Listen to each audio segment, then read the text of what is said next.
There it is. It's Bottle Rock. Okay, I see it's in there popping already. What's up, guys? We welcome you into the program. Kenny will be with us when he's damn well good and ready. Oh, he's here. I know they was praising him at the meeting, and I don't think you're connected or you're muted. How come I can't hear you? I see you. Maybe it's my setup. You there? Yeah, I'm on the camera. Let me make sure the audio's good. Audio should be good. Check one. Weird. You hear me? I hear you on my computer, but I don't hear you.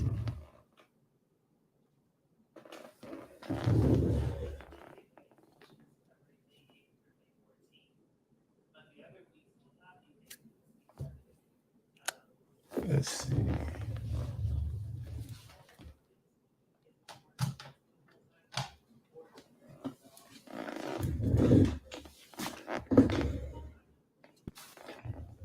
Oh. Wasn't connected. There we go. Yeah, I was like, okay. There we go. I was like, what? Jesse, Jesse getting all the love, people going crazy over Jesse. So I don't know. I logged out of the meeting. They was going crazy about you. I must have missed that. I must have missed that. I didn't see none of that. Caraway. That's not true. That's how I heard it. That's how I heard it. I think you guys are hearing things. I think you guys just aren't focused on what's being said.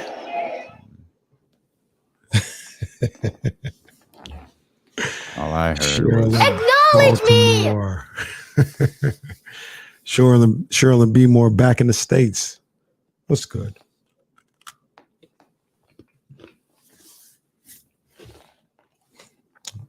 And Damien, my mom, she cooked a bunch of stuff for Memorial Day.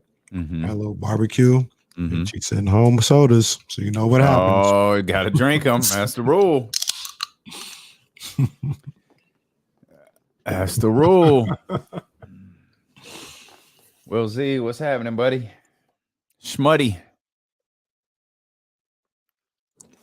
That's what it is, man. What does soda mess up it don't mess up your liver like alcohol. What is it? What is the I think it's bad for your sugar? teeth, bro. It's bad. I think it's bad for your teeth. Probably does some rotting to the fact that you can clean a penny with some sodas is probably a bad idea. Probably bad for your intestines. I think if you pour soda on a penny, like that thing looked like it just straight out the mint factory. Yay, he's back, baby. He's back, baby.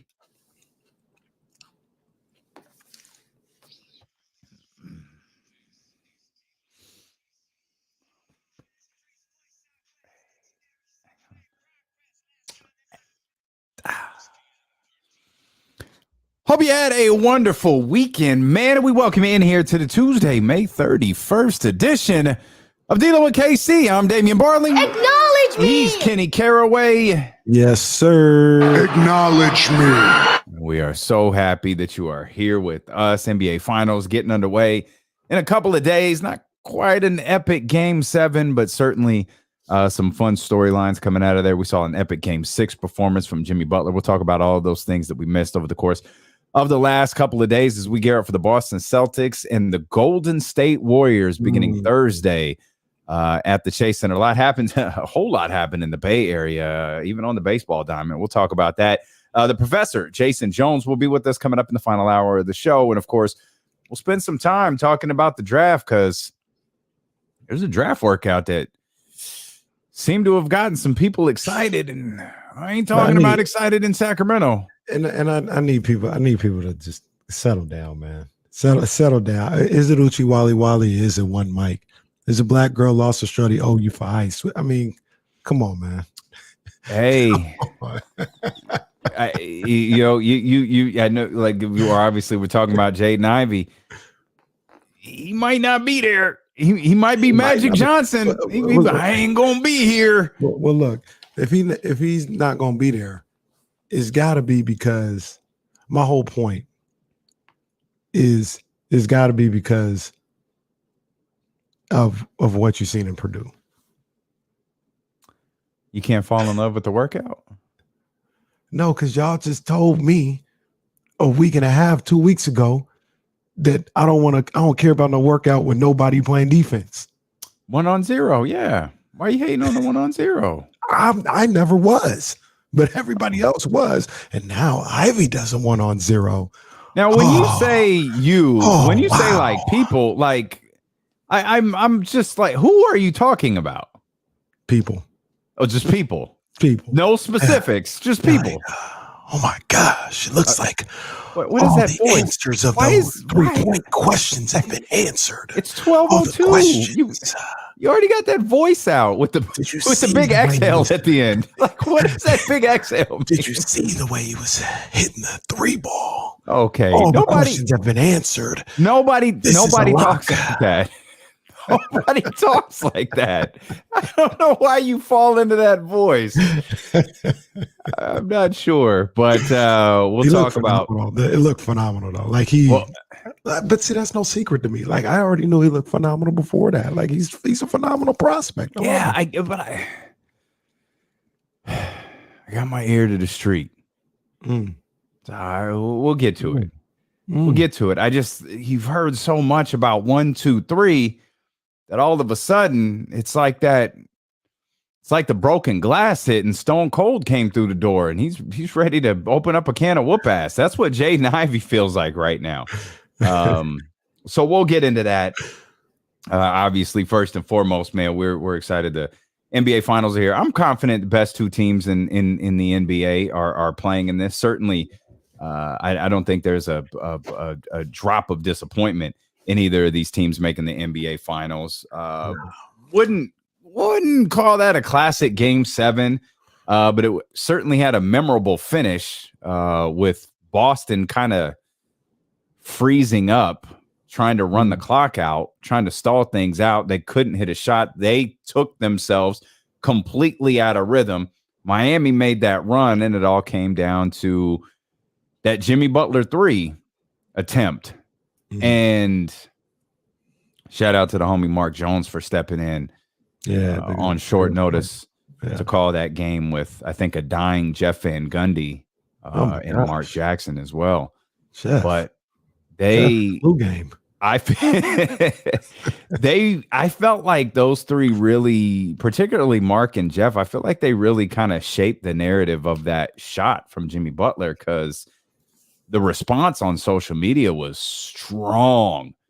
I had no issue with that shot whatsoever. No. Like that was the dagger. Like they had all of the momentum. Like I really don't have an issue with it.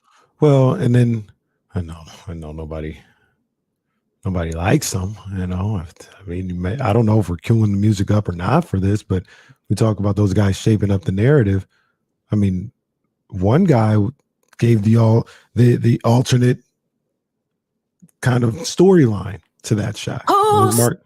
Well, that was the wrong one. That's the wrong one. I'm rusty. That's what you get. You take one extra day off and you're rusty. But I mean, Mark Jackson was on there like, Jeff Van Gundy was going on and on about the shot, and Mark was like, well, if he hits the shot, he's a hero. That's right. You know what I'm saying? Yeah. Like, and that's what it is. But it's not. I didn't think it was like it was in the flow of the game. I don't know. I didn't think it was that bad. I didn't think it was bad either. We all know Jimmy Butler's not a great 3-point shooter, but he's not a he ain't me. He could hit that shot. Who the worst 3-point shooter you could think of? Like he's not that. Yeah, I think you could hit around what Jimmy does, 20%. Yeah, but if we're going back to those 1-on-0 workouts, sure, I could hit 20% of my threes in those 1-on-0 workouts for sure. But it's like I didn't have a problem with the shot, the time of the game, the way the game was going. I didn't have a problem with it. Jimmy Butler, I mean, let's just be honest. He could take whatever shot he wants. Man played 48 minutes. He was pretty much him and Bam were all they had in Game 7. Yeah. He had a historic Game 6 to even get him to this point. Man. If he decides that he wants to take a three-pointer with the team down 2 with 17 seconds left, he can take a three-pointer with the team down 2 with 17 seconds left. That's just what it is. But the other thing that people forget, and I think the broadcast team did not do a good job of kind of laying out there as well, is Jimmy and the Heat probably had no chance of beating Boston in overtime. I mean, they had just finished going about 7 minutes without scoring. Yeah. I think it was like 6.5 minutes and they scored 6 points. Like they had just finished doing that. Yeah. So Jimmy's looking at a situation possibly where we're going for the gusto. We got to get out of here. Yeah, we're not going to survive in overtime. Yeah. Like I know everybody go to the basket, all this other stuff. They're not going to survive overtime. So I think, I think that context too is super important because, I see it in here. Jimmy played 48 minutes. He didn't have any legs to get that shot under him. Cool. Imagine if he had tried to get to the basket. Like you don't think he has the legs to shoot the three, but you want him to explode and get to the basket. Right. That was a pretty open three. Like it was a good look. He had Al Horford backing up. I think Al Horford was playing him to go to the basket, which is probably the smart move on his part. Have him take the lower percentage shot, which he did, and it wound up working out. You've got to get a shot off. People keep saying the 17 seconds left. That was the thing I kept seeing on social media. Yeah, you're down. You've got to get a shot up. Like you can't like, oh, we're going to dribble the clock out. No, you can't dribble the clock out and try to tie the game. Because if you miss, you don't have a rebound. At least with the missed shot, they gave themselves an opportunity. Right. It didn't amount to anything. But Boston, I think lost in all of that was whether it was Ime Udoka or whether it was the Boston Celtics offense. They put themselves in a terrible position in those final few minutes. Like they pulled the reins back with the idea of running the clock out, and they were not aggressive. They were not aggressive in those final minutes. I'll tell you the reason why that became what it was. Miami said, Tatum ain't beating us. We'll leave Marcus Smart open. Marcus Smart was open over and over again, and he didn't pull it back out. He shot it, and he bricked it every time for the last 3-4 minutes or so, or 3-4 times down court that he had an opportunity. Miami said, Tatum, you're not going to give us the dagger. Like, that's not going to happen. We're not going to leave you one-on-one. We're going to leave off of Marcus Smart. Tatum did what he was supposed to do. And Marcus Smart. And then to be honest with you, because I see Cole in here talking about Marcus Smart was tripping with those threes. I don't even think so. Marcus Smart's open.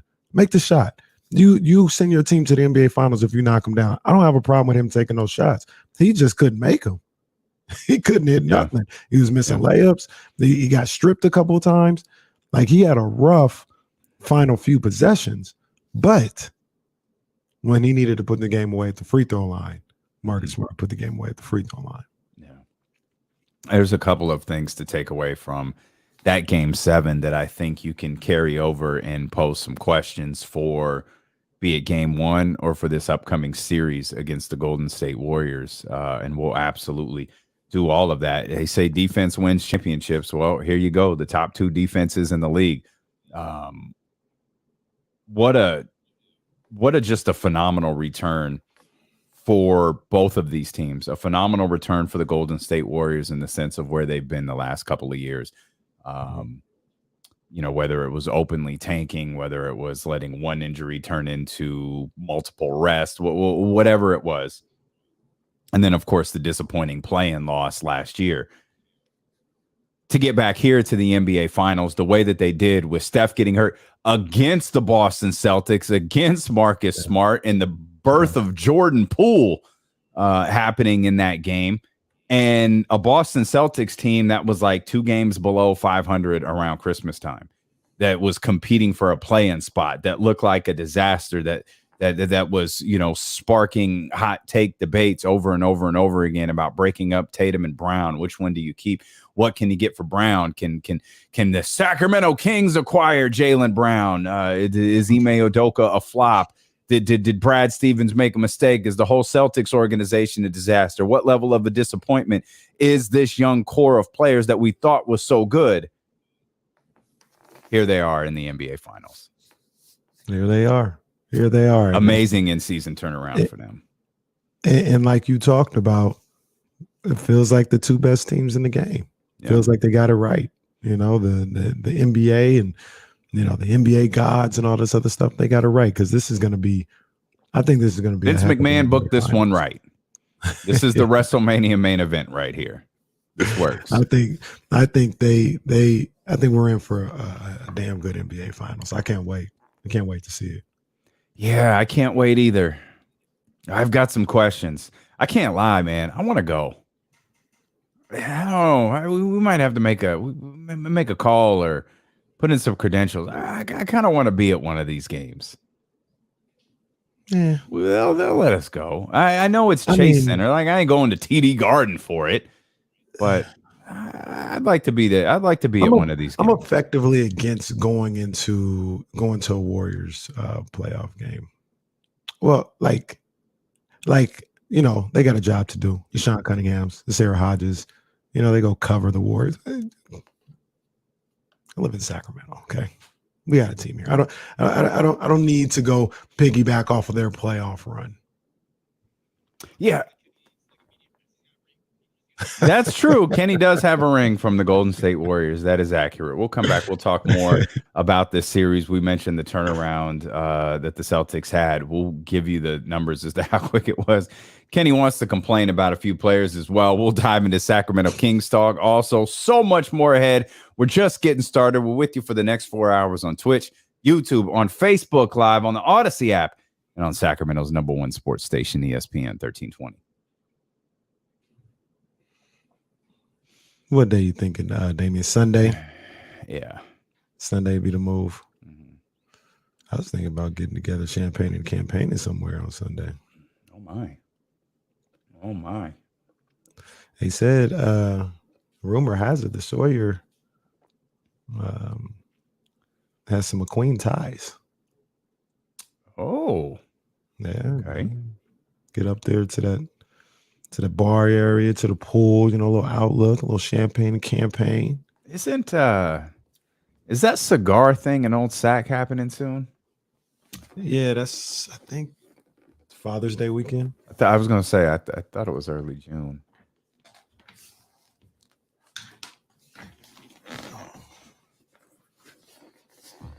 At our place, shout out my man JT, shout out Maya, you know what I'm saying, the whole crew, man, our place. They got something going over there for sure. Big ups to them. Big ups, big ups. Big up, big up. It's a stick up, stick up.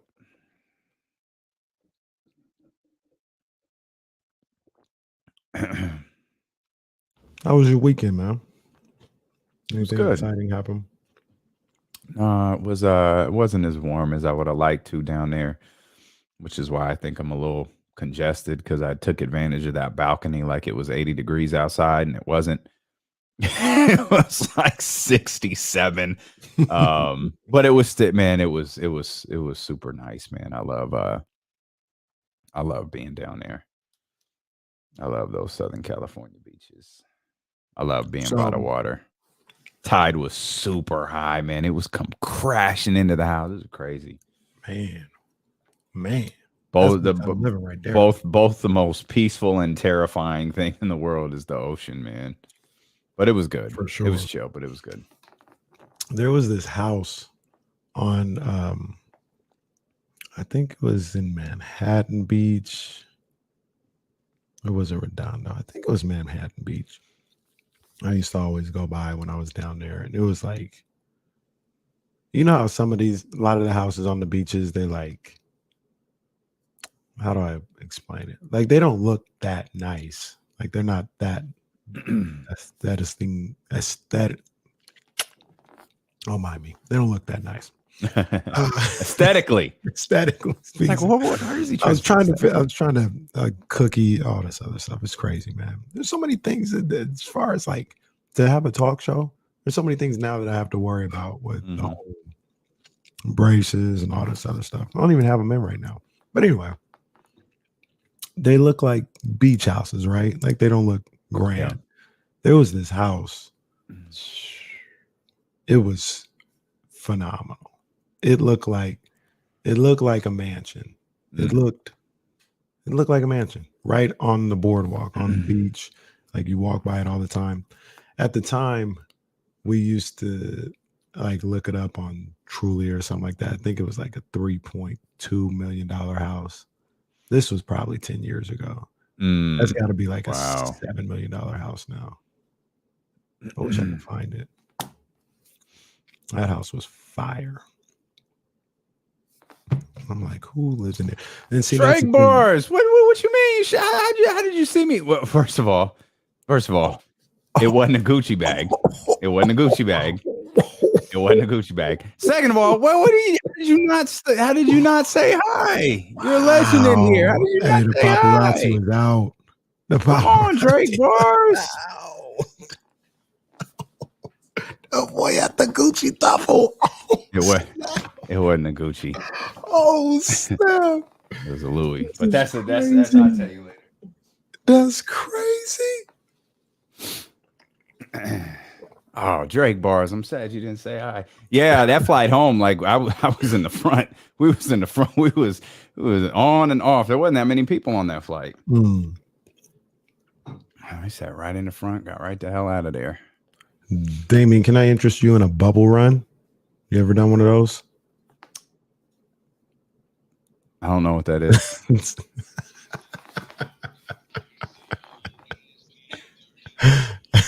There's two things. Kenny asked about the weekend. I got to share something about the weekend with you. But then you asked me a bubble run. Yeah, I don't know what a bubble run. It's like those. It's not a marathon, but it's like. So they have like you rent out the fairgrounds or something like that, and you run a race. Like I said, it's not a marathon, but you run a race and you go through these stops. And in this particular case, in a bubble run, they have like these foam machines that just blow bubbles. Oh, okay. Some of them are like the other ones you might have seen are like the paint runs or it's like chalk or stuff. Yeah, like I've seen those. Yeah. Bubble run. Gonna be here in Sacramento on Saturday. Are you doing it? I'm not doing it, but your boy will be there, greeting everybody, emceeing, making sure everybody's straight. Oh, yeah, MCKC. Yeah, okay. man. This in the streets. This in Elk Grove. Where is Cal this? Expo. Okay, Cal Expo. So everybody, I'll probably post something later tonight. If anybody want to get in the bubble run, man, I'll be in the building. I'm gonna try and talk Damien to get out there. You know what I'm saying? And yeah. That's good stuff. Yeah, that's cool. Kenny was asking during the commercial break on the live stream how my weekend was, and I'll take the heat for this. You could tell your jokes, you could do whatever, but I think I told you we were talking about movies a couple of weeks ago, and I was like, I can't remember the last movie I saw, but I know the next movie I'm going to see. Top Gun Maverick was phenomenal.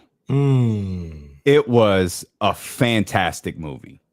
Like, it was really, really good. Now, there's a lot of cut and paste in it. Like, there's a lot of stuff that, like, there's no random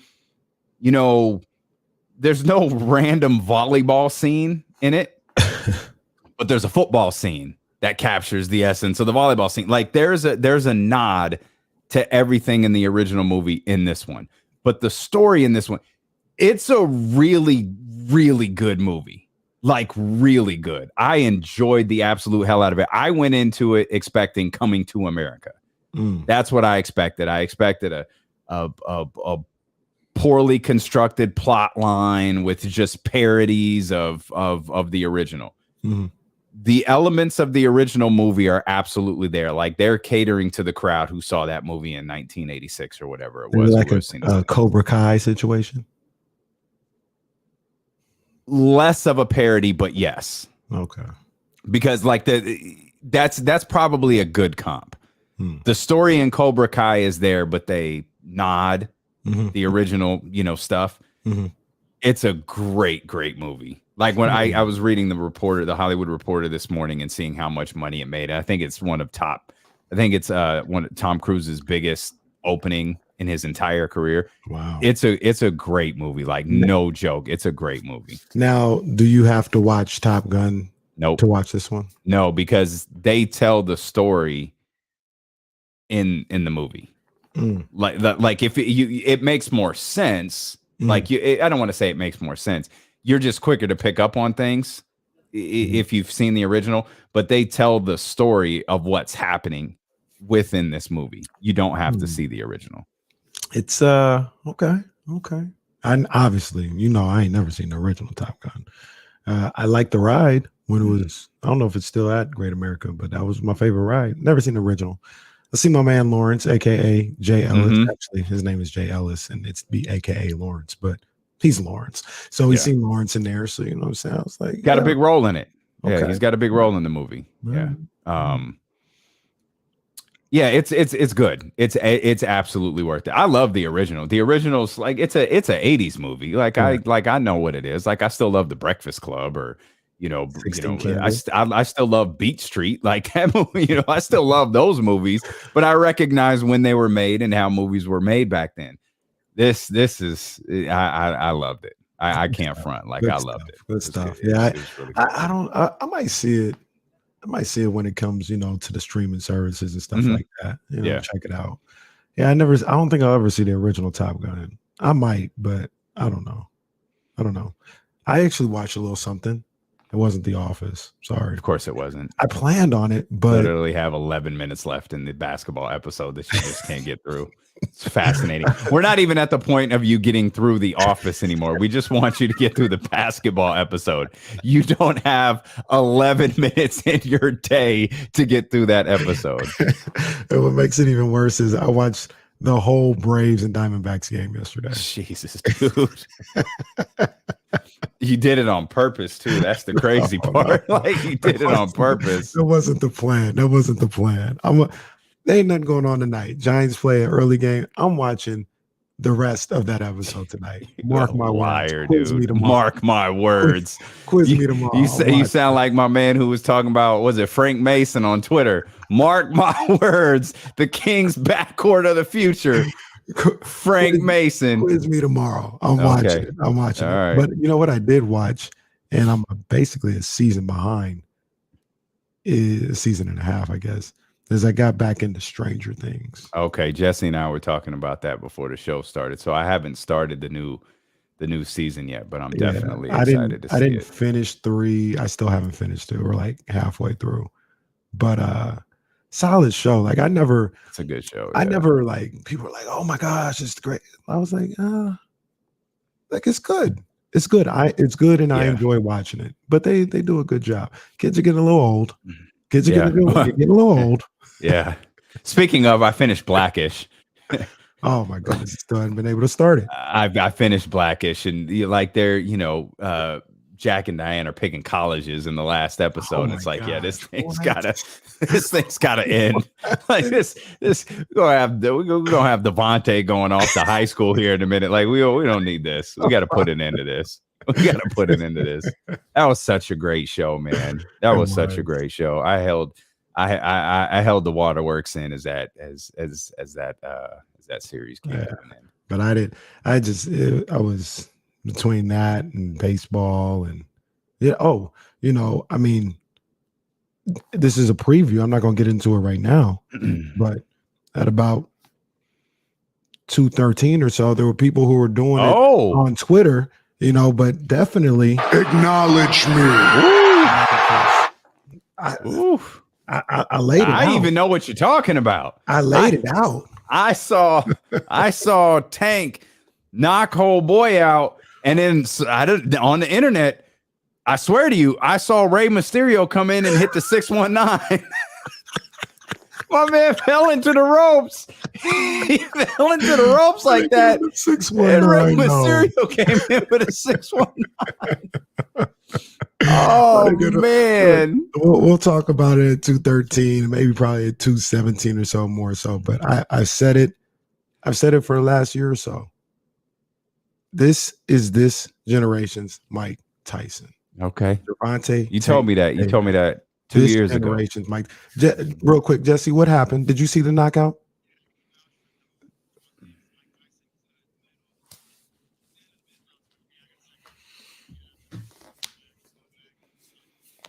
Mm. Mm.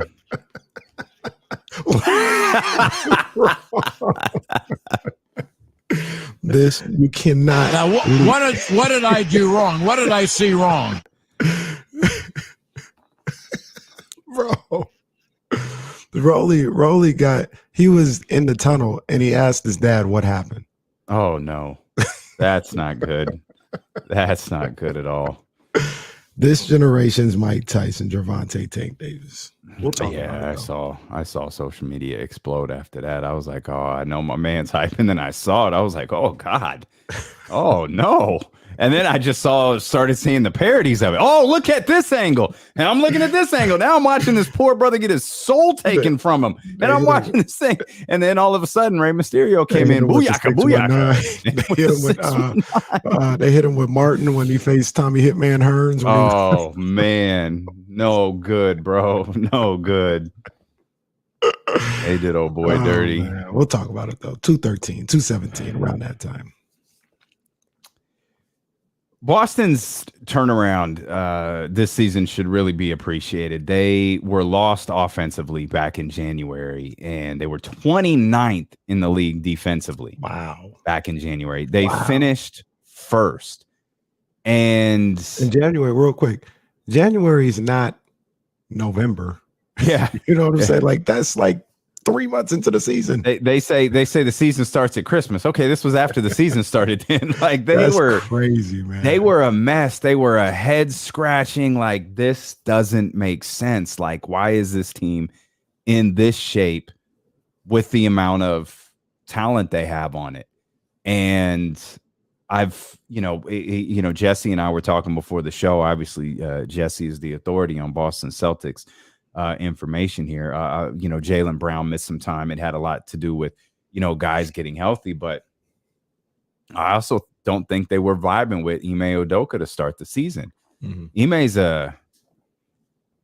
I'm happy Mike Brown is here, but Mike Brown and Ime Udoka, I don't think they approach coaching the same way. Like, Ime Udoka is a very authority, like he has a strong voice. He's not really a put his arm around you and talk you through this. He was like, no, you are all capable. This is what I demand of you. Right. And it's just saying he had those, he has so many qualities that Brad Stevens didn't have. Like, Brad Stevens is a great teacher. I think Brad Stevens is a great coach in that sense. But I think, especially when you look at guys like Marcus Smart, when you look at guys like Jaden Brown, Tatum, I can't quite put my finger on Tatum's personality, but when you look at those other two, I think those guys need a strong presence as their head coach. And when they got it, I don't think they knew how to react to it. Right. And when Marcus said the things that he did about Tatum and Brown and them getting their shots, and they kind of had their moment both publicly and the moments that they had privately, that was the turnaround for this team. And that's what started their road to Thursday night at the Chase Center. Udoka is a guy that challenged these guys to get the most out of their talent. It's one of the things where, and by no means am I saying I'm an NBA coach or anything like that, but it's like what I talk about when I talk about De'Aaron Fox. And when I talked to De'Aaron Fox a little bit and told him, I said, I was critical of you in the regular season because you're not a scrub. 20 points a night is not good enough for you. You're better than that. Then if you're not putting up 25 a night, I'm going to say you're not reaching your potential. You could do better. He didn't tweet you, did he? No, he didn't. Okay, good. Just want to make sure he didn't tweet you. We don't get to talk to Matt today. We'll talk to Matt next week. We'll get to the bottom of that. But tweet me, no. But to think this, we're kidding. Like, you did tell De'Aaron that, like, you were standing courtside with him. And you did tell him. Just talking to him, man. I was like, yeah, like, you better than that, and he agreed. And like, sometimes you get somebody like a Tatum or you tell these guys that, and your message is like, yo, you just scoring 23 a night and being a good regular season ball player and not being a two-way player, that's not good enough. Like, I'm not going to accept that. You can be mad at me. You can quit on me and to get me fired. But whatever, like, I'm challenging you to be the best ball player that you can be. And what happens at the end of the day is the real hoopers, the people who are really about trying to be a champion, a true champion, and wanting to leave a lasting legacy, they'll accept that. That's why Tatum and Smart and Brown ended up accepting it, because I do believe they're true hoopers. They really want to be champions, and they really want to get the best out of their talent.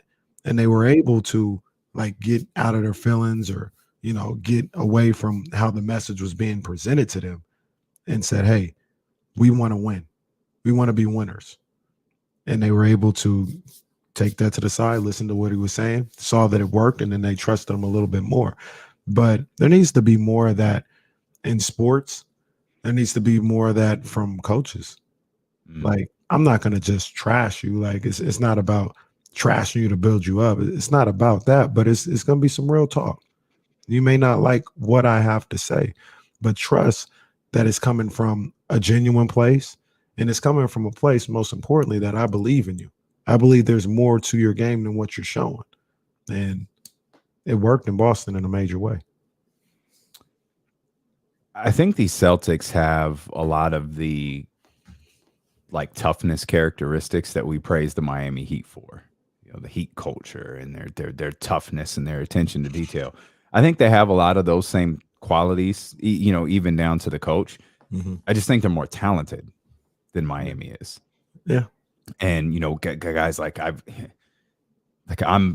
been singing the praises of, you know, Tatum for 2 years now, and I'm looking at Tatum as being that next guy in the NBA, or kind of ascending to that Giannis Antetokounmpo level. If he's not there, ascending to that penthouse, that D'Lo and KC penthouse that we created of top tier guys. But this is a team that I think from jump believed. I mean, and when I say jump, I'm going back to Kyrie Irving, Boston Celtics injury time. They believed in who they were, and they didn't see their early success in their early in their careers as, well, this is a one-off, or this is a fluke, or this is luck. This is a team that is bought in to everything. It's why Kyrie's not there anymore. Because Kyrie became fully, as great as Kyrie is, he became fully, you know, disposable. Yep. No, it's cool. You Kyrie's leaving.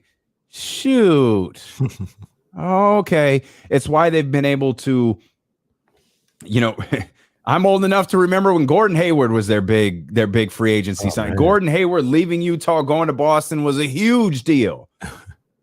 And it never, and I mean, God, I mean, it started in such a horrible way, but it never mattered. Like, that acquisition never mattered. It was always about Tatum, Jaylen Brown, and Marcus Smart, and putting guys around those guys who fit the mold of what Brad Stevens was trying to build. And I still think a lot of what this Celtics team is Brad Stevens' vision. I think Ime Udoka might be getting just a little bit more out of them, which, that's not a knock on Brad Stevens. He was getting to the Eastern Conference Finals. That little bit more is getting them to the NBA Finals. Of course, these guys are a little bit older. They're a little bit more mature now. And I absolutely love the Celtics team. And I've told you, I think I said this when we were talking. I don't remember who we were talking to, but this series could be a defining moment for Steph Curry in his career, right? Winning another, going to another NBA Finals is a defining moment, but winning another one, man, my goodness. Or it's a changing of the guard. Or it's like, no, Golden State's great. But these are young puppies over here. But what was it? He a young puppy, and the rest of them young puppies. Steph Curry's like, I'm the big dog here. Well, the young puppies, that was Jordan's line, right? Through that whole 92 thing. Yeah. I'm here to prove this is a new NBA now. Yeah. And that's I look at this series like it either defines Steph Curry's career, or and like Steph Curry's career does not take a knock if they don't win this series. But like this, if they're able to pull this off, or if the Celtics do, it's like, whoo, that's one. Mm-hmm. That's how I'm looking at the Celtics. If the Celtics win this one, I'm looking at it like that's one. Not that's it. That's one. Their time is now. Their time is now. This is what they've been building for up until this moment with these two guys, with Tatum and Brown, and what they've been able to create in Boston. The time is now. This is why you have to get this one. You have to get this one because it's not, in my opinion, because I hear what you're saying, where you say that's a one for Boston. Mm-hmm. But this is a different time in the NBA. I think it's about as even as maybe we've ever seen it. Like I don't think we're gonna see back-to-backs 2 and 3 years, or we might, but like when you get there, you gotta cash in. You gotta cash in. And that's the way I look at it for Boston, because next year's no guarantee by any means. Sure. You know what I mean? Like Boston might lose in the second round next year with the same group. It may be an OKC situation. Phoenix. Mm-hmm. Could be that. Yeah. Yeah. So the sense of urgency that I think Udoka is going to instill into these guys, and that they have, that they know this is the time, I think is going to be beneficial for them in this series. They're going to look at, if anything, there's probably a part of them that feels a weight lifted off their shoulder from getting to this point. Sure. Because some people probably thought they should have been here already 2-3 years ago, and they couldn't get over the hump. And now finally getting there. It's not relief in the sense of they'll let their guard down now. It's like, all right, well, we got past that. Like we got past that. We can get past anything now. You know what I mean? So it could breed confidence in them. But this is, I feel like a win breeds more confidence in them. I don't think an appearance does. Like if they win, I feel like that's why I say it's one. Like it could catapult them into like a chest puffed out thing. No, I feel you on that. I was talking about breeds confidence in this series. Like the fact okay, that I they got you. Past, I got they you. Finally got past the Eastern Conference Finals. That could be like, all right, we can do anything now. Like we got past that hump. It's time to go to work. But moving forward, like to your point, like just getting to the finals isn't going to make them feel like, all right, now we're about to go on a run because we lost in the finals. Like, I agree with you on that one for sure. Who's the best player headed into game one on Thursday? I know who's got the KCC. Yeah, and I've waited for that moment. Like a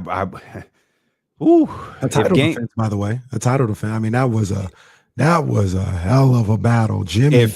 If game 7, if game 7 went a different way, I was prepared to come in here and go, all right, I don't want to do this, but we've got to recognize what it is.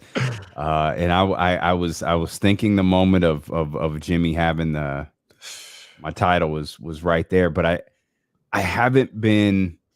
I need a little bit more. I can't take. I know Giannis isn't playing, and it's this stupidity of this whole thing.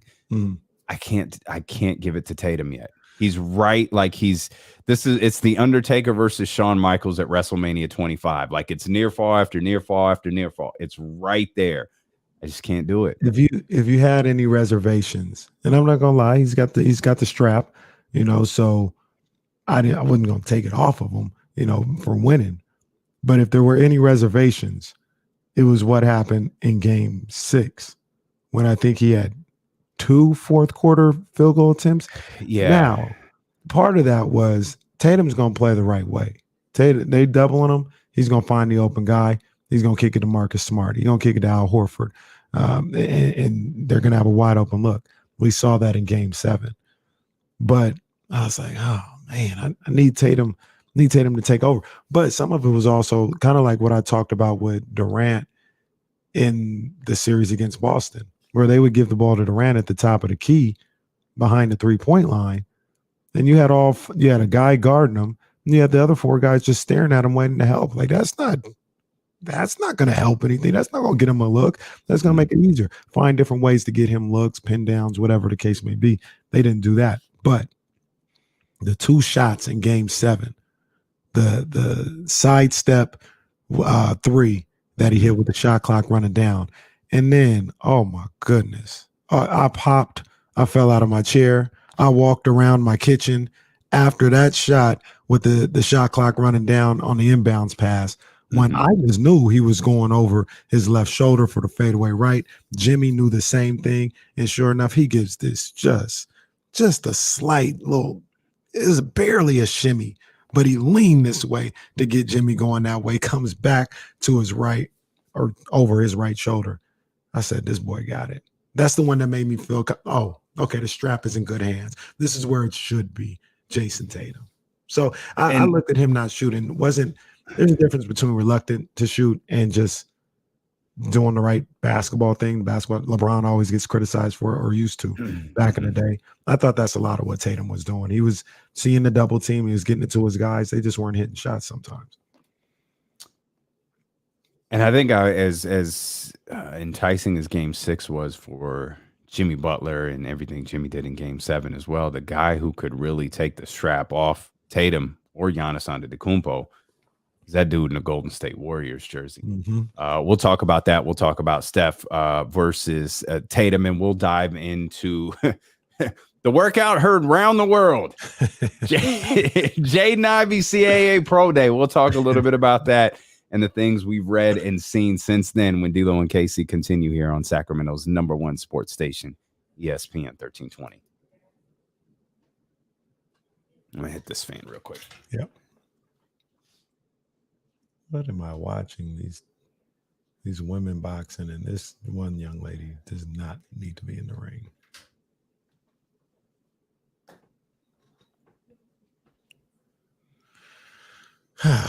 I just be letting anybody fight. So you mean to tell me that Steph in the promo for the NBA Finals, Steph went up to Tatum and he goes, you can't get too close to Tatum. It's gonna be a foul. It's gonna be a foul. You committed a foul in 2 years. Yeah. When do you ever foul out a game?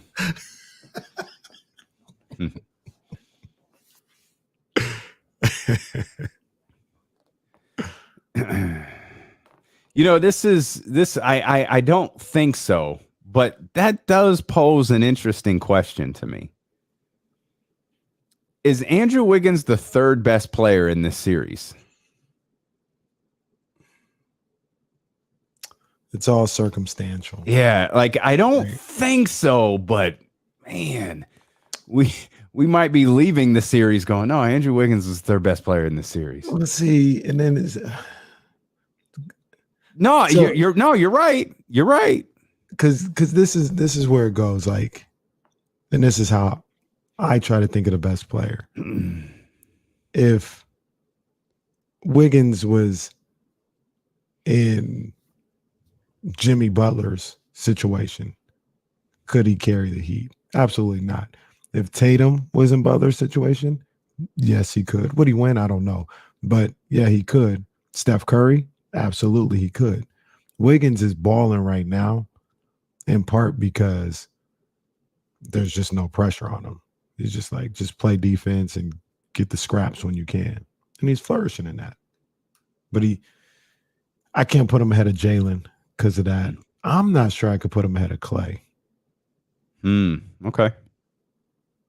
This may sound disrespectful too. I'm not sure I could put him ahead of Jordan Poole.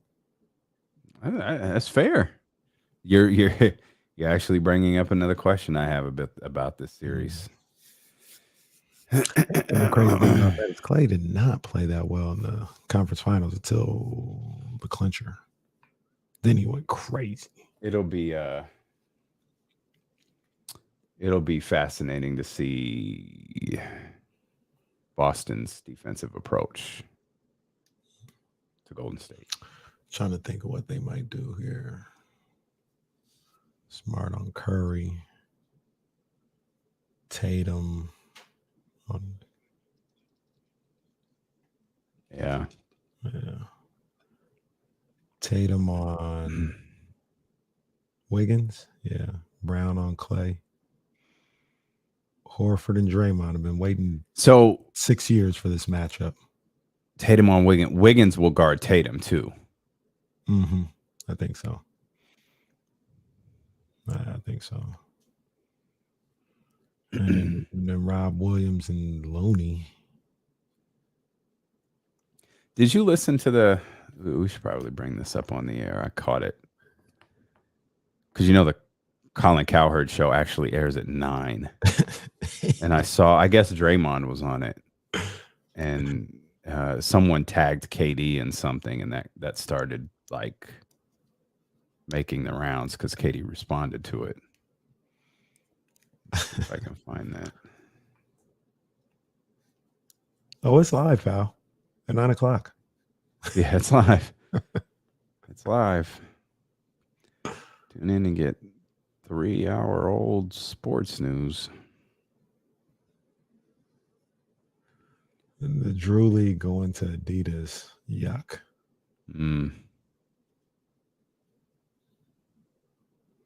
I was working on some stuff for the website. Actually, I should put all this stuff live while we're on the air so you guys can see it. Live on the Odyssey app, live on twitch.tv/ESPN1320, youtube.com/ESPN1320. We're live on Facebook as well. Go like the ESPN1320 page on Facebook, and you can watch the show in addition to listen to it. And of course, you can take part and hang out with one of the dopest crews in all of sports media. And that, of course, is the Chatty House. Big ups to the Chatty House. Real quick, can I give a shout out to Ramsey? Please. Because Ramsey be getting nicknames. No. He be getting cursed out when he says something stupid. Yep. But Ramsey, he don't never take it personal. He come right back. He'll be here the next day. First comment. I was thinking about that earlier. Shout out, Ramsey. We appreciate you. We'll probably get mad at you again this week. But probably. Well, actually, you're our guy, Ramsey. Big ups. It's never really mad. Speaking of, who I do get mad at is Cole. And we were talking about Adidas, and I was thinking of like that. I found out I was thinking of creating a Cole line over at DeloandCasey.com because they have this like quarter zip.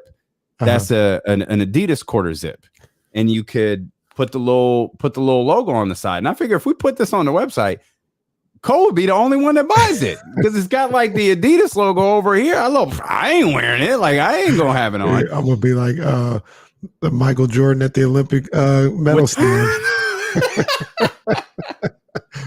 Drape the flag over it.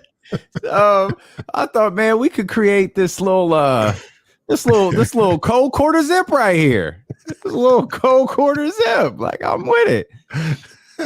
But real talk, tomorrow is June 1st, and the start of Pride Month. So you want to give shout out to our man, Dave Garcia, who put together some of D'Lo and Casey's like most classic logos in that Pride flag, multicolored look. And we've just posted those over on DeloandCasey.com, and they'll be available through the entire month of June. So go check those out. Again, DeloandCasey.com. Our 2022 Pride collection is up. It's pretty dope. Yes, indeed. Shout out Dave Garcia Designs, man. Big ups to him as always. Indeed. Back to matters at hand, though, before we dive into Jaden Ivey and the 1 versus 0 workout heard around the world. I don't know if you answered this or not. Who's, because we kind of launched into a different conversation. Who's the best player, like right now, headed into Thursday night's game? Who's the best player in this series? I'm kind of forced and backed into a corner to say Tatum because he's got the strap. He's got the strap, indeed. Yep. So I'm kind of backed into a corner, but it feels disrespectful to one Steph and Curry. It feels disrespectful, but A lot of that has to do with right now. What's going on right now? Mhm. Steph is playing great right now. He's playing phenomenal. It's not like he's been a slouch.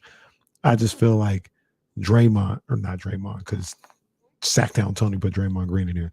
I feel like Tatum is just done a little bit more with a harder road, and that's why he has the strap right now. So I'm gonna go with Tatum right now. Man, it feels disrespectful though. I don't think it's disrespectful. I don't think it's disrespectful at all. I just think it's I think there could come a point where, we were talking about Jimmy Butler.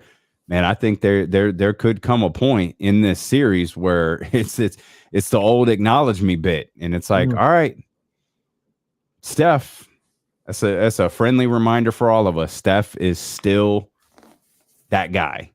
He's still the man. He's still one of the best players in the league. I caught I think Bleacher Report pushed this out. I think they pushed it out because Kevin Durant responded to it. So there was a Draymond Green, I think, was on the Colin Cowherd show, the live version of the Colin Cowherd show. And there was a conversation about Steph needing a NBA Finals MVP, which that's kind of silly to me. It's very silly. I don't know why people always talk about that. You very much don't. Like, he's got multiple rings, but like Draymond, of course, went like extra, right? Instead of just saying, no, of course he doesn't. Like, he impacts the game in so many different ways. He goes on to say, like, Steph was triple teamed or double teamed 7 times more than KD was. And it was like, all right, listen, I'm not going to go watch these NBA finals with all of them and see how many times Steph Curry was triple teamed or double teamed versus how many times KD was double teamed. But I think there's this belief that if you don't acknowledge Steph Curry is the greatest player on the planet, like, you're disrespecting him. Mm-hmm. Kevin Durant, during his time with the Golden State Warriors, was arguably the greatest player in the game. And if it wasn't him, it was him and LeBron. Like they were right there. That doesn't mean Steph is trash. That doesn't mean Steph's career is invalid. That doesn't mean all of Steph's accomplishments don't count. Steph could be third. Mm-hmm. But to say anyone other than Kevin Durant was the best player on that team is a bit goofy to me. It's an interesting dynamic because KD was the best player on the team. I'm trying to think this through and try to how to explain it. But, my whole thing was always been KD faced one-on-one every night. They had to live with something. They weren't giving no threes up. So when you got KD on that right block, one-on-one, let him go to work. And that's barbecue chicken for a guy like Kevin Durant. So he was dominant. He was phenomenal. Some of that had to do, some of it, not all of it, but some of it had to do with Steph Curry and Klay Thompson. Sure.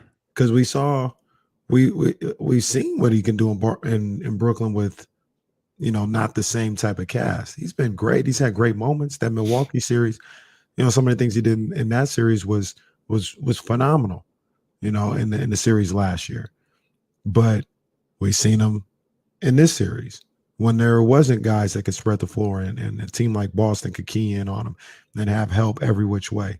And he's look, we talk about KD like, he averaged 7 points a game in that series. He still probably averaged like 28 or something like that. Like he was good, but he wasn't as efficient.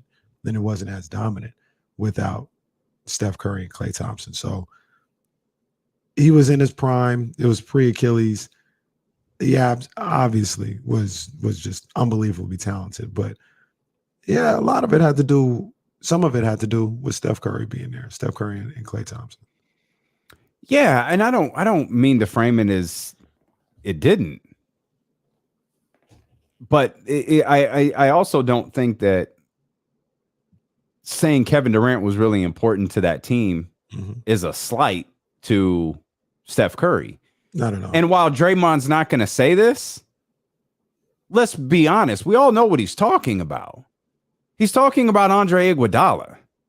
This isn't about Kevin Durant. This isn't about anybody else. This was the fact that Andre Iguodala was a Finals MVP. That's what this is about. That's where they just lost their damn mind. Well, but that's where this oversensitivity about Steph Curry not having a Finals MVP comes from. Like, to frame this around Kevin Durant is it's goofy. But I get why Draymond won't acknowledge what it's about, because Andre Iguodala is still on the team. They're close, and you don't want to point out Andre Iguodala was the 2015 Finals MVP. Like, give me a break. Right. Or, I mean, and once again, I guess you have to just do the most. You could just say, no, it doesn't define his career. He's a great ball player. And to me, that's the simplest. That's the simplest thing right there. That is by far the most simplest answer. Like, no, of course, man's got multiple MVPs. He's the greatest shooter that ever lived. Like, this isn't even a conversation. He doesn't need a Finals MVP. But it goes back to it all centers on the Jordan comp. Mm-hmm. Everything is about Jordan. Jordan, six finals, 0 losses, 6 MVPs. Like, every measurement is against that. And I don't think we're talking about Steph versus Jordan, but every measuring stick goes against that. Right. And then if it once it's not Jordan, then it becomes, is it Magic, or is it LeBron, or whoever. I don't think people really do it with Bill Russell and that older era of players, but that's kind of all what it boils down to. Is you measure it against 6 for 6. You think that's ever going to change? Is it like something the further away, like the people who watch Mike? You don't think so? No, I think it might, because I think a lot of the people who say that are the D-Lo and KCs. We watch Mike. We lived through that. Yeah. We're not going to be here forever. So at some point we'll probably look at the people, D-Lo and KC in 2066. They'll look at Michael Jordan the way we look at Bill Russell. I'm like, man, I ain't trying to. Like, I know for me, I won't put it on you. Bill Russell was phenomenal. But they try to tell me Bill Russell was a top 10 player. Then they talk about 11 championships. No. It's not a top 10 player. No. I guess just being in the moment, it's hard to see that. Like, he's not the logo, but he might as well be. Jordan's logo. Oh, Jordan. Yeah, he's not the logo. That honor belongs to Jerry West, but he might as well be. Mm-hmm. Like, there's probably an argument, and I don't want to say something talking out of my ass here, but there's probably an argument. Mad at you. Well, Jordan's logo is more recognizable than the actual NBA logo. Like, that Jordan logo, like, that brand is, the NBA is worldwide for sure. Yeah. That brand is every bit as worldwide as the NBA is. Yeah. I can't envision. Absolutely. I can't, because I mean, your boy Shaden Sharp, what's he, 18, 19 years old? Mm-hmm. They already. He's never seen Mike play. Right. Like, in real time. Like, these dudes, they like, we're past that. That's my point, though. That's why, like, these guys will just be like, be quiet, old man. Like, nobody wants to hear Jordan. It's LeBron. Hey, well, isn't that what Mr. Halliburton used to tell us about Tyrese? Tyrese was like, it's LeBron. Like, Mr. Halliburton would be like, no, Magic is the greatest. Magic is the greatest. And Tyrese would be like, no, it's LeBron James. Right. That's what Reese is going to say. Nah, Reese has a healthy appreciation. I made sure he has a healthy appreciation for Mike. So I don't think he'll say that. But he's watched airtime 27 times. Maybe his kids will say that. Maybe so. You're listening to D-Lo and KC on ESPN 1320 KIFM West Sacramento, KRXQ HD2 Sacramento, and Odyssey Station, and driven by Lasher's Elk Grove Dodge. Warriors favored in this series, 3-point favorite to open up game 1. One more thing before we dive into this Jaden Ivey workout. One more thing about this series that makes me a little nervous for Boston.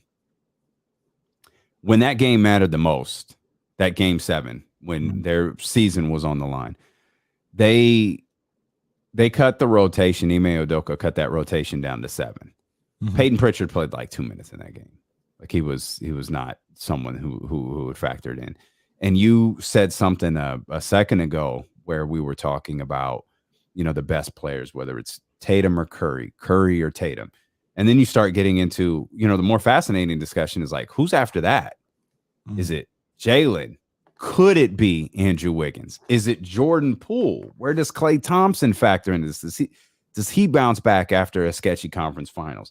Does Draymond Green shine in these moments? Is this, is this a Marcus Smart series? Like what kind of shapes out next? And I just realized, man, we're talking about Steph, Klay, and Draymond. Then you throwing in guys like Andrew Wiggins and Jordan Poole. It was a reminder while the Celtics had to win a game, they cut the rotation to 7. This Warriors team is deep. And I don't know how many times you can, if you're Ime Udoka, you can cut your rotation down to 7.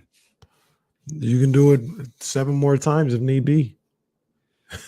The other thing that helps, how much gas are those dudes going to have if you got to do it 7 more times? That's what I'm talking about. The other thing about that is now you get the NBA Finals schedule, right? So you're getting 2 extra day, 3 days in between in certain situations. So you can go with your best guys and your best lineup essentially every game, really. And one of the X factors for me, I hesitate saying it's the biggest X factor because I don't know if I want to go there just yet, but it's definitely top 2, top 3 is Rob Williams.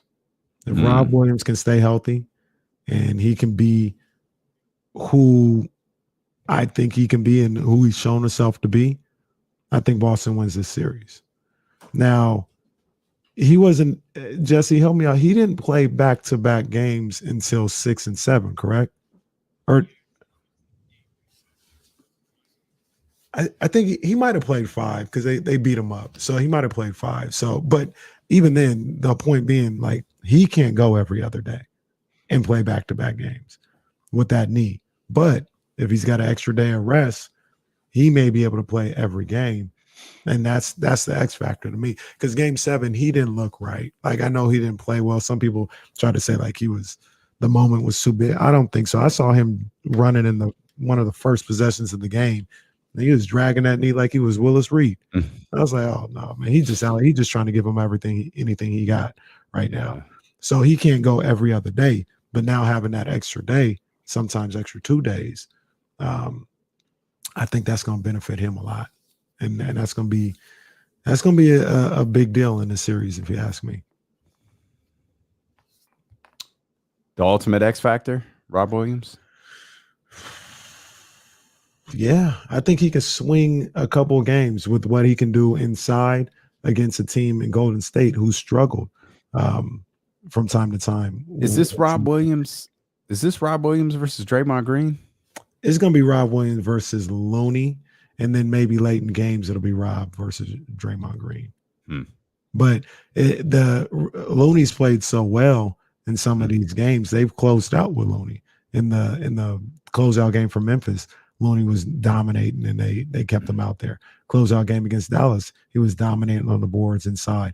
They kept him out there. So it's a chicken or the egg situation. He was dominating because Dallas and Memphis couldn't match up inside. Now, when you have somebody like Rob Williams who can match up with him, he may not dominate, which means they may not finish the games with him like they have in the other series, which kind of goes to your point of talking about they're so deep. They got different ways to go about it. Yeah, you could have multiple dudes pick on him. Derek White was a good acquisition too. We haven't spent any time talking about him, but it's worth pointing out what he's meant to this team. He is. Let me ask Jesse, how you feel about Derek White? Okay, because I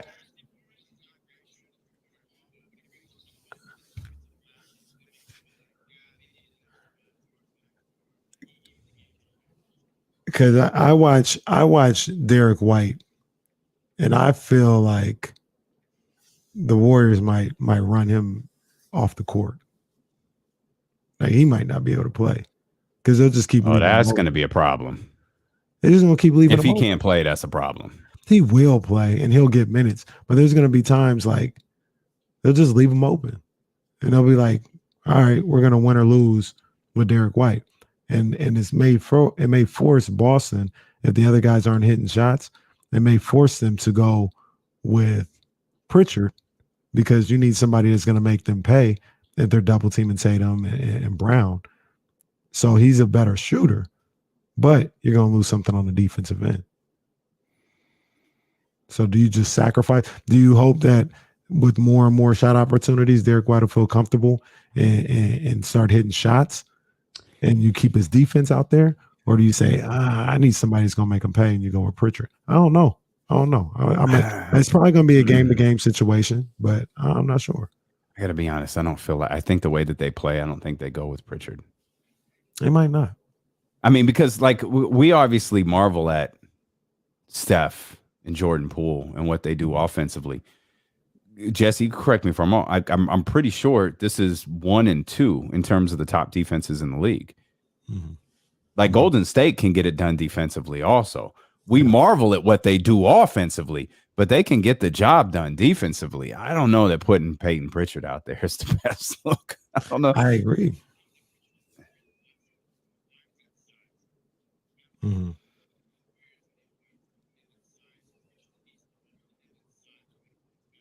He's a decent defender, really?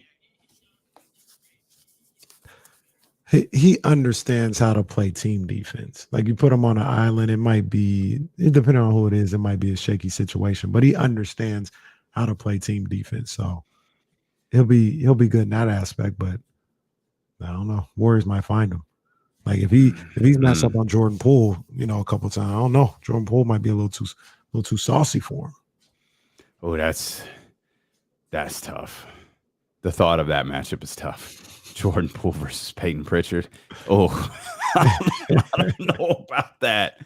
That's tough right there. I think, and I've laid out the situation where Boston may have, a lot of the advantage, but I think Boston's got a lot of, or I laid out something where Boston is at disadvantage. I think they got a lot of advantages in this matchup. Mm-hmm. I think it's a good matchup for Boston. I think they create some problems with the size and the physicality against the Warriors.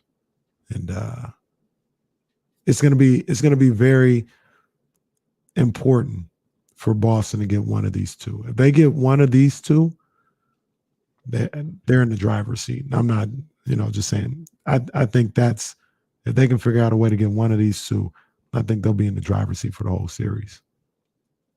Okay. We'll talk a lot more NBA Finals as the day rolls along. Certainly, we've got 2 days before Game 1. We'll discuss some other NBA rumors that are out there, how they may pertain to the Kings. Luke Walton is back. Oh, man. True story. Luke Walton is back. Darvin Ham has a head coaching job. We'll dive into that as well. The professor, Jason Jones, going to be with us coming up at 3:15, 3:20 or so. The 1 versus 0 workout heard around the world. Jaden Ivey's CAA Pro Day got a lot of attention. It was hilarious seeing like every individual, like Pacers people. There's what I almost said Bruce Pritchard. What's it? Kevin Pritchard, Kelly Krauskopf. They're all there watching. That's a Jaden Ivey. Could the Pacers move up in the draft? Then you see, like, of course, Monty McNair, Vivek Ranadive. You see all of them and Kings fans tweeting about them. No matter what team you're a fan of, you were probably tweeting about your representatives being at Jaden Ivey's workout, and everybody, could the Oklahoma City Thunder, like I'm hearing Chet might not be the guy. Maybe it's not Powell. Maybe it's Jaden Ivey. All of a sudden, everybody's talking about not that Jaden Ivey wasn't very, very high on draft boards before, but now there seem to be some rumblings about Jaden Ivey potentially sneaking into that top, that once thought locked top 3. Man, that was an impressive pro day. He looked good out there. He did. looked good. This He dude did. was a problem. He reminds me of what a buddy of mine, shout out to my man Alan Knox, he told me in this draft when the guy was about to get drafted. And he said, at the time, he was like, I don't really like his game. I'm not saying this is Jaden Ivey, but he's like, I don't really like his game, but he's gonna go crazy in these workouts and in these pro days, and he's gonna be a first round pick. And at the time, he was talking about Zach LaVine. He was like, Zach LaVine, like, I got questions about his game, but I know he is gonna just make people go nuts at his pro day, and he's gonna just move up in the draft. And I kind of feel that same way about Jaden Ivey. Obviously, if he ends up being like Zach LaVine, that's a pretty good NBA Not career bad. for sure. Yeah, it's But not bad. the pro day and something like that, that's made for a guy like Jaden Ivey. This guy, he's gonna shoot up draft boards just based on that. And I understand it because I watched it. I saw it. I saw the clips. It was like, wow, look at this dude. Yeah. Yeah, it's phenomenal. We'll come back. We'll talk a lot more about Jaden Ivey, some of the rumors out there surrounding him. Of course, we're, I think, 3 weeks from Thursday from the draft. So it's just going to be nonstop rumors for the next 20 plus days. Kenny will love the team that seems to be strongly linked to interest in Jaden Ivey, which is adorable because they really have no chance of doing it. But we'll explain. We'll get into this conversation. We'll talk some things that happened in the Bay Area as well when D'Lo and KC return here on Sacramento's #1 sports station, ESPN 1320. Get up for a quick second. Yeah, for sure. I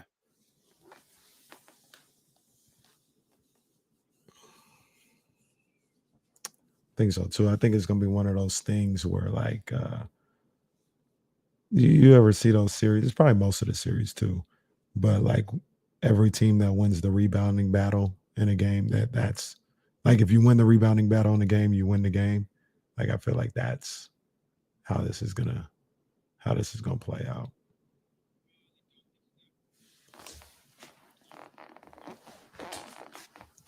Yeah. They have the opportunity to bottle those guys up on the perimeter.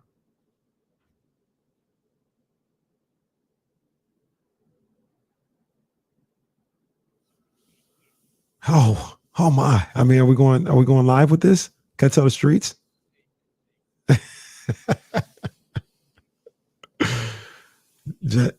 Jesse says Celtics in 6. That's actually what I have. I got Celtics in 6 as well.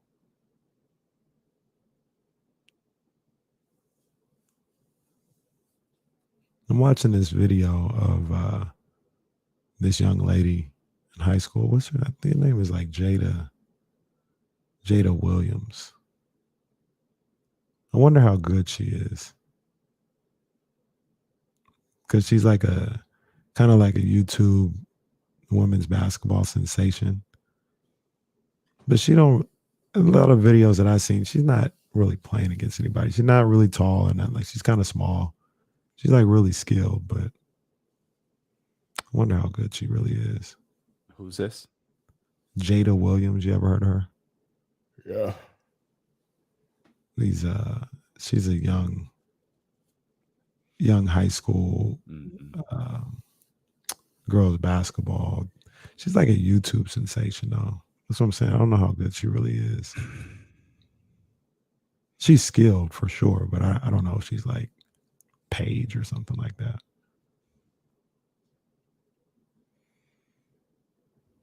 She's lighting these girls up, though.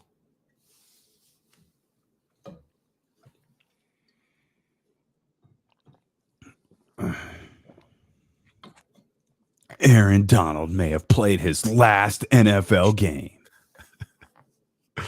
Are you on NFL Live? No, that's a tweet. Oh, That's what they led off NFL Live from. I said, I think I'm gonna turn it to YouTube.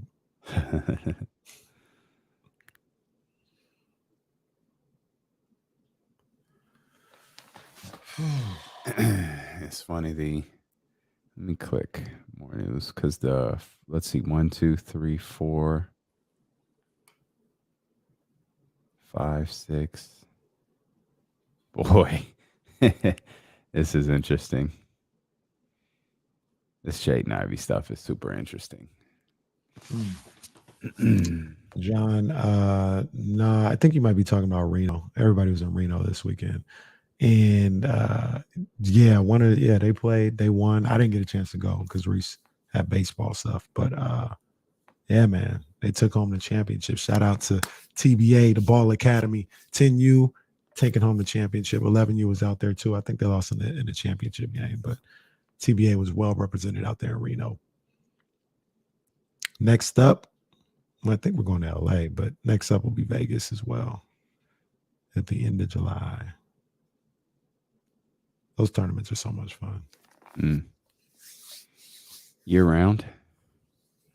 For those who want to play year round, it's year round.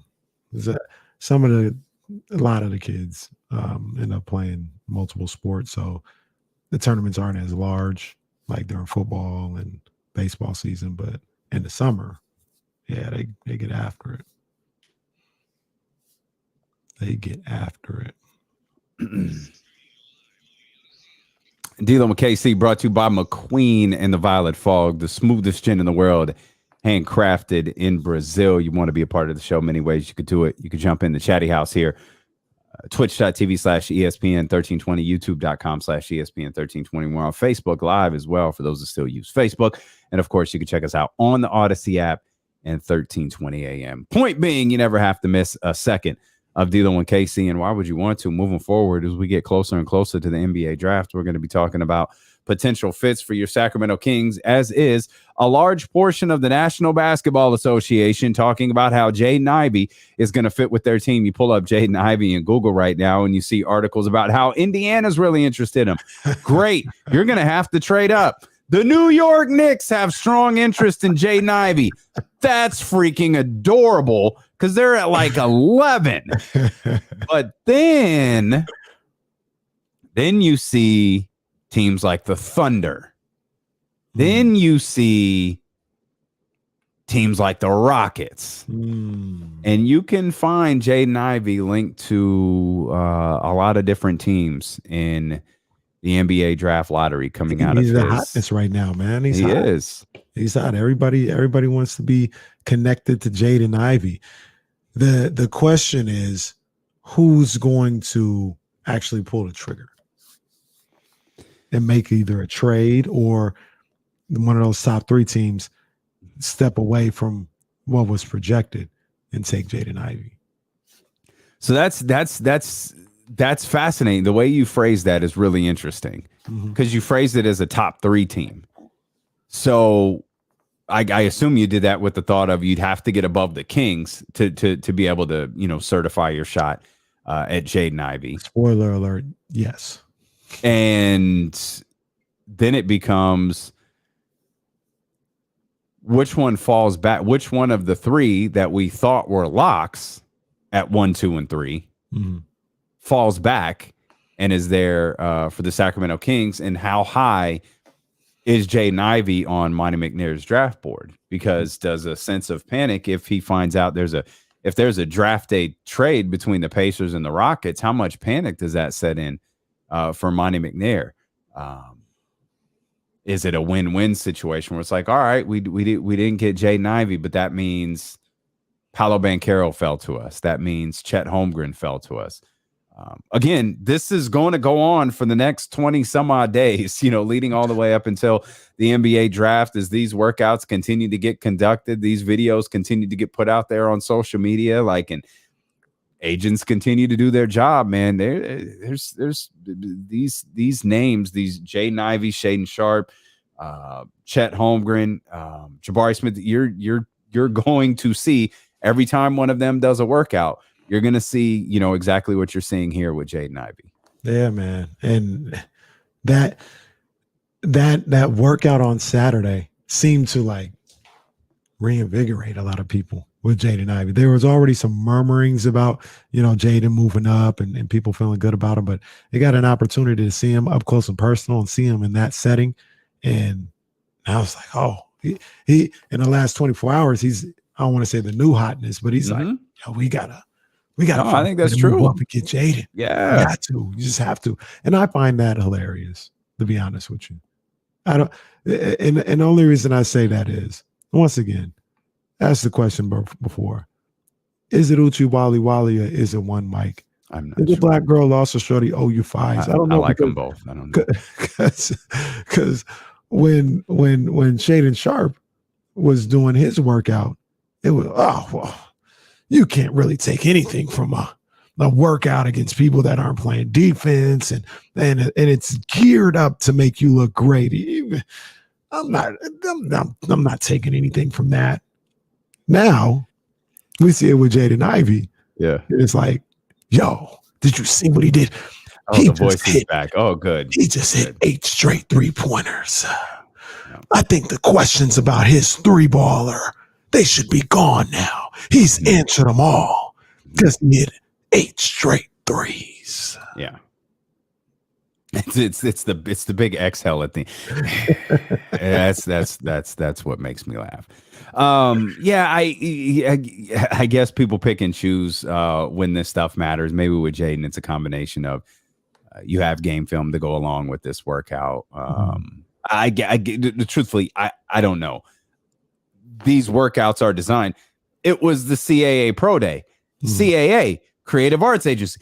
It was his agent. It's their job to shine him up as nicely as possible, so everybody involved in this process, from Jaden Ivey down to the CAA team, sees a nice payday.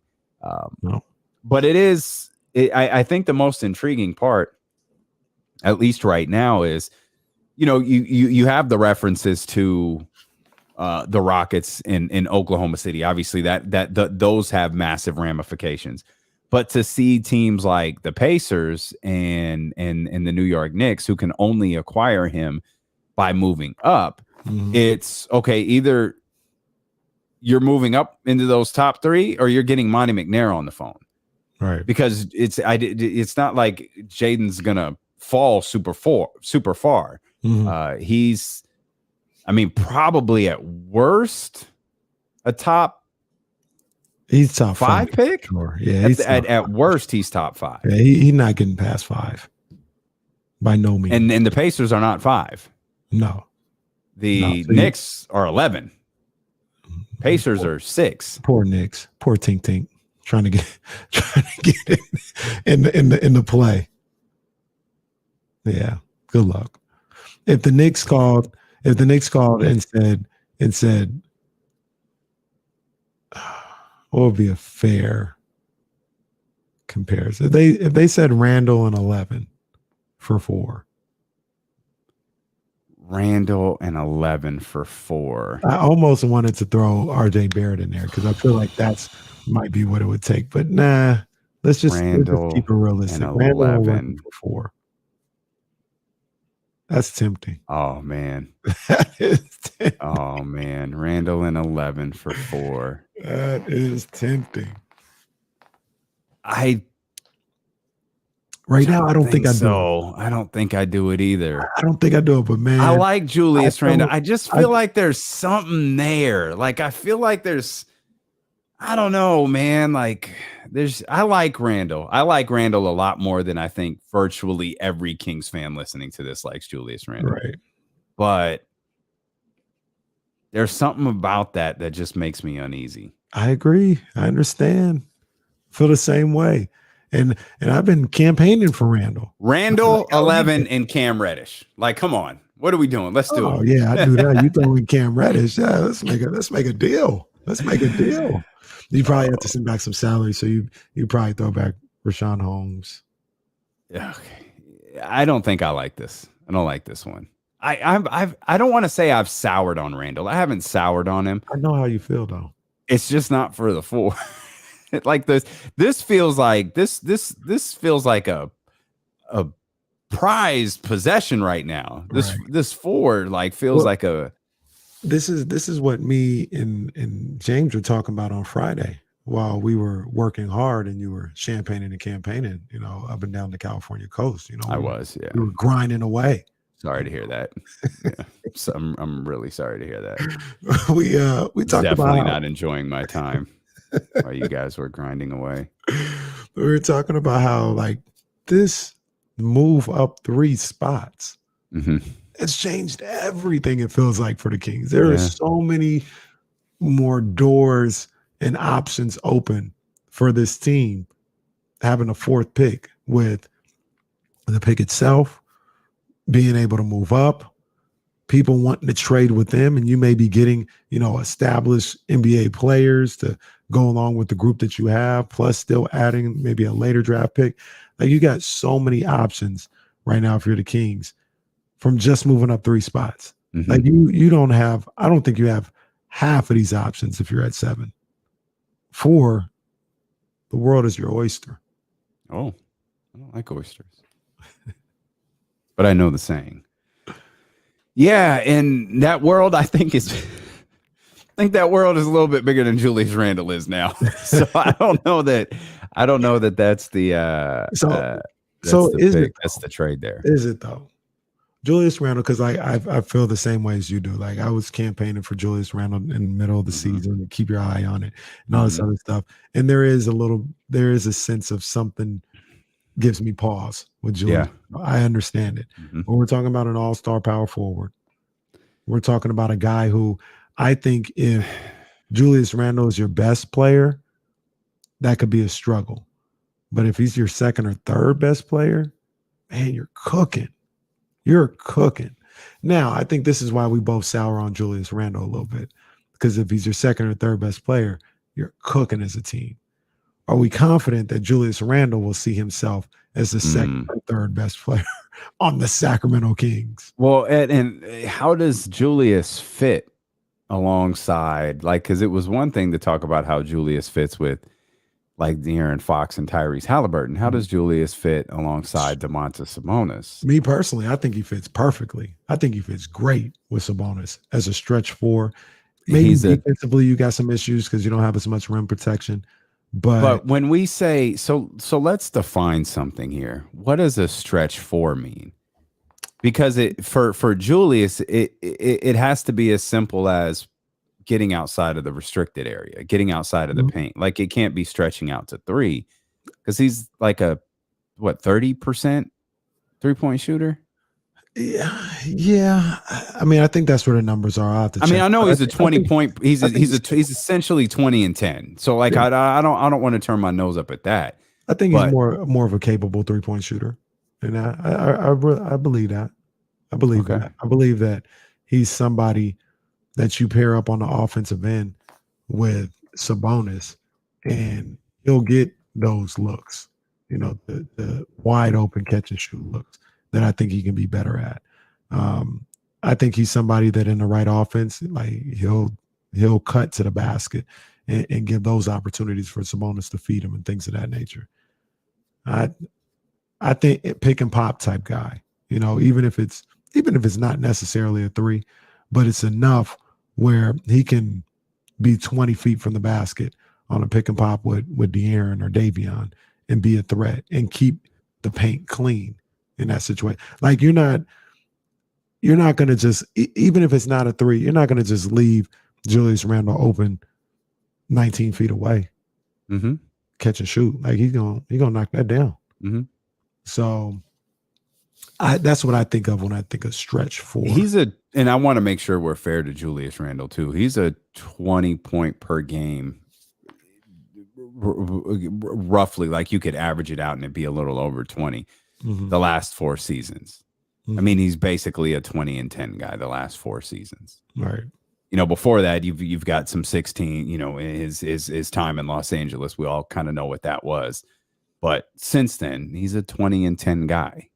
And here's the argument. In the year he made the All-Star game, I pulled this up. The year he made the All-Star game, he did shoot 40% from 3. Now that's an aberration. And that's what I was going to mention as well. If I want to make the argument against him being any kind of a stretch 4, he shot 41% from the 3-point line 1 year. Yeah.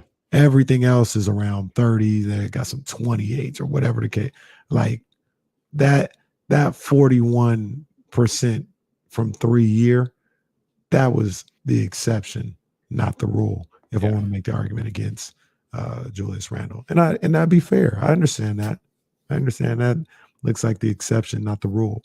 But how old is he? Is he like 20? He's 27. 27. Mm-hmm. I don't know when his birthday is. I don't know when he turns 28.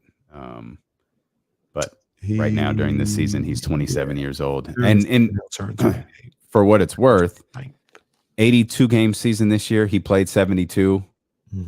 72 game season the prior year, he played 71. 72 game the prior season, he played 64. So he's out there. Like he plays. I mean, he played 82 games, when he was with the Lakers. He didn't, start 82 games. But he doesn't miss large chunks of time. Yeah. Certainly hasn't recently. I would definitely. Did we just talk ourselves into this fictitious trade that we just made up like 5 minutes ago that we immediately said no to and then like somehow talked ourselves into it? At the Knicks for trying to get into the top 5 and we just gave them a top 5 pick. And that's probably the only way they could do it, right? Is Julius Randle. There's no other way they could get into the top 5. No, I mean, or at least in a position to draft Jaden Ivey. There's no other way they could get in there. RJ Barrett, like if you're, I don't even know, because you're dealing with the Kings. And I don't think the Kings need RJ Barrett. I don't think Detroit needs RJ Barrett. Houston wouldn't really need him either. RJ Barrett is probably the more prize coveted player. But with these teams that you're talking about you have to deal with to get into the range for Jaden Ivey, I don't think RJ works for any of those guys. We'll get to this name shortly, but is Julius more appealing to you than Jerami Grant? Man, that's a good question. Thank you. They're about even. They're about even for me. Really? Yeah, they're about even. Wow. Okay. Because Jerami Grant, in my opinion, while I don't look at him as a scorer that Julius Randle is or can be, he helps you so much on what you're trying to do defensively. And, being long and active on the perimeter, he has the ability to do that.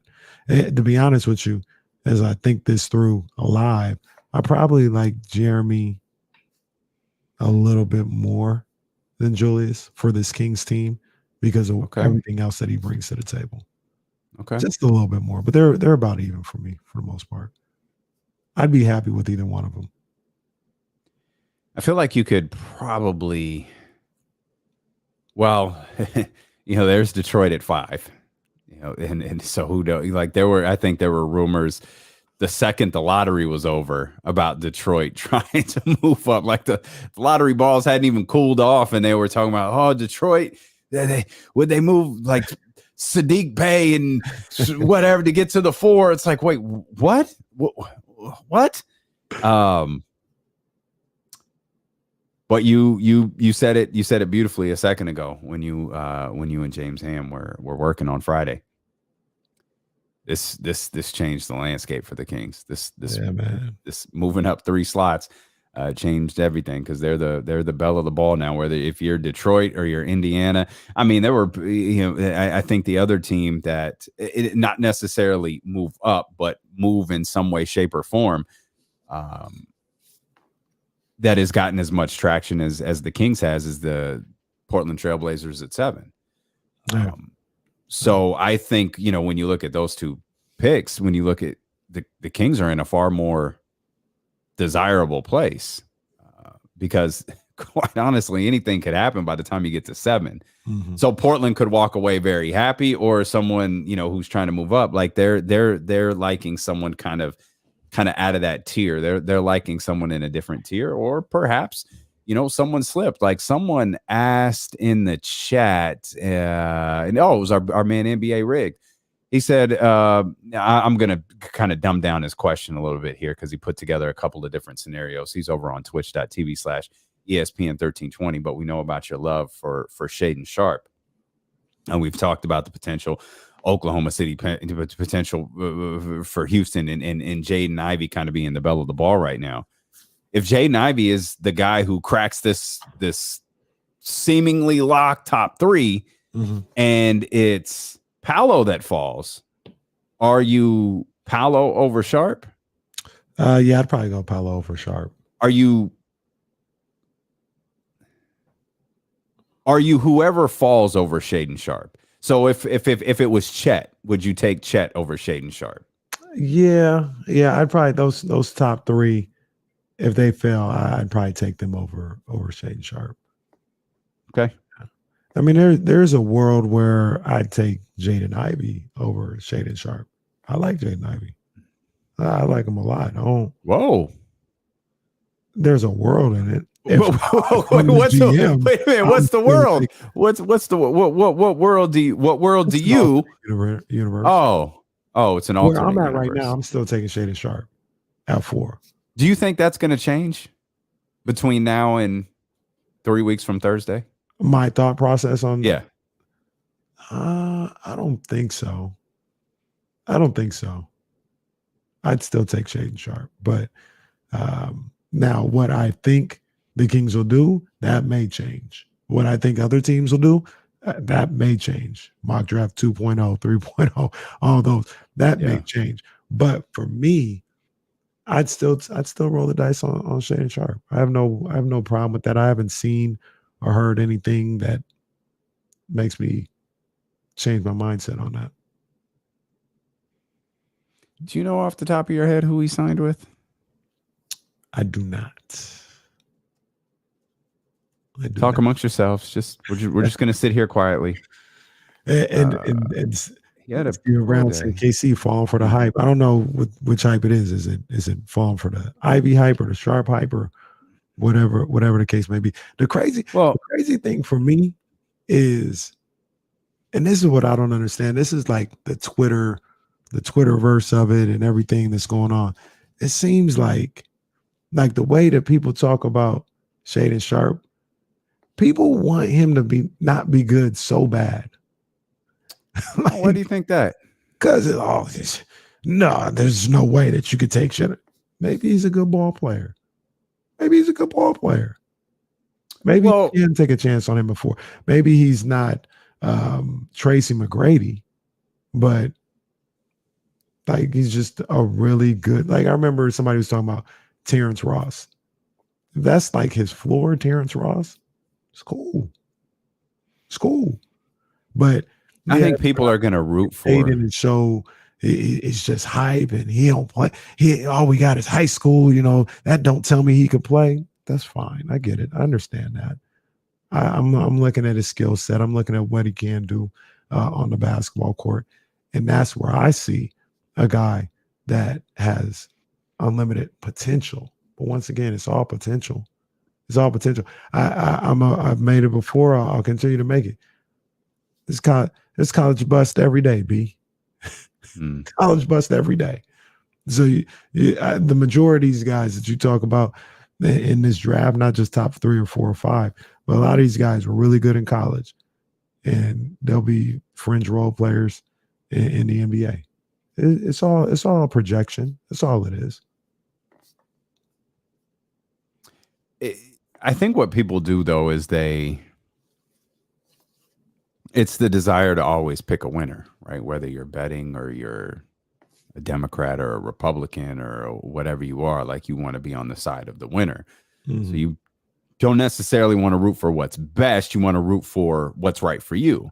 And for Kings fans, we're scarred by the 2 years and gone lottery pick, 3 years and gone lottery pick, 4 years and gone lottery pick. We're scarred by the glimpses of talent that we thought Willie Cauley-Stein had. We're scarred by the glimpses of talent that we thought Ben McLemore had. Like you're scarred by Ben McLemore. You talk about the word potential being tied to somebody. They should have just put potential on the back of Ben McLemore's jersey, because that's all you ever heard about him. Like, oh no, he's got the capability. He's got that potential right there. That's blue chip right there. And you just keep waiting and waiting and waiting, and it never materializes in Kings fans. They wait and they wait and they wait. And so if you're like team Jaden Ivey or team Shaden Sharp or team Keegan Murray, you're going to root hard for your team, but you're also going to root against the other one, because not only are you afraid of the Willie Cauley-Steins and the Ben McLemores, and you're also afraid of the Dame Lillards and the Donovan Mitchells and the endless number of players that were selected after your Sacramento Kings picked. Right. And you don't want one of those to be one of these Keegan Murrays or Jaden Iveys or whoever the Sacramento Kings wind up not taking. Well, and there's the thing with that, because the people talk about Shaden Sharp. Oh, you can't take a chance on. We taking a chance, and this guy hasn't played. You've taken 4-year college players. If you're the Sacramento Kings, you've taken 1-year college players and Ben McLemore. Taking guys that went to college for 2 years. I don't know if Willie was 1 or 2, but he was around there. You've taken them all. They all haven't worked. So, like, using past failures as a reason why. So take a high school kid now. They've taken guys that barely played, and it's a little different situation. But Papianis, Scal, guys like you've taken guys like that. You've taken them all. You've taken all these guys, and none of them have worked. So to sit up here and be like, well, we got to take this guy because what we did in the past didn't work. You're saying that about all scenarios. 1-year guy, 4-year guys, 2-year guys, high school guys, Euro guys. You're taking them all, and they all haven't worked. So that's not a good enough reason not to take somebody, in my opinion. Rico, we see you on hold, man. Hang tight. I promise we'll get to you right after the break. Don't hang up. You want to get in line to talk Kings basketball, you most definitely can. 916-349-1320. I don't want the day to go without us talking about what happened, the variety of things that happened with the San Francisco Giants. So we'll get to that. We'll stick with Kings basketball, and we'll do that when we do that when KC return here on Sacramento's #1 sports station, ESPN 1320. Jesse, it looked like it, but did everything go good on Friday with YouTube? Yeah, like I saw Trista's numbers were massive, so that's good stuff.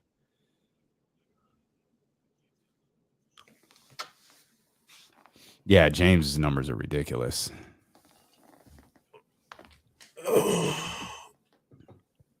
Okay, good.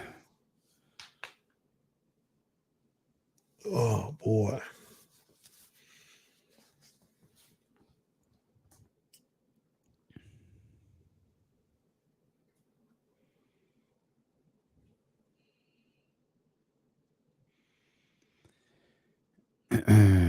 Compare Keegan's skill set to that of Julius Randle. Well, I mean, out the gate, I feel like Keegan Murray's more athletic.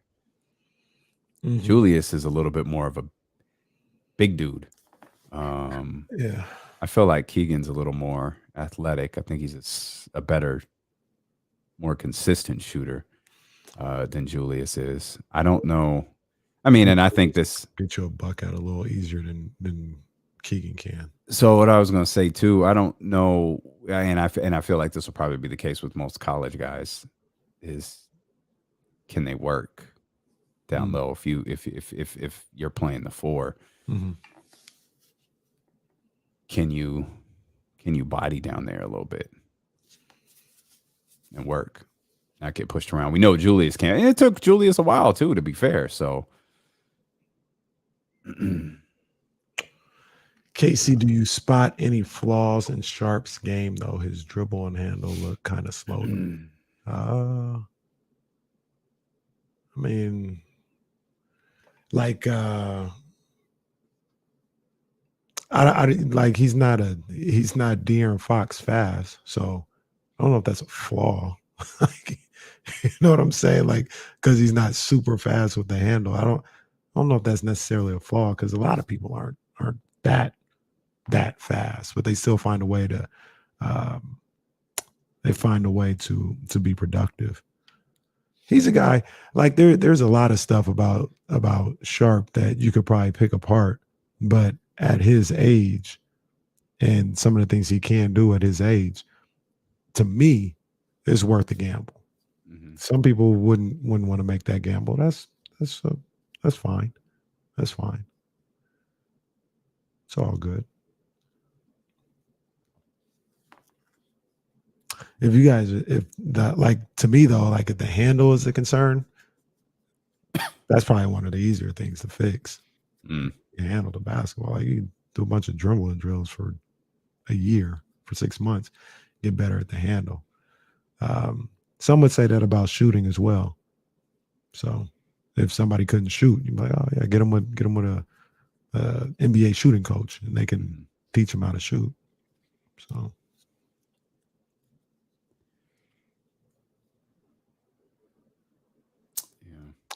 Casey, better stick the radio talking crazy. Kings don't have time to take Shaden. Well, I don't know what other job offer I have, but okay, Michael. Yeah, the way they was talking about you at the meeting today, they ain't gonna let you go nowhere.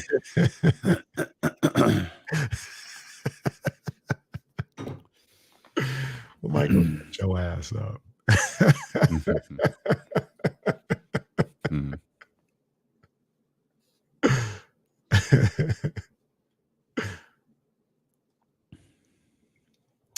The other issue is, oh my bad, I get you out. Yeah, I see you, Sean. Yeah, is guys not adjusting to the NBA shooting range or the physicality. Yeah, you never know, and that's all I've always said about all this.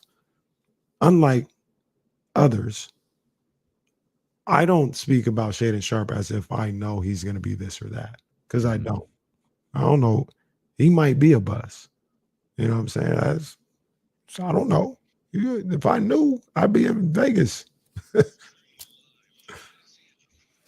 Live on Odyssey, I'm live on Twitch, YouTube, and Facebook. It's Steeler and KC, brought to you by McQueen and the Violet Fog, the smoothest gin in the world, handcrafted in Brazil. You want to be a part of the show? 916-349-1320. Let's get to our man Rico. Rico, we appreciate your patience.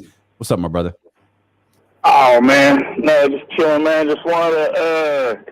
I'll be honest, man. I really don't pay attention to no college basketball, or college football. I'm not really a college football. I mean, college anything.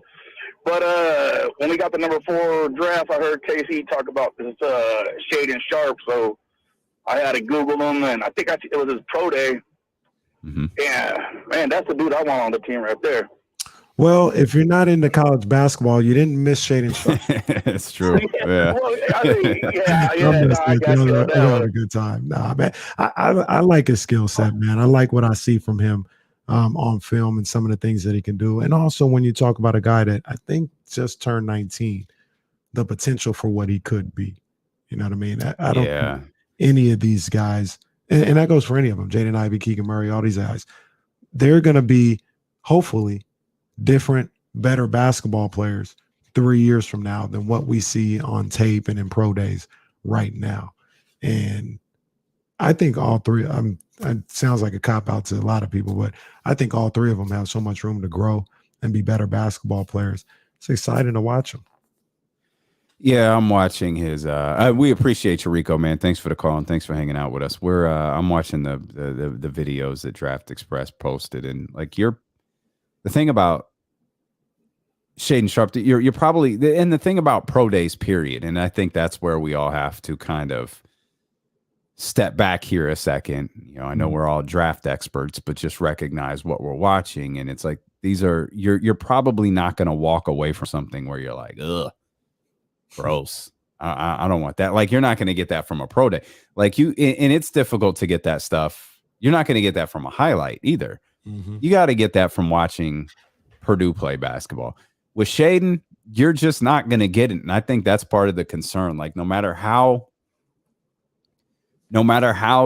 deeply you choose to dive into these draft prospects, if you just want to watch highlights, cool. Recognize that you're watching the best footage of this particular athlete put out there to make this athlete look his best. If you're just choosing to go off of, maybe that and a combination of pro days, recognize that those pro days are set up to make these draft prospects look phenomenal. If you're diving in a little bit deeper and you're going to watch entire games, that's a whole different animal. Like, because you could pick and choose. You could pick a game where Chet Holmgren goes for 27. You could pick a game where he goes for 8.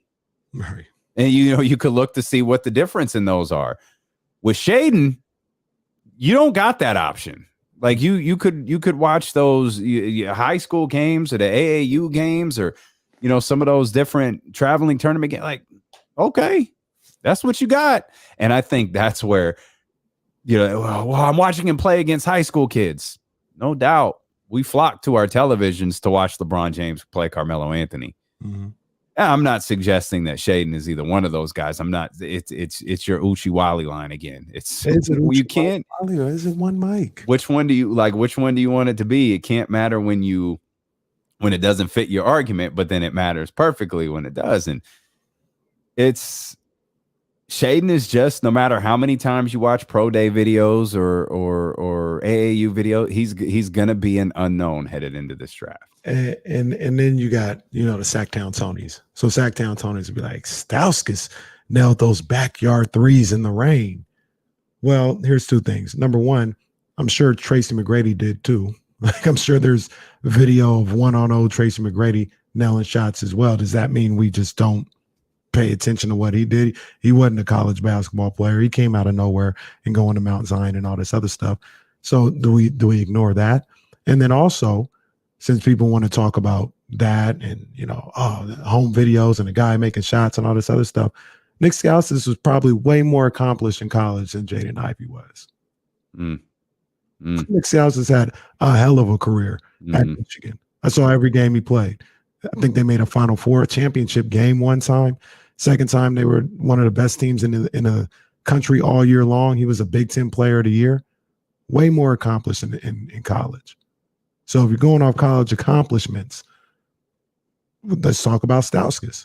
Since everybody want to talk about Stauskas all the time, talk about what he did in college. So that's why I say, man, you could do it with everybody. You use the Jimmer line. Like, we could watch Jimmer Fredette. It was a BYU in college. Like, we could watch him all day. You do it with everybody. I look at Jaden Ivey, and even you can throw Keegan Murray in there. I think they're phenomenal players. Like, I just watch them play. I don't want to say it doesn't matter, but I'm not like all caught up in the fact that he did this in the Big Ten. Like, I just watch him play. I watch his skill set. He has a phenomenal skill set.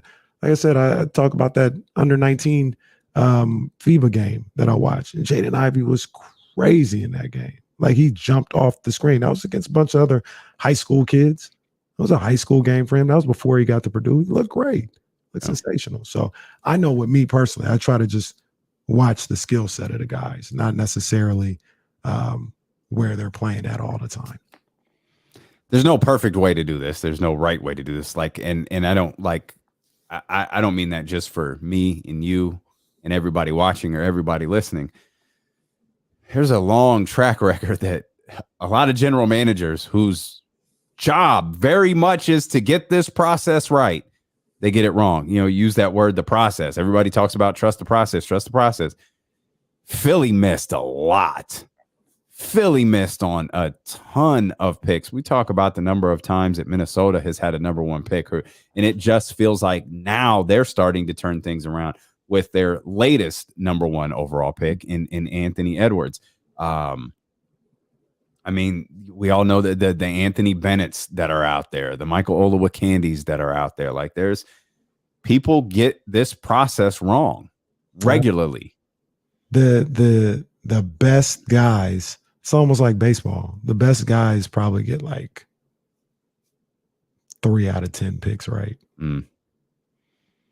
Like Sam Presti's living on, I mean, and he should. He drafted 3 MVPs. He drafted 3 MVPs, but at the same time, the Oklahoma City Thunder fan base, okay. How long ago was that? Yeah. Like, we're like Harden and Westbrook are closer to retirement than they are to you drafting them. So let's what's next for us? Because we can't keep holding on to that. And you've got 4 million picks over the next 6 years. So like, you're gonna have to get these right. You've got to draft 3 more MVPs or MVP caliber players or all-stars, because you've got to get us back on track, because this is Oklahoma City. Right. Like that, like, even when you get it right, it wears out pretty thin, or wears out pretty quick, excuse me. And Cody, you're right. So the Warriors sure haven't missed much lately other than Wiseman. They look. Sure haven't. They're probably like 50%. Don't nobody talk about Nico Mannion. who was drafted before Jordan Poole. No, nobody talking about Patrick McCaw. Like, even your best miss. It's just because it's just an inexact science. That's all it is. But and I think the good thing for them, like the Warriors, I think there's when you have the ability to draft later in the first round because you're good versus the pressure of getting the pick right. I'm not saying anyone wants to get the pick wrong. But the pressure of missing on 2, 3, 4, 5, 6, even 7 is a whole lot different than missing at 24, 25, 26, 27. It's, I mean, your boy, your man, Kyle Shanahan and John Lynch and that crew in San Francisco, you'll be happy to tell me repeatedly, they'll get things wrong at the top of the draft, but go ahead and look at what they do at the end of the draft. Right. Those, like, it's hard to think of, like Solomon Thomas sticks out, right? Some of those misses at the top of the draft stick out. And then you realize, well, wait a minute, they got Kittle. They got Kittle later. Like they drafted these other guys who are players on their squad. Like they drafted them too. But the pressure to hit at the top of the draft is a lot different than hitting in later rounds. You guys, we can talk about, you can do whatever you want as far as like how you want to go about, looking at these guys and deciding who you would pick if you were the GM.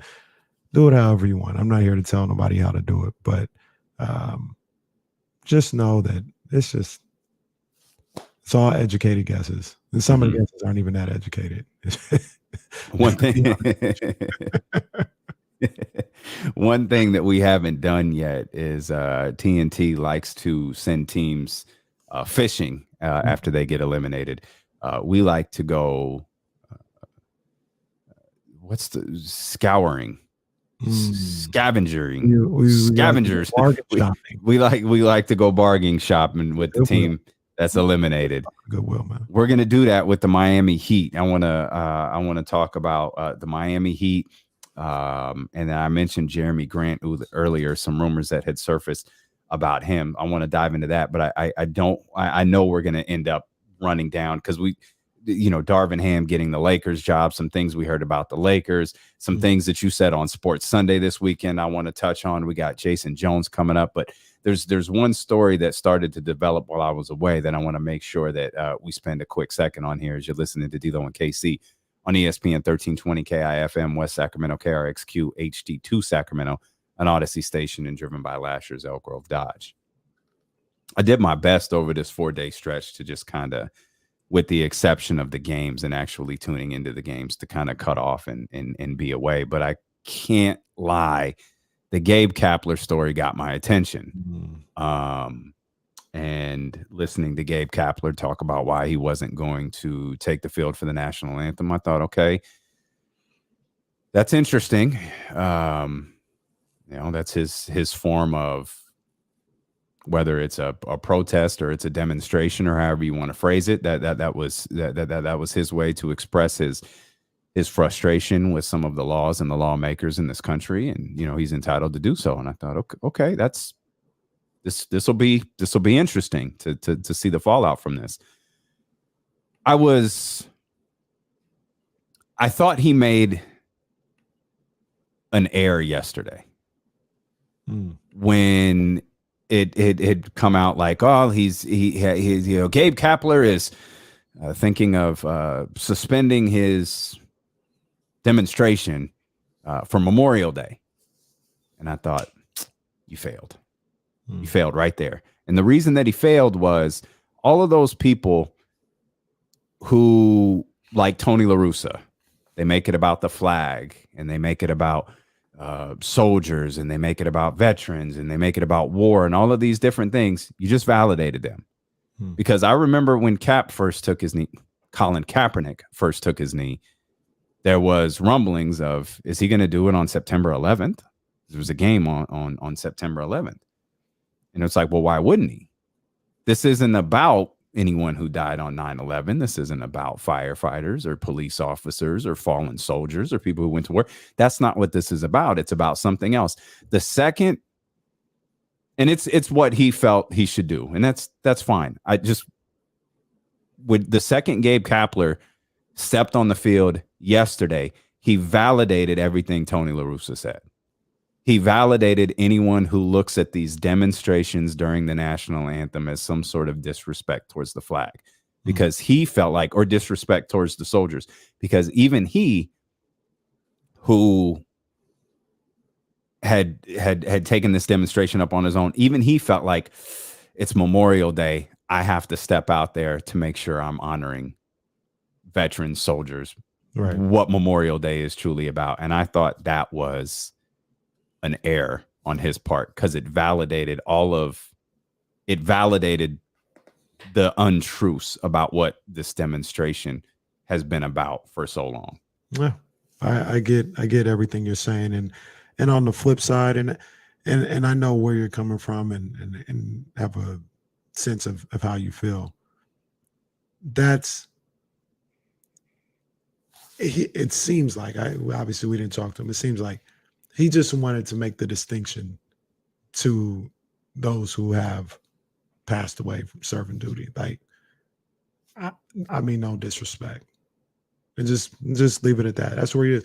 I get your point, because for those that understand what's going on, they're not the same thing. They're not. I'm not disrespecting or trying to bring any disrespect to any of the fallen soldiers by saying we need to do better to protect our society and our kids. Mm-hmm. Like that, they're not the same thing. But I can't fault a guy like Gabe for just wanting to be perfectly clear. Like, what I'm doing, I'm not trying to disrespect anybody. And that's the way he did it. And you say it's an error, and I understand that school of thought that it was an error in the process, because it does, validate Tony La Russa and people like that. But I think Gabe was on a mindset of, better safe than sorry for my conscience. At the end of the day, I just want to make sure it's known that I'm not disrespecting the soldiers. That was his stance. What you said I agree with. It makes all sense in the world. You continue, if that's the protest you want to do because you don't feel like the country is living up to their end of the bargain. That has nothing to do with whether you respect military veterans or not. I agree with you. So yeah, it's interesting how the national anthem has become such a scene for demonstrations or protest. Whether it was Megan Rapinoe or, now you have, whether it was taking a knee, staying in the locker room, staying in the dugout, all of these types of different things. I'll say this till I'm dead. I don't know why the national anthem is played at every sporting event night after night. Like, if I go to 41 Kings games a year, what the hell do I need to hear the national anthem for? Like at the Olympics, sure. World Cup, absolutely. When there's national teams involved, man, I got you. That's what they're playing for. Like, I get it. Yep. I don't see why when I go to the Golden One Center, I have to hear the national anthem played 41 times. There's just I don't get it. Yeah. I've never gotten a proper explanation as to why this happens. As I've gotten older, I search for those type of answers, and I haven't been able to find them either. You know what I mean? And it really, like, once you started to peel back the onion with all this, it just leaves a sour taste in your mouth, and you start to question everything, and everything that you look at. It's like, is this real? Like, or is it genuine? And I take it back to like when I found out through this whole process that the NFL isn't, quote unquote, saluting the troops. They're paid for all that. Just like they're paid by AT&T and State Farm and all these other guys. All of that. Yep. They're paid to do all this. And it's like, and then you ask yourself, like, well, why is the military service doing this? Essentially, it's like a commercial, like you just mentioned. It's a commercial. Exactly what it is. People to come and join the military and do all this other stuff. And it's like, and before I knew all that, I thought it was just a genuine nod to service, nod to the people that serve this country. But like I said, when you pull back the onion, you see it's just nothing but a bunch of money involved. There's nothing genuine about it. It makes you question everything. So, like, to your point, what's really going on with the national anthem? That, do you mean to tell me that's genuine, or is there something behind that for us doing that at every sporting event? Somebody getting paid for that? I don't know.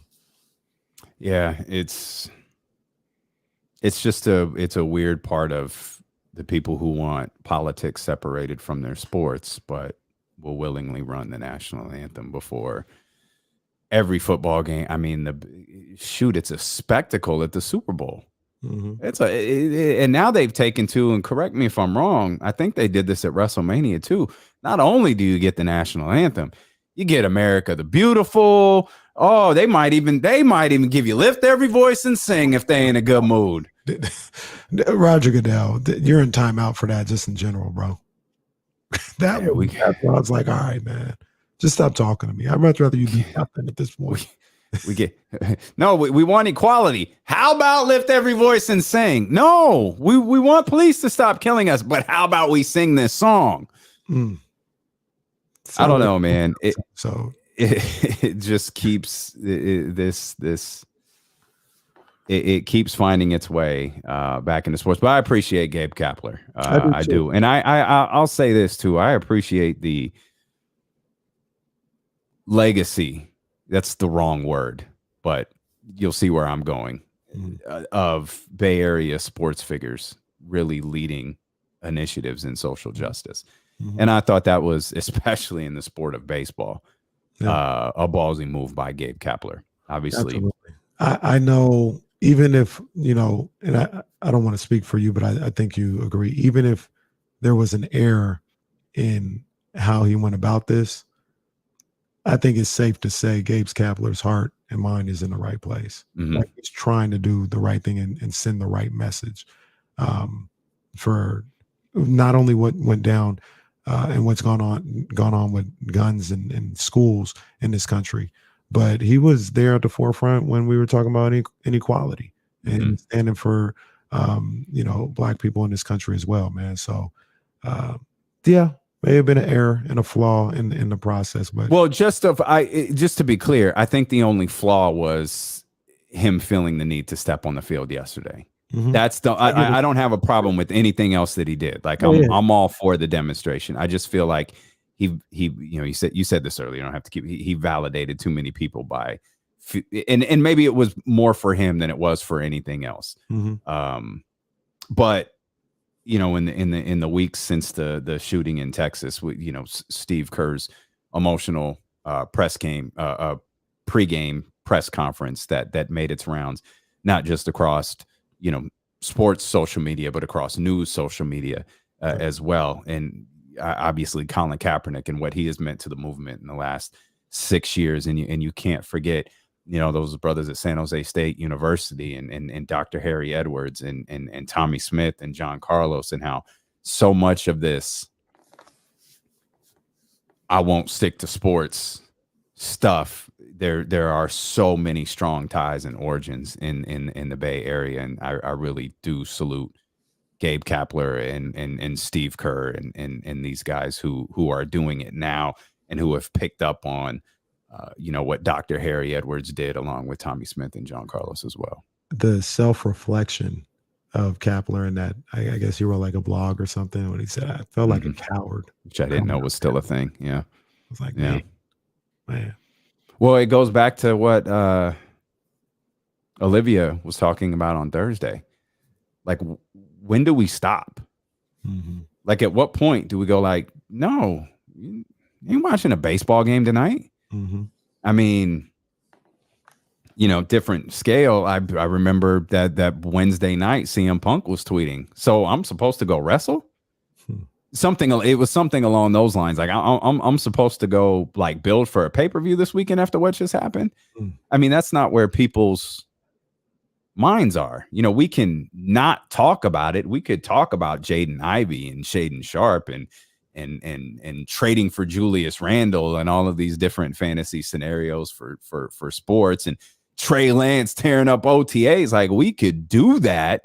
But we all know, anybody that, more specifically for the people who watched this show that day, you knew what we were watching. Like, we had our eyes on our phones. We were following this story.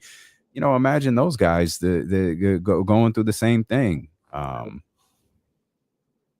to go out there and perform in those situations. So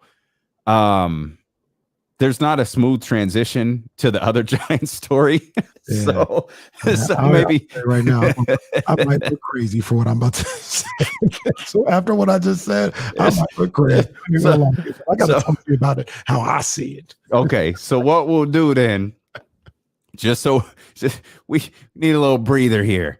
So we'll come back. We'll talk about the other Giants story that popped up over the weekend. Much different tone to that one than this. And I want to get back to some of the Jerami Grant rumors we saw, and then we're gonna go scavenge through the Miami Heat and see if there's anything that we could get from them to help the Sacramento Kings. So we got all of that coming up. Of course, the phone lines are open for you as always. 916-349-1320. Chatty House is popping right here. This might be one of the most anticipated 13th rounds in history. It's a buzzing. You could catch it on Twitch. You could catch it on YouTube. You could catch it on Facebook. That's coming up right now. We're back with more here. Tilo and KC, brought to you by McQueen and the Violet Fog, the smoothest gin in the world, handcrafted in Brazil on ESPN 1320. Let me get out the way, man. Let y'all work. Yeah. 13th round with your main man, Kenny Caraway. Shout out to my people over at Meister Watches, Ryan, the whole crew, doing what they do over at Meister Watches, and somebody that may be getting a Meister watch or something even grander sometime soon. There's Gervonta Tank Davis this past Saturday night. I've said it since this show started, even before this show started. I talked about Tank being the best show in boxing. When you talk about somebody that's box office, when you talk about somebody that if you're paying a pay-per-view, you're getting your money's worth. You can't ask for any more than what you get in a Tank Davis fight. And this past Saturday, he didn't disappoint. Rolly Romero kept running his mouth for the past, he's been running his mouth for like 3-4 years, to be honest with you, talking crazy about Tank. Tank stepped into that ring, took that man out in the 6th round with just a beautiful, technical sidestep to the right, counter left hook, while Rolly was just walking in looking crazy. Like a lot of people said, it reminded them of Pacquiao running into Marquez. The only difference is Marquez, he had some help. Tank didn't have no help. Tank told you, I didn't even load up. I just read and reacted. Boom, hit him with that left hook. And as the announcer said, Rolly's eyes went cross-eyed. Tank Davis, and I'm going to keep saying it, and I have no problems making this declaration. Tank Davis is this generation's Mike Tyson. You can't get up during a Tank Davis fight. You can't miss a second. You can't miss a round. Because at any point in time, he can change the game. He can knock somebody's lights out, and he can give you a highlight reel that'll live for the ages. That's what he did to Rolly Romero. And I'm going to tell you who he needs to be doing it to next tomorrow on the 13th round.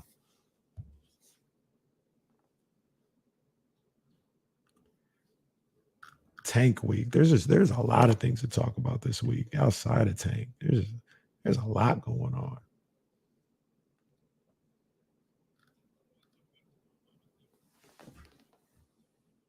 Not yet. It's still got to marinate? No. Yeah, I think you go with it now. I think you go with it. You either go with it now or early 2023.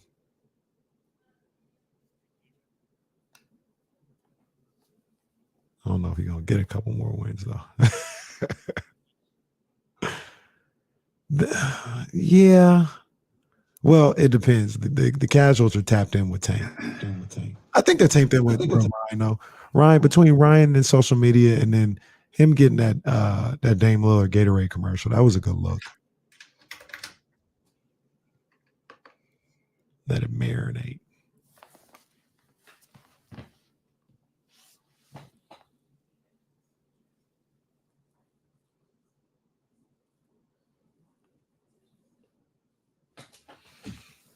Cutting Pete, what's up, man? Welcome back. Couldn't be.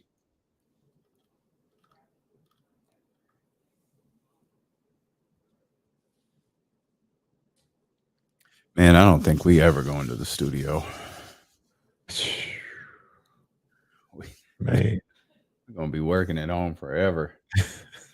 I ain't even mad. Man. Yeah. It's gonna turn into Xfinity call center. Doing the job there. You wanna it was a big weekend. Yeah, man. I know what it is. Look, man, I'm just asking you. Uh-huh. When this next fight is made, is Damian Barling tapping in to the greatest show in boxing? What's the next fight? I'll watch Tank. Tank has my attention, yes. Tank was the first dude I think you told me you've got to watch this dude fight. Yeah. Tank is, I said it before. I know caught a little flack for it, but it just is what it is. I'm not saying he is exactly this. I'm saying he is this generation. When I talk about this generation, I'm talking about like Jesse Tapia. He's this generation's Mike Tyson. He gives you every single time he's fought, except for maybe Isaac Cruz, although that was a good matchup. But every other time he's fought, he gives you what you pay to see. You watch Tank for him to knock somebody out. Mm-hmm. And he knocks somebody out damn near every single time. He does it in humiliating fashion as well. Come on, man. This guy's different. He's different. I'm ready. Tank, I'm going to tell you right now, I know you're always against it. If it's Tank versus Ryan Garcia, we're going to Vegas. Well, okay. We're going to Vegas for Tank versus Ryan Garcia. Okay. Well, what are we going to do there? Broadcast live. We'll be there all week. Are we going to get tickets? You going to get us credentialed? Yeah. I'm going to talk to Leonard Ellaby. You know what I'm saying? I'm going to talk to Al Heyman. And I'll make sure we're taken care of. I probably could even talk to our girl, Tracy, used to be with the Kings. Mm-hmm. Tracy J. Yeah. Okay. You know, all right. But yeah, we broadcast. Tank versus Ryan Garcia is a top 3 fight in boxing. Top 3 fight. And when you talk about like just getting people picking sides, like the other fights are probably, somebody talked about Tyson Fury and Anthony Joshua. Well, Anthony Joshua, he definitely will bring the eyeballs for that fight. Tyson Fury won't, because he never does. If it's not Deontay Wilder, ain't nobody trying to see Tyson Fury. But AJ will bring the eyeballs. The other one is obviously Terrence Crawford versus Errol Spence. But when you talk about just like just the streets being involved, people that don't even watch boxing being involved and picking a side, it might be Tank versus Ryan Garcia. That might be the casuals' best fight in boxing right now. Okay. And Tank would send Ryan out on a stretcher. Is that a controversial take? Huh? Is that a hot take right there? No, I think a lot of it. Well, let me ask Jesse. Jesse, what do you think Tank does to Ryan? Oh.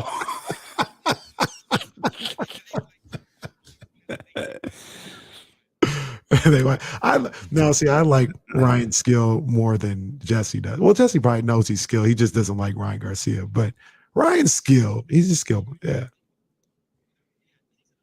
Yeah, Tank will decapitate him, but it'll be a good fight to watch. This conversation almost makes me want to watch boxing. Come on, man. Come on back. Almost. Come on back. Almost. There's a fight this week, and it's free. Damn, how many fights y'all be having? They've been cooking the last 2 months. What's this week? And I can watch it for free? Yeah, on ESPN. Okay, I know that name. Devin Haney versus George Kambosos. And Devin Haney is about to beat the brakes off Kambosos. Kambosos is a little sneaky dude. I know everything I know about boxing in its current form because of the 13th round. everything. Doing the Lord's work. Speaking of boxing, you are doing the Lord's work. We covered the heavy giant story with Gabe Kapler. You wanna you wanna touch on the other giant story that popped up over the weekend? Hey, look here, man. I'm gonna tell you like this. I remember when we were talking about Will Smith and Chris Rock when that happened, and Damien got on here and he was like, "Oh, people always get on and talking about what they would do in those situations. You don't know what you would do in those situations. You don't know. You don't know. Yeah. Don't say you know what you would do because you don't know." I'm gonna tell you right now. If I was Joc Pederson, I would have slapped the hell out of Tommy Pham right back. You ain't gonna come into the outfield during the batting practice and slap me and think it's all good over some fantasy football. I would have backhanded. There'd be some furniture moving. And That was one of the craziest things I've ever seen. And then the explanation. That was so the fact that they had beef, them fighting. Okay, it happens, whatever the case may be. But when Joc went into detail about why they were fighting, and he had to like break down the whole story. It's craziness, man. There would have been if I was Joc Pederson, there would have been some furniture moving. We would have been rolling around in left field. Yeah. So the thing. So in the Will Smith Chris Rock situation, it was so like sudden and awkward. Like, yo, did that just happen? You know, there are millions of people watching at home. Did Will Smith just hit Chris Rock? Chris Rock was on stage. Did Will Smith just hit me? In this situation, it was confrontational. Like you could, there was clearly like an element of confrontation to what was happening in that outfield. If they were in a group text, like they said, I'm pretty sure Tommy Pham told Joc, when I see you, I'm gonna do this and that to you. Like there was a bit of a warning. It was like, yo, when I see you, it's on site. God bless Jeff Pass. And this is such a wonderful tweet. Tommy Pham slapped Joc Pederson across the head and was suspended for 3 games because lingering resentment from a rule regarding IR designation in their fantasy football league spilled over into real life. Come on, man. Come on, man. Y'all be. This is one of the millions of reasons I can't play fantasy football. Because no, he lost his mind. Tommy Pham lost his mind. And here's let Tommy from accounting, slap me as I'm walking into the studio because of some IR designation. There's going to be some furniture moving. And it's really crazy. So I was wondering, because I saw Tommy Pham as a free agent this winter once everything got going. And I liked his game. I liked him. I remember him in San Diego. And I was like, man, I wonder why San Diego got rid of him. And the Giants might need to hop on that because I like him. I think he's skilled. This whole thing explained why he's where he's at in his baseball career. It explains why. He's too worried about the wrong stuff. Did you see the other quote that Tommy had? Tommy, so first of all, he was talking about he got Evan Webick. I think that's how you say his name. He's just quoting Tommy Pham, and Tommy says, "I slapped Joc. He said some S I don't condone. I had to address it." So then he goes on to say, "Too much money on the line, and he was messing with my money. I'm a big dog in Vegas. I'm a high roller at many casinos." See, that's why you bounced around in Major League Baseball. It ain't because you're talent. You worried about the wrong stuff, Tommy Pham. You worried about the wrong stuff. That's why he ain't gonna be with the Reds next year. That's why he's gonna be looked at as disappointing talent. He could be so much better. I always wonder because I'm like, yo, this guy, he's nice, man. Like he's got power, speed. He's a great athlete. Like what's going on here? He worried about the wrong stuff. You worried about the wrong thing. Damn shame. I'll tell you, come out the left field and slap me. But I ain't gonna just walk away. Oh, we're gonna be rolling around in the left field grass. And here's the other thing. Seriously, here's the other thing that I got an issue with. Now, this may fall into the Will Smith Chris Rock category. But why would like low-key should have been a brawl there? Like there was a guy next to John. He goes, my teammate. Well, I'm at least grabbing him, around. I'm putting him in a headlock, and they're gonna have to break us up. I think I can answer that. And I've told you this before, but I'm happy to repeat it. It's what partners do. Baseball players don't want to fight. No matter how many dugouts they run out of, no matter how many bullpens they look like total jackasses sprinting out of. Leave them alone in the bullpen. They don't want to fight. They don't want to fight. They ain't even sprinting out. Most of the time they jogging. Oh, I'm going to get there. I'm going to get to this scrum at home plate, which is 300 yards away from me or 300 feet away from me. I'm going to get there. No, man, these dudes don't want to fight. There was probably also an element of, that one I can't figure out.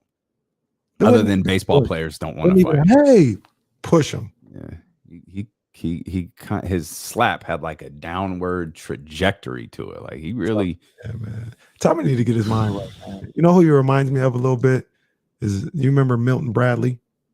Yes, Milton Bradley was very good, but his mind wasn't there. As Gorilla Monsoon would say, elevator didn't go to the top floor. Definitely did not. I saw Milton Bradley at the Long Beach Hooters one time. No, nice guy. At least it wasn't that moment. He was very nice. Milton Bradley also, are they makers of Monopoly? What did Milton Bradley make? Milton Bradley made some game. Maybe it wasn't Monopoly. Guess who, maybe? Battleship. Actually, they made a ton of games. Have you ever watched one of those shows like, it's called like, it's on the History Channel. It's called like What Built America or something like that. And they basically go through the story of all these, like they do it for food. Oh no, it's called The Food That Built America.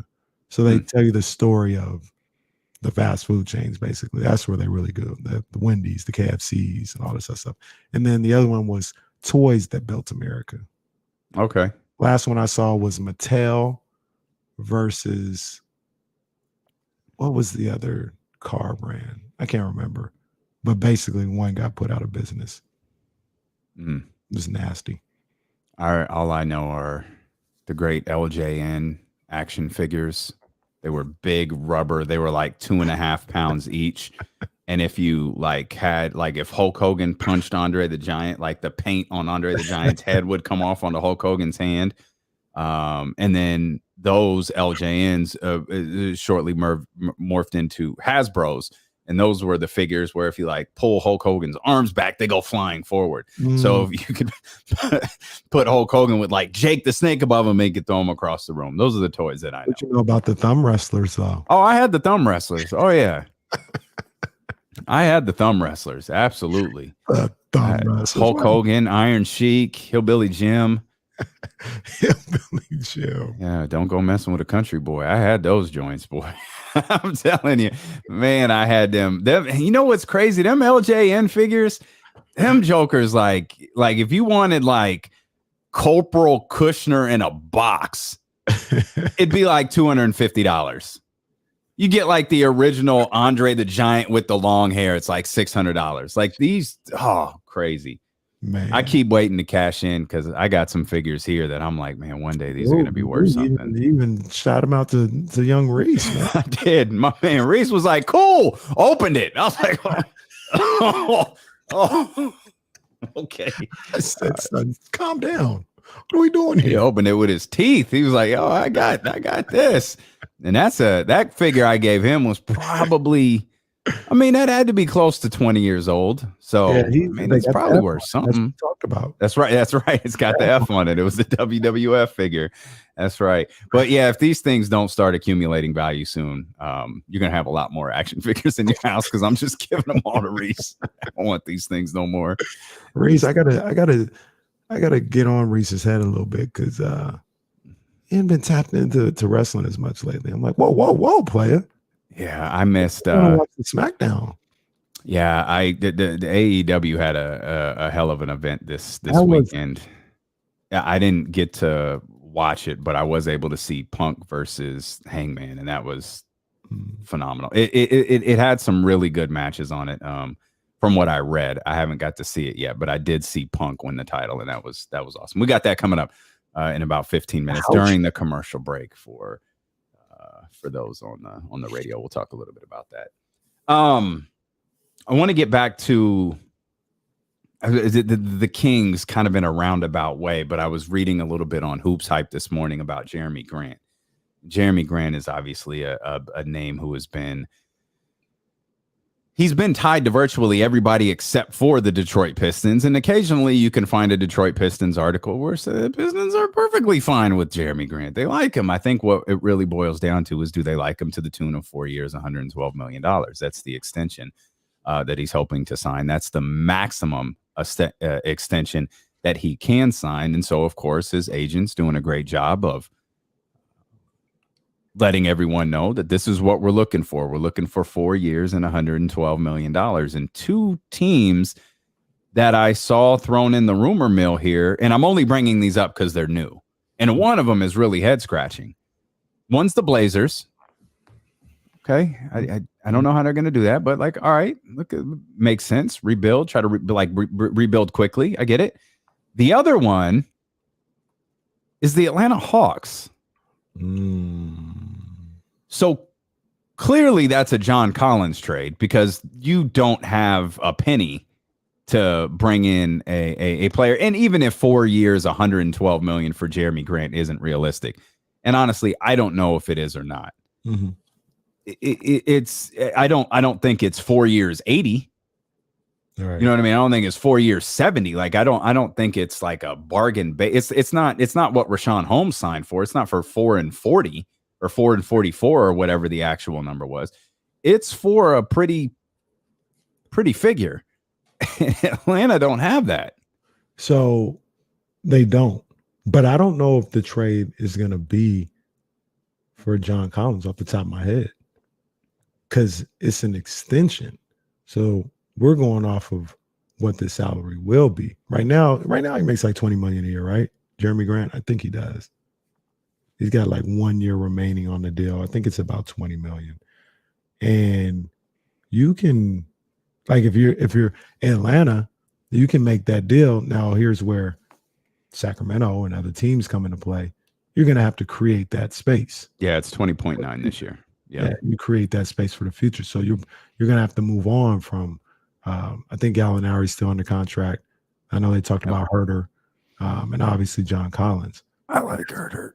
I do too. I like Kevin Herter. I do too. Now, for those that can remember long enough, I picked Kevin Herter to win Sixth Man of the Year.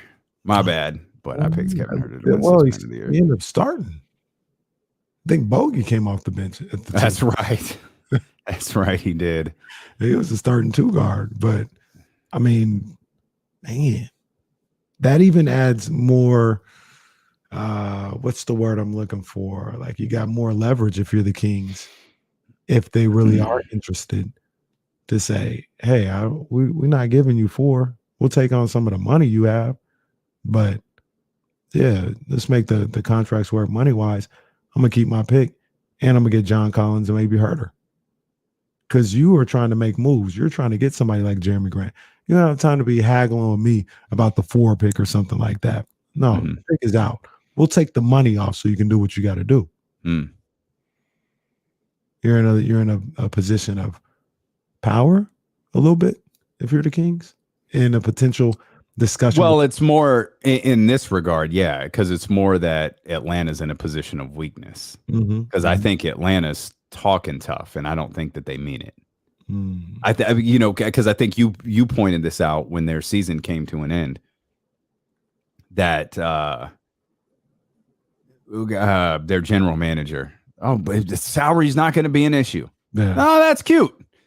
That's cute. Yeah, that's fine. When that's fine. That's cute. Now you made it to the playoffs. You had an epi ending. You didn't get to the Eastern Conference Finals like you did the year before, but there's no way you're heading into next year thinking starting, and spending a large chunk of the season in the 11 spot or Right. 12 spot is going to be an acceptable start to your season with the amount of salary you have tied up in these players. Right.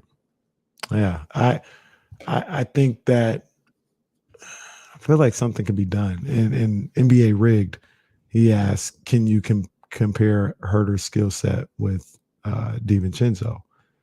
And I think Herter is a more natural and gifted offensive player. Yeah. Than DiVincenzo. DiVincenzo is probably a better defender.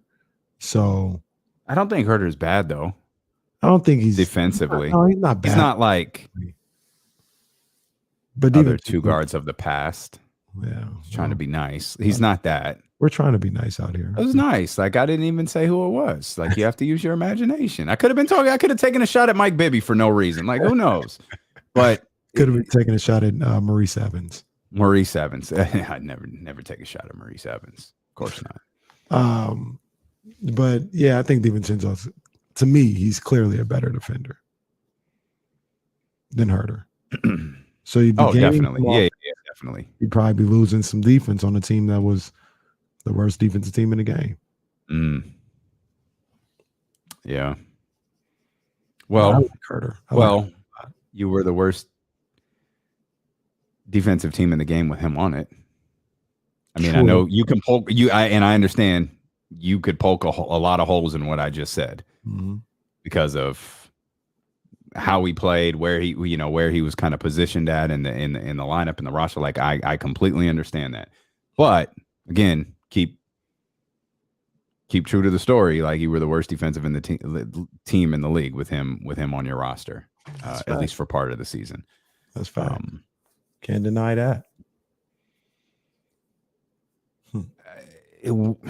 Man, I just keep thinking about, like, we haven't, just running through the names real quick. Keegan Murray, the most praising defense that we've talked about in terms of Keegan, Jaden Ivey, Shaedon Sharpe. Yeah, for sure. I mean, I know we've talked about Chet, but right now that's a stretch. What is Paolo? Is it, like, I can't. Paolo's he's not this great defender.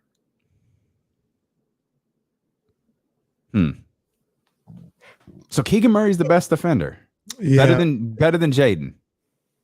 Jaden has more potential, but he didn't always bring it on the defense Because of his athleticism? Mm-hmm. Okay. Mm-hmm. He's got great potential. He just doesn't always bring it. There was Mom gonna make him things that play I saw defense. from him were defensive awareness wise, just like help side and all this other stuff. It just wasn't good enough. Like, it's not gonna get better. You gotta be better. And that's why I look at somebody like Ivy and what he can do on the defensive end.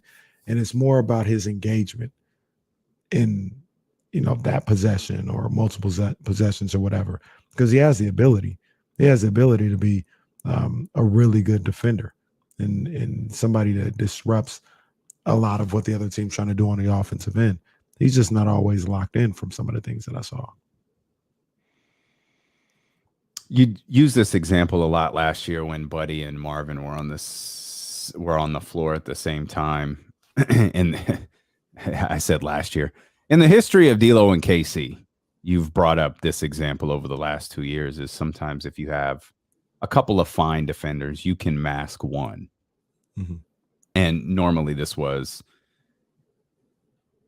with it was always Marvin, because Buddy never missed games. Marvin out of the lineup. Why all of a sudden do the Kings, who are still bad defensively, look a little bit better? Why does Buddy not look as lost? And your point was always, you can mask a bad defender. You can hide a bad defender. You could cover that up. There's enough everybody else on the floor can do to hide that. And I think that was part of the frustrations with a lot of members of the Sacramento Kings, is they were constantly doing stuff defensively to try to make it look like Buddy didn't stink. Mm-hmm. And eventually it broke them to pieces. If you have a competent defender and then other good defenders on the floor, that's going to change the way that we would look at, particularly this has to do less of a Kevin Huerter and more of a rookie who's got to figure out how to play defense in the NBA. This has to do more with a Jaden Ivey or a Shaedon Sharpe or even a Keegan Murray, a guy who has to, figure out the pace of the game, the speed of the game. Yeah. You got, Sabonis here. Hopefully, maybe you have Dante DiVincenzo here, Harrison Barnes. You have the ability to, and a defensive-minded coach. Mm-hmm. You have the ability to cover things up a little bit better on a shorter-term basis than you did with Buddy, where it was just a season-long. You didn't even wash the makeup off because you were just going to have to put it on the next night. Just don't even just leave it on.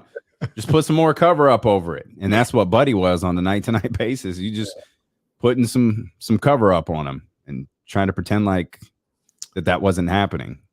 You got to think like he wasn't getting pulled apart by Kawhi Leonard over and over and over again. Jeez. Yeah. It's just, it would get nasty out there. It definitely would. You just got to hope that with a renewed dedication, or maybe for the first time, I don't even know if it's renewed, but a dedication to the defensive end brought by Mike Brown, that this team is just going to be better. Maybe it was as simple as, they didn't have the right guys at coach to help this team defensively, where even if you had Buddy and Marvin there, they still could have been somewhat better if they had somebody giving them a better game plan defensively or teaching them things and things of that nature. So that's kind of what you go on with that. Because how many times have we heard it from the Kings and coming out of a bad season defensively and coming out of training? Oh yeah, we're gonna be locked in and defense is the key. And they come out and they still sorry on defense. Like we've heard it, and we're gonna hear it this offseason. We're gonna hear it in training camp. Proof is gonna be in the pudding now. Got to see it. You got to see the results on the defensive end. We got to see these guys dedicating themselves to playing great team defense. Yeah. You got to see it. There's more in the NBA we want to talk about, including picking apart the Miami Heat roster. Oh yeah, we got to rummage their roster. We'll see what sort of spare parts we can get from Miami and see if any of that makes sense. We'll talk some other NBA news as well, including the Lakers, Kenny's Lakers, if you will. Finally finding the media. I swear, bro. I'm not talking. I'm not talking. Okay, Lake Show. You ain't got to talk, baby. That's all right. It's all right.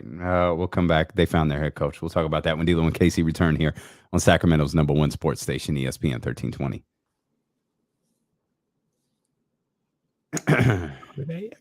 Okay.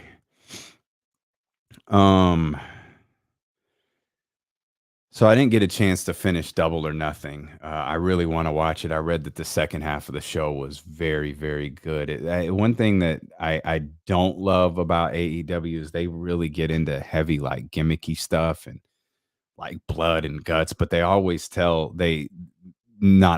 normally tell like a really, really good story with it. And it looks like that's what they did in that big Jericho appreciation crew and Jericho Appreciation Society, all that. Like it looked like it was pretty looks like it was pretty legit, but I haven't had a chance to watch it. I did watch Punk and Adam Page, which I thought the match was phenomenal. I thought it was a big time performance from Punk, and obviously Hangman Adam Page is incredible. I didn't think Punk was going to win. Like the AEW.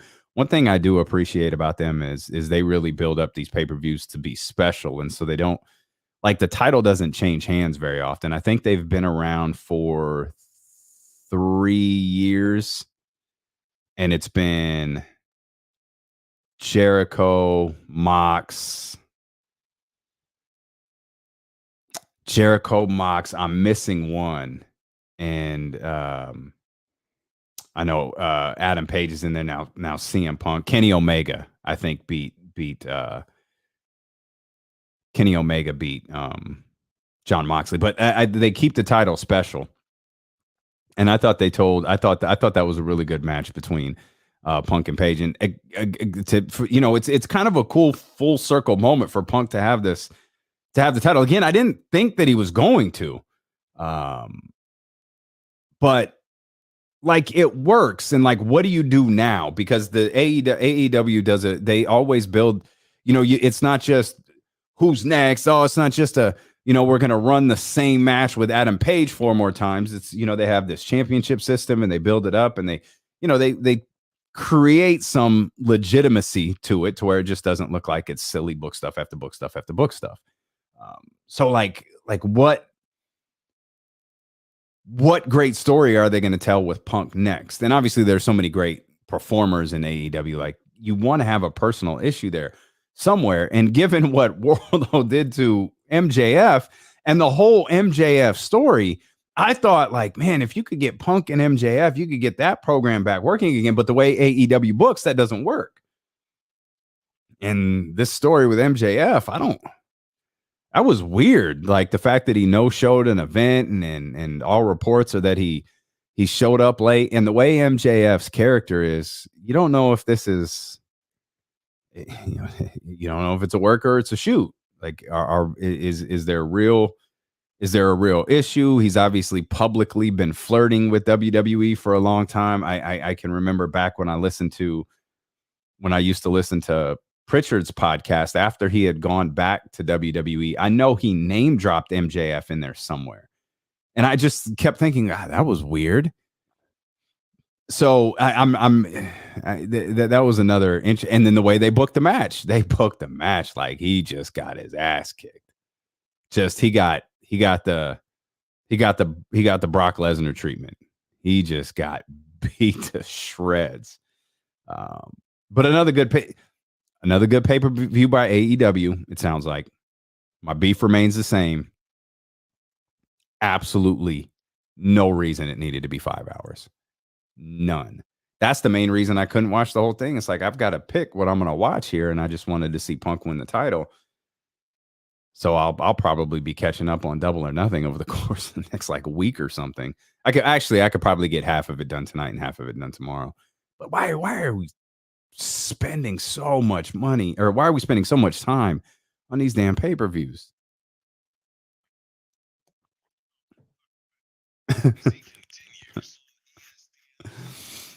D'Lo and KC brought to you by McQueen and the Violet Fog, the smoothest gin in the world, handcrafted in Brazil.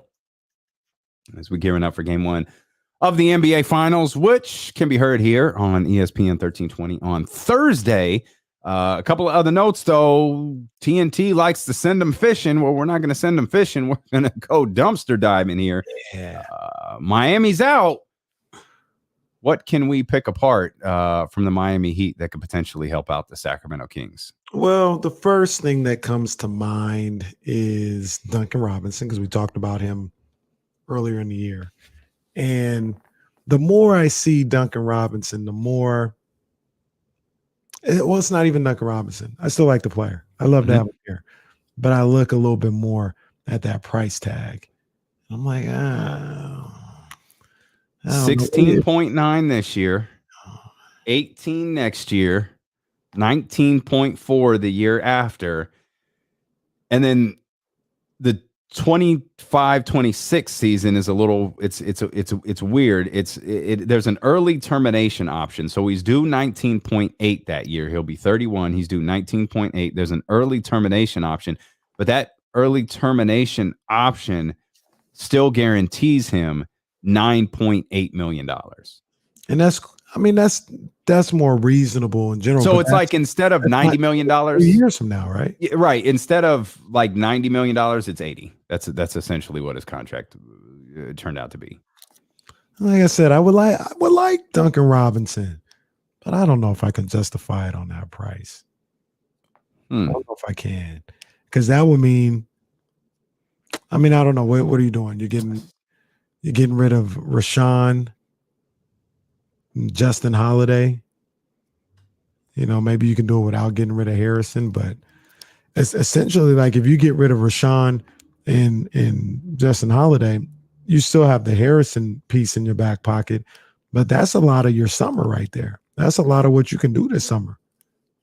Can he? I don't know if I want to do that. Can he, for what is essentially a 10-point per game score, can he shoot well enough to justify that dollar figure? Because it's been stated to death. That's what the Kings need is shooting. Duncan Robinson be that guy? I mean, he would definitely fill that role. He'd be able to shoot the lights out. Like I could see him with Sabonis and with Fox. Like I think he'd be really good with this team. Can he justify the price tag? My first mind says no, because it's just a lot of money. Like if I had a problem with Buddy Hield, at those numbers, I feel like I'd have a problem with Duncan Robinson. Duncan feels like Miami couldn't really find a place for him on the floor during the playoffs, or at least for a large chunk of the playoffs. And he feels like one of those guys that, and this is unfair to him, but Duncan Robinson feels like one of those guys where Miami was like, we'll figure it out later. Let's sign the contract, to keep the asset, and we'll figure out what to do with him later. And every team that has an interest in acquiring Duncan Robinson does the same exercise that we're doing, looking at these numbers moving forward, looking at these contracts for the next 3 years and trying to figure out, does he bring $19 million worth to our team? Because you just said it, that eats up your whole summer. Like the Kings need, if you're confident he could be the shooter, he could be the lights out guy that you need, because you at least need one of them. You already got Terrence Davis under roster. We'll see, or under contract. We'll see how that all plays out. So you have two shooters there. Are you comfortable with that being what you've done? But I think, knowing the way Kings fans get about money, like they're spending their own, boy, that 19 and some change for the next 3 years isn't going to sit well with most people. And I feel like you can find comparable shooters, maybe a little lower for a lot cheaper. You know what I mean? So, yeah, I don't think Miami has much of anything that we realistically want. Obviously, we want Bam, we want Tyler Hero, we want Jimmy Butler, but realistically, come on. Boy, how you feel about Victor Oladipo? Yeah, I'm fine with it. Yeah, I mean, I'll support Jesse's movement. Sure. Not. Okay. So Vic over, like, you're getting rid of Terrence or DiVincenzo, right? But let me just point something. After Jaden Ivey. But let me point out something important. When you say, how do you feel about Victor Oladipo? We're not talking to the tune of $19 million per year. No, we're talking. We're talking about a fraction of a fraction of that. But Vic, I think, is one of those guys who everybody saw what he did, and like, yeah, what's it going to cost them? 4 or 5? Sure, we'll spend $4 or $5 million on Victor Oladipo this year, and it's going to be a winning team, not a Sacramento Kings team. What were you gonna say, Jesse? You had something on your mind. I don't think so either.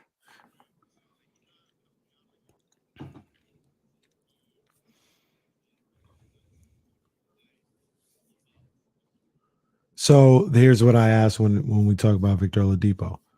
He's playing ahead of Dante or Terrence and Jaden Ivey. Dante or Terrence or Jaden Ivey. First two, sure. Last one, no.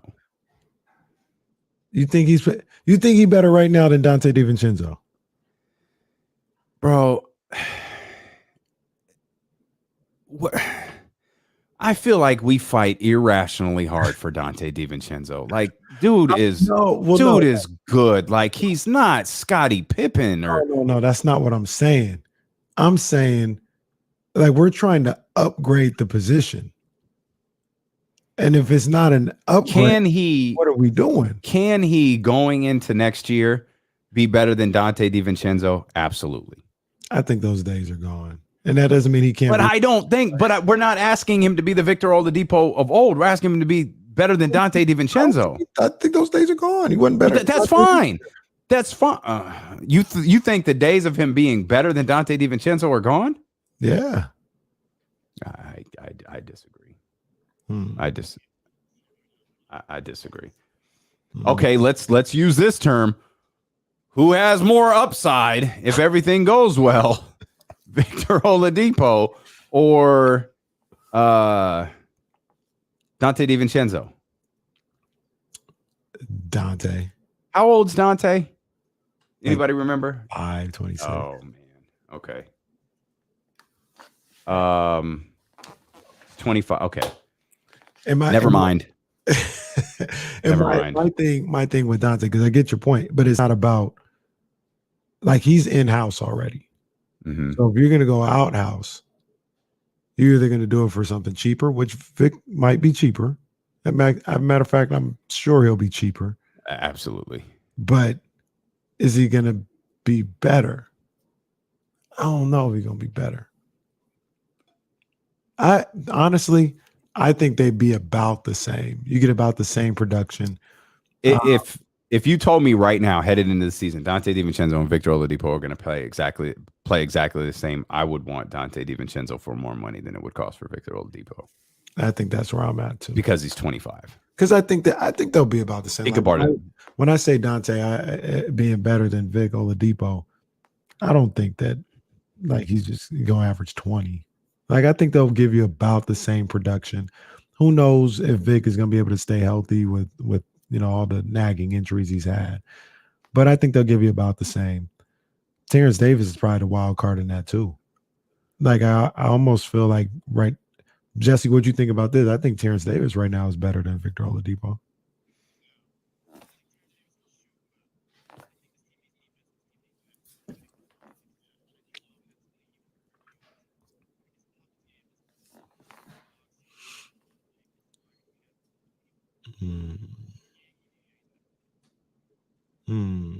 His dad's name is John F. DiVincenzo.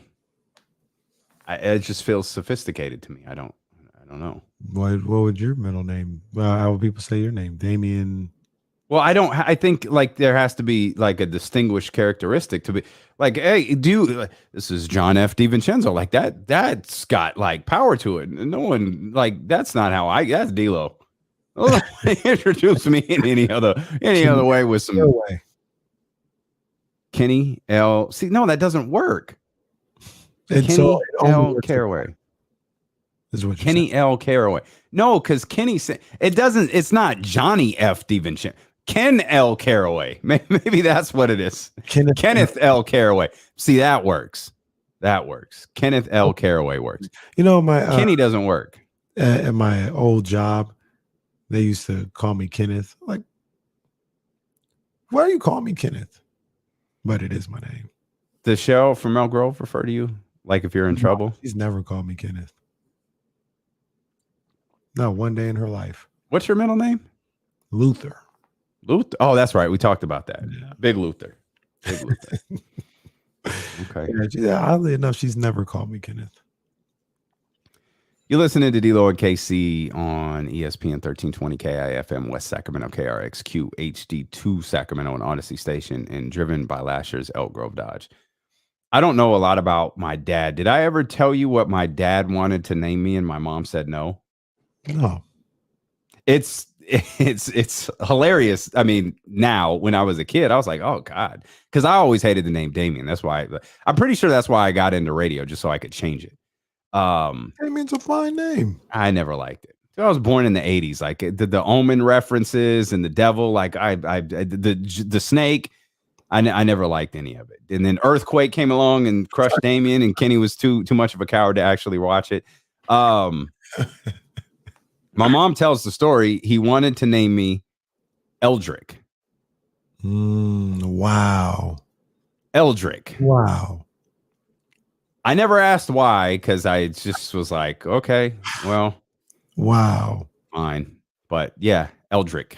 Damien could have been on somebody's 14th hole right now.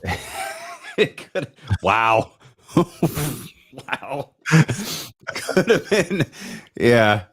Could have been Eldrick Barling and Kenneth Caraway here on ESPN 1320.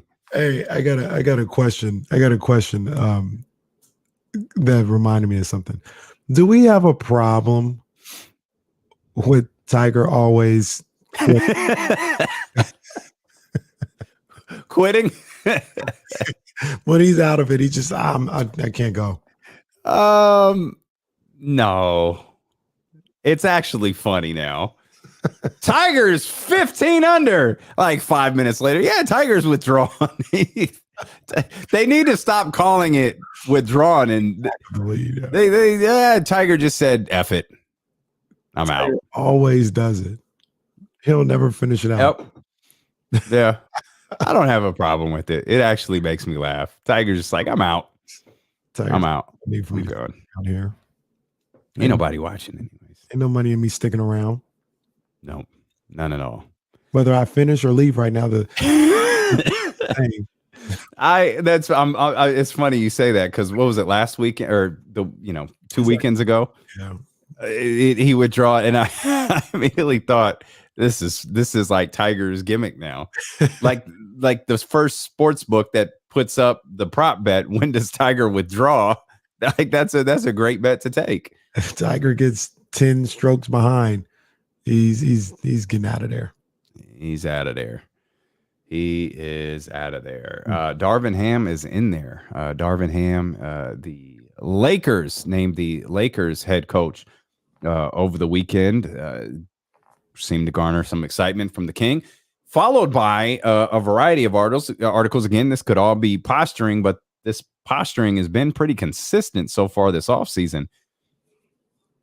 The Lakers don't have any desire to move the very, very, very, very, very little future assets that they have to facilitate back yet a 2030 trade, a 2030 draft pick to facilitate a Russell Westbrook deal. And the more you look at this roster and the landscape of it, they running it back. That's what it looks like.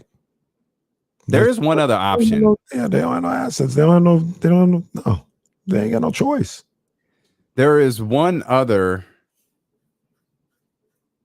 unheard of in sports scenario here, though, that I do think with this particular player, it's realistic. I think Russ could be like, screw it.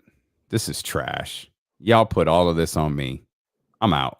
You could keep your money. I'm fine. Again, you don't see athletes walk away from a guaranteed $47 million. This year? 47. He could take it for another year. Just asking. I mean, he could take the blame for another year. I would take the blame for another year. You would, but let's pull up $47 million contract. All right, let's not be stupid. Boy, but you think he get a 4-year, $47 million? I don't know that he's getting a 4-year deal. He's 30. He's 33 year. Shut up. I'm looking at something. So he's made before this year, before this 47 kicks into effect, $288.5 million. Now 47. He's about to go over 300 million. $335.6 million would be his career total. So I understand I understand for us, it's like, how do you walk away from $47 million? That's us. That sets us up. That sets our family up. That sets our friends up. That sets our kids up. They're set. Russ has made that 7 times over. And that's basketball money. That's not Nike or Jordan or Honor the Gift. That's not Showtime. That's not all of the other ventures that he's involved in. That's not that. Russ, to me, is the type of dude who just be like, it's on me. Okay, screw it. I don't need to be back here. Y'all don't want me here. I don't want to be here. I also feel, and I see what you're saying, but I also feel like Russ will be the type of guy who be like, give me every single. He could be that too. He could absolutely be that too. How I play, or whatever. Give me every. I'm gonna tell you like this: if I made $288 million in my career, and 47 million was on the line, I'd be like Mr. Crab. I'm counting give me it 47. This ain't 4.7. 4.7 I may think about. I don't need this. For what? For $4.7 million? I don't need this mess. 47 million? No, I'll be here. When's training camp start? $47 million. But I also, I hear what you're saying, but I also think the other thing about it is, with all due respect, he can't get that money anywhere else. Like, he's not getting 47 million. Once that 47 is gone, it's gone. You're not. I don't think he cares. Like, I don't know that he cares. Like, if and here's the real question. If he would even remotely consider this, he'd have to. This is a great question for Jason Jones. I have no idea why I brought this up 10 minutes early. If he would really consider this, he'd have to look around. His agent would have to look around the league and have conversations and figure out, where does he fit? Like, where can he play for the next 2 years? Where can he play for the next 2 or 3 years? Where can he have an impact on the team? I have no idea. I don't know. Could he go to Denver? Play with Jokic, Jamal Murray? They need a shooting guard. Somebody, it was Leezy in here. Leezy talked about Westbrook to Miami for Lowry. Well, anything works the way Kyle Lowry played. Kyle Lowry, bro, what's up with the take foul to get your second foul? With you know what, man? Quarter. I think he was so banged up. He realized there is nothing I can do on this floor to help. So if I could draw some absurd foul calls, that's what I'm going to do. He looked like a dude who was just trying to help. That was just nasty. It was bad. It was bad. I like Kyle Lowry a lot, but that was our very, very, very, very, very good friend of the show, Chris Haynes. Oh yeah, our guy wrote he wrote a great article prior to that to Game 7. Like, do they need to, and it was praising all that Kyle Lowry is to that team, and it posed why it's such a difficult proposition to bench him. It's because of all of the other stuff that he does, why it would be so difficult to pull him aside and say, hey, you're actually hurting us. And I don't think he was a massive detriment in Game 7, but he wasn't a net positive in this series at all. He just clearly was not healthy at all. Kyle Lowry is a high IQ basketball guy. He understands the game. He understands how to play that point guard position. High IQ basketball guy.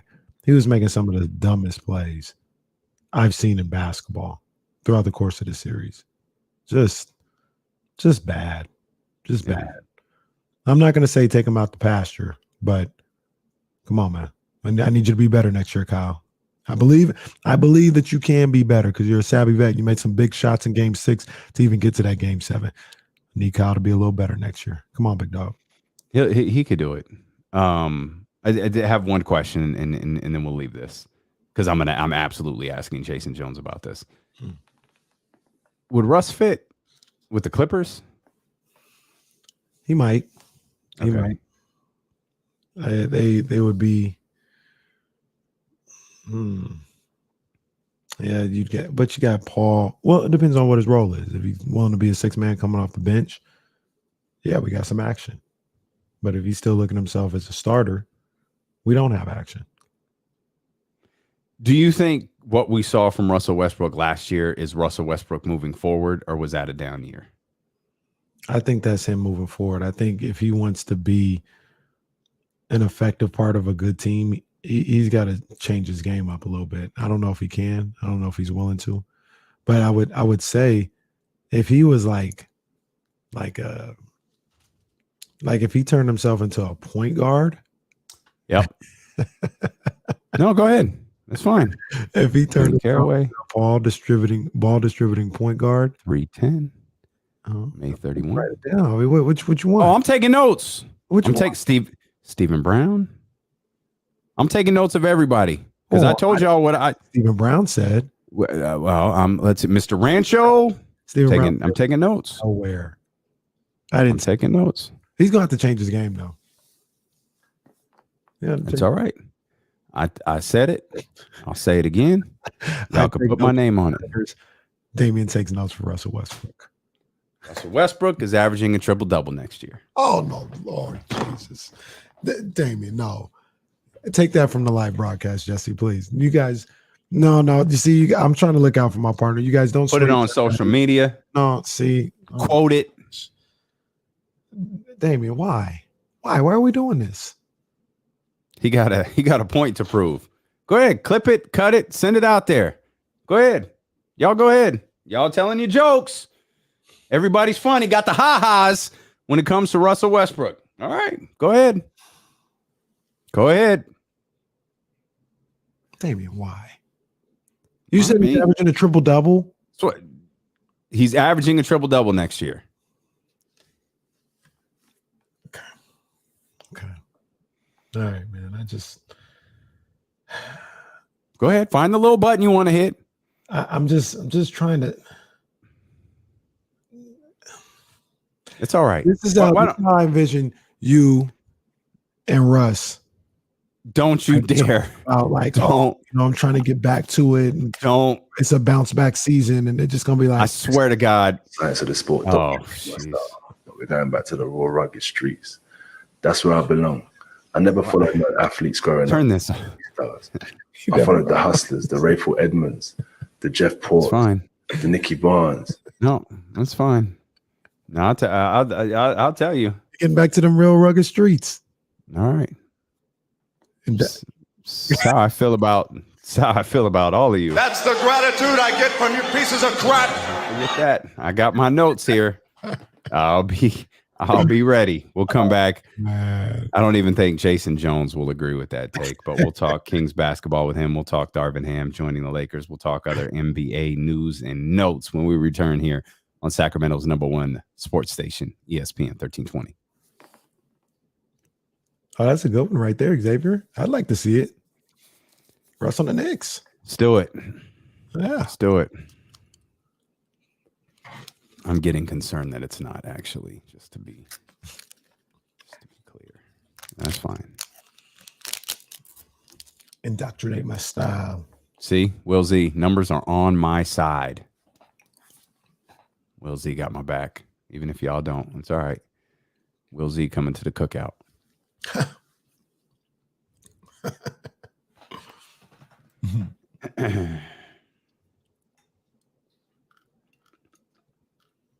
Who said that? Mr. Rancho. Stop. Chill out, man. Look, I disagree, but we're not going to disrespect Russ on here. Russ is my boy. All right. Why not? I didn't say anything about wins. I said he's averaging a triple-double next year. Of course, a often ignored fact is when he has a triple-double in a game, the team usually wins, like at a 80% clip or something like that. Don't let that get in the way of a good story. Should I everybody's mind today, or should we save it for tomorrow? I even stepped my own mind on this one with the 49er stuff. Well, no, yeah, let's save that. Yeah, I purposely, once we got flowing, I was like, that'll still be strong tomorrow. Yeah, let's keep that. Just ask the hard-hitting question. You guys got tomorrow. In fact, I'll just move it over right now. What's tomorrow? Wednesday? Oh shoot, I can't move it from here. We got a new month.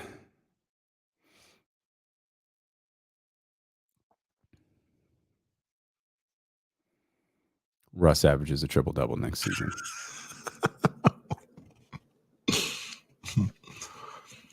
Anybody in the chat, when was the last time you played pickup ball outside? Like full court, game to 15 outside? Yeah, I'm trying to think of the last time I did it. You said you played pickup once you moved out here? I was driving through Modesto the other day. Why? Went to Fresno. I did that bubble run thing in Fresno on Saturday. Oh man, I didn't know you was on the payroll. I just came out of nowhere, and he was like, I kind of like what you doing. What you doing next weekend? Where's Sac? I was like, right. Oh, this is a sad match. Guys.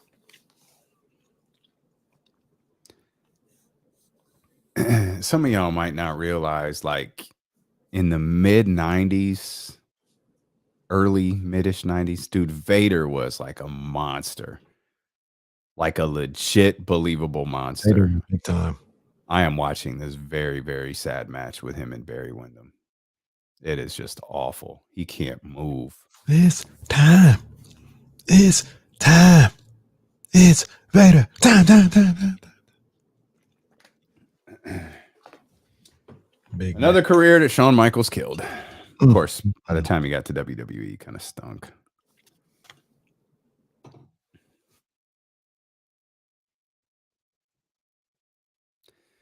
Oh, Vader.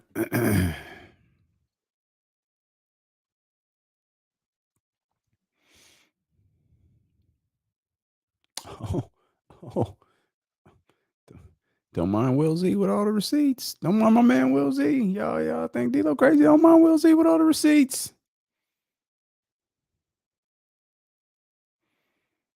Man, I'm on this YouTube deep dive. All these guys playing pickup outside. Like this what they do. Like people out here really like playing good games, running outdoor. Like I said, I haven't played outside in full court. Wow. Live on the Odyssey app. Live on Twitch, YouTube, Facebook. You're shaking your head. No, it's a long time ago. I asked the chat the question during the break, was the last time you played basketball outside, like pickup ball, full court outside. I'm trying to think of when the last time I did that. That's unrelated question. When was the last time you guys had functioning knees? Was it before or after that full court pickup game outside?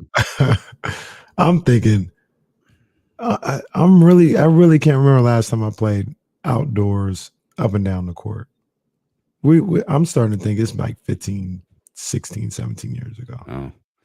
This question comes up a lot here in the chat as Jason Jones going to join us coming up here in a few minutes.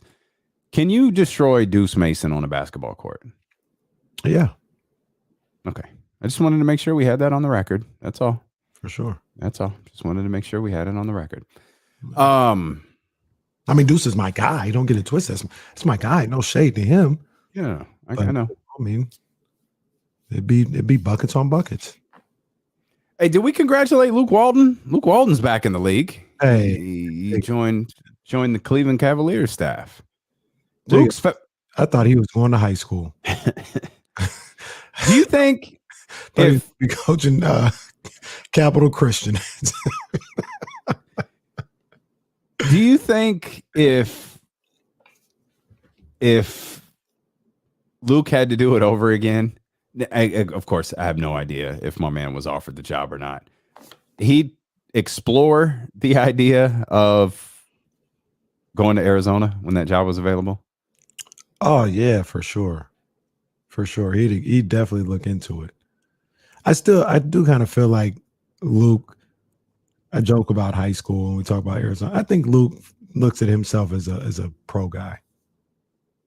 Like I think he'll keep taking assistant jobs, trying to get back into the head chair for a while with hopes of getting back into the head chair before he says, I'm gonna go to college. I think he thinks he's a pro guy. Well, that's a good question to bring our man Jason Jones in on. Jason Jones, the professor, Jason Jones of The Athletic. You think Luke Walton, of course, hired by the Cleveland Cavaliers staff, you think he gets another shot as a head coach in the NBA? It wouldn't shock me down the road. I mean, how many jobs has Alvin had? I mean, I think Luke is still relatively young. And you look at his first two stops as a head coach, you could say, he went to the post, Dr. Buss, Jim Butt, whatever mess of a Lakers. And then he was coaching the Kings. And I don't think anyone who coaches the Kings gets that held against them, really.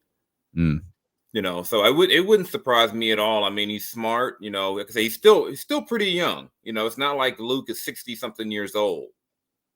And you know, he's going to a good situation. He's good friends with JB.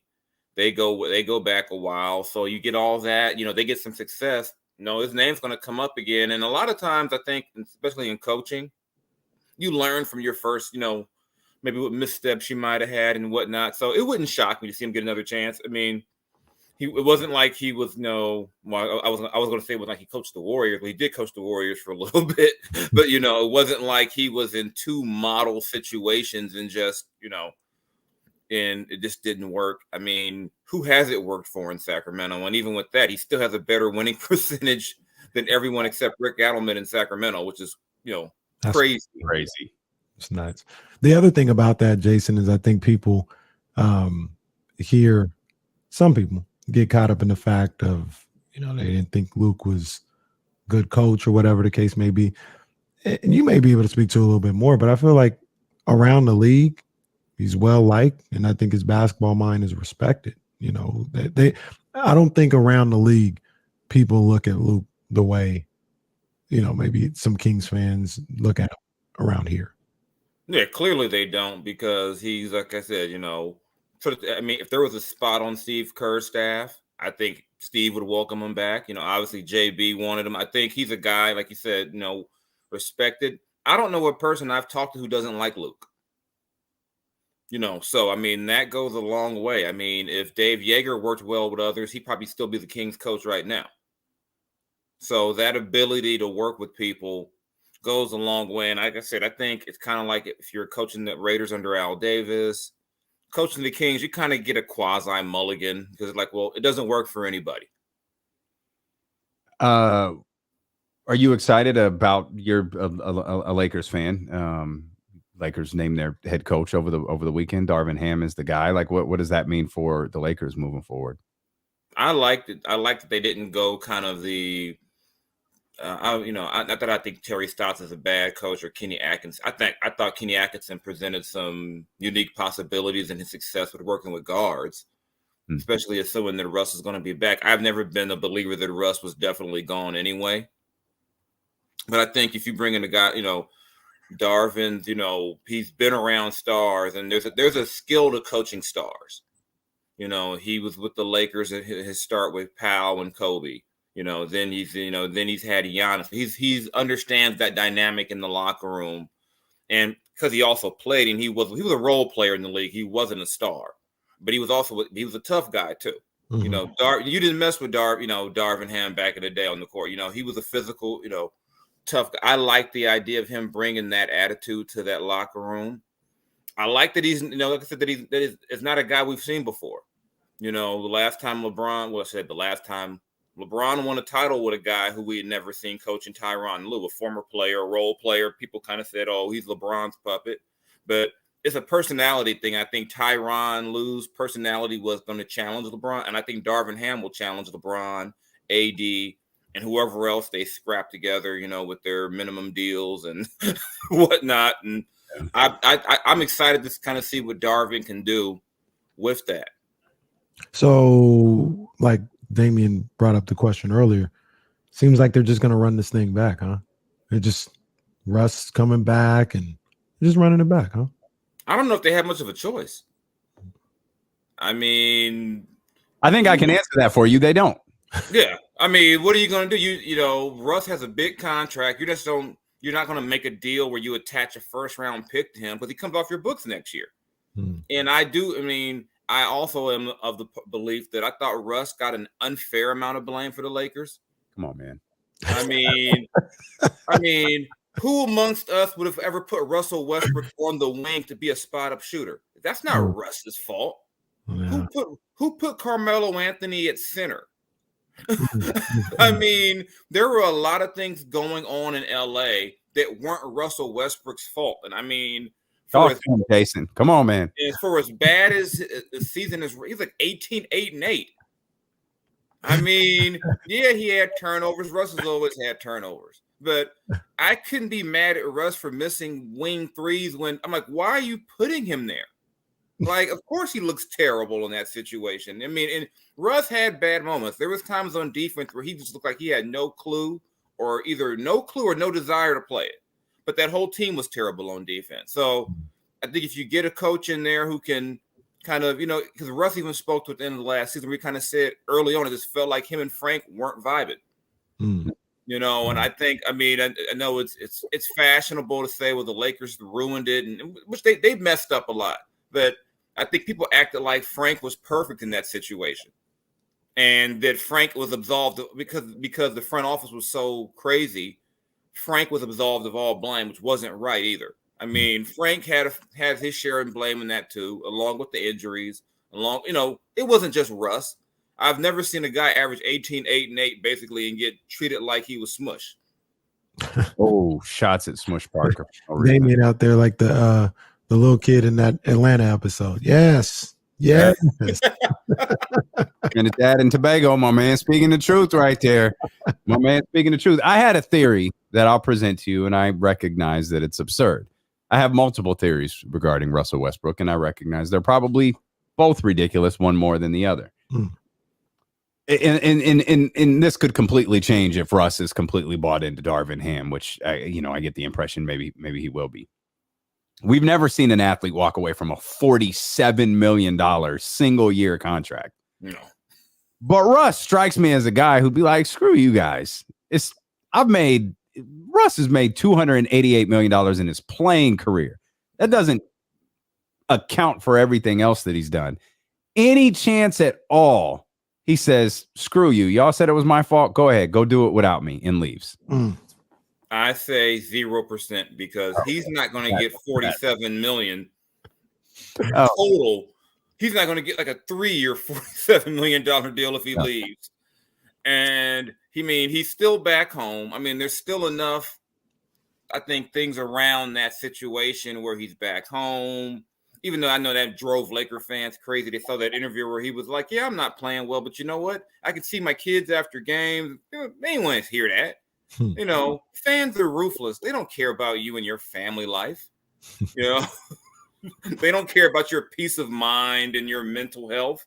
They're like, no, we want to win games. But I can't see any world where he says $47 million. No. If he does that, there must be $100 million out there somewhere for him. Who would do that? I have no idea. Well, I agree with you. Are we gonna go with the other statement? We're gonna. Yeah, right. Say it like I'm scared to say it to Jason. Russell Westbrook is averaging a triple-double next year. That would not shock me. That ain't happening. He damn near averaged one this year. Guy who's ever appeared on this show. I just want to point that out. That's why he's the professor. That's why he's at Berkeley, is because of stuff like this. It wouldn't shock. He wasn't that far off this year. Well, I'll tell you this. I would like for it to happen for Russ. I like Russ. Russ is my guy. But at what expense Russ would he be averaging that triple-double? Here's the thing. The whole theory of bringing Russ in was to let him carry the load and do a lot of the playmaking to take the load off of LeBron. Things went haywire. Obviously, guys got hurt, and then it became, hey, LeBron, go save us. And Russ, you stand in the corner, which, like I said, I will never get over the fact that they tried to turn Russell Westbrook into Duncan Robinson. That was like in the Buddy Hield, because that's all. That's all that happened here in Sacramento. We don't need Buddy to shoot. We got Russ in the corner. That was just. I'm watching the teams defend them, and you've got 5-on-4 because the team is like, if you really want to give the ball to Russ over there, okay, we dare you. Yeah. So I really am anxious to kind of see what they do, who Darvin brings on the staff. One of the missed opportunities the Lakers had was partly due to finances, was that they could have hired Scott Brooks as an assistant, someone who had been with Russ in 2 locations, and probably could have, bridged the gap between Russ and Vogel. But the Lakers, for all their fame and glory, they're really the team that's trying to save money when they can. And to me, that was one of those, we're going to save some money, along with, say, letting Caruso walk, that cost you in the end, and you lost anyway. 22-11-11, just 2 seasons ago. Look, Russ is my boy. Russ is my boy. I hope it happens. I do. I hope it happens. But like I said, Buddy Hield feels Russ Payne when he said, all they did, they didn't let me cook. They just had me stuck in the corner. That's all I could ever do. I don't mind Buddy being in the corner. That's a good spot for him. He can hit that shot. We got the 2 best teams in the NBA in the finals. I think so. Now, when it's all said and done, I mean, Miami gave it everything they had, but their lack of a secondary perimeter scorer really showed in games. That really came up for them. I mean, relying on OG Kyle Lowry to make it happen. You could almost wonder that line. They gave it everything they had. No, you literally mean they gave everything they had. They had nothing left. Yeah, they had. I think for them, it's that lack of a secondary scorer out there in the perimeter really show. You can't win a game 7 with your backcourt. You're going with Max Strus and Kyle Lowry, and it's like, and Kyle. This isn't young. Kyle was never like a spry, bouncy, go dunk on your guy anyway. And then you talk about a Kyle with come off a hamstring issue. I mean, and they, and they were an open 3 away from pulling that thing off still. Yeah. I mean, I know people got mad at Jimmy for taking that shot, but I mean, you've got 3 guys in the paint, basically, or you would have had 3 guys in the paint. He had a wide open look. I mean, he hits that. I mean, I wasn't upset with Jimmy on that one. I mean, do you want him to drive into Al Horford? I mean, could he have gotten to the line or scored? Maybe, but it wasn't a terrible look. No, it was a good one. It was a good look. He just didn't make it. And sometimes in basketball, you just don't make it. But I think when you look at it now, 2 best teams. I still say Phoenix ruined it for everyone because I thought Phoenix was the best team I'd seen all year. But I mean, of who's left, you got the 2 best teams. Yeah, Max Strus was out there. I tweeted it during the game. Out there thinking he's Sonic's Ray Allen with some of the shots he was taking. It's like, settle down. Like he made a big one. He made a big one. He made a huge one. Yeah. The problem they got is they paid Duncan Robinson to make all those shots, and he couldn't get off the bench. Does he, because we talked about, we're always, rummaging through, the goodwill bag that, everybody has when they get eliminated from the playoffs here as Kings fans. And we were looking at Duncan Robinson, like he'd be great, but I don't know if I could justify it with that price tag. He's making, what was it, like 18, 19 over the next 3 years? Like, it's a lot. I'd rather pay Buddy that money. And not be locked in for another 3-4 years of Duncan Robinson. Yeah. I think he has to be in a situation where you can cover for him defensively. He's just catch and shoot. I mean, if he played with a guy like LeBron or a guy, put him in a situation where you could make his role very specific. I like him as a shooter. It's just that sometimes, especially, I mean, if you're not shooting well, it's like, what does Duncan Robinson do if he's not shooting well? I really don't know. I couldn't tell you. Apparently, Eric Colton sits him. He hangs out with Haslam. That's what he does. When he's not shooting well. Boy, them Haslam memes after the game were cold. Oh man! But they won't say it to you. They won't say it to his face. I dare you to take that meme and be like, "Hey, Udonis. Hey, here's what I think about you." Yeah, Tommy Pham you one time. They showed a video of him walking to the locker room with that just exhausted look, and someone said, "Why does Udonis Haslam look like he just gave it all?" Yeah, that was so wrong. That was so wrong. It was. It was like he played his heart out today. I'm like, y'all better stop. Y'all better leave that man alone. Yeah. He'll do more than Tommy Pham you. He'll Charles Oakley you. There it is. Even if you're wearing a Heat jersey, he will. I think we learned that earlier. Oh yeah, we learned that earlier this year. Do you have a early favorite? Kind of. I go back and forth. Part of me says the Warriors, just because I think you got Steph. If Clay is Game 5, Clay. If you can get a consistent Clay, which to me is the big key to the series for them, is you got to get a consistent Clay. And that's one of the knocks on Clay's career, is that in the postseason, we get these long stretches of where is Clay. Then here comes Game 6 Clay, then we got to go through 3 or 4 games of where is Clay. Yeah. So I think if you can get consistent Clay, I like them. But I mean, that Tatum Brown tandem is a monster. No. And and coming off of 2 major injuries, I don't know if Clay is the all NBA defender Clay. Right. So I mean, they, and then you got the Marcus Smart. I mean, we're going to have probably 2 of the more annoying players in the league. And it's between Marcus and Draymond. Oh, Marcus isn't annoying. Well, calm down. Marcus with the flopping. Yeah, Marcus get one with the flop.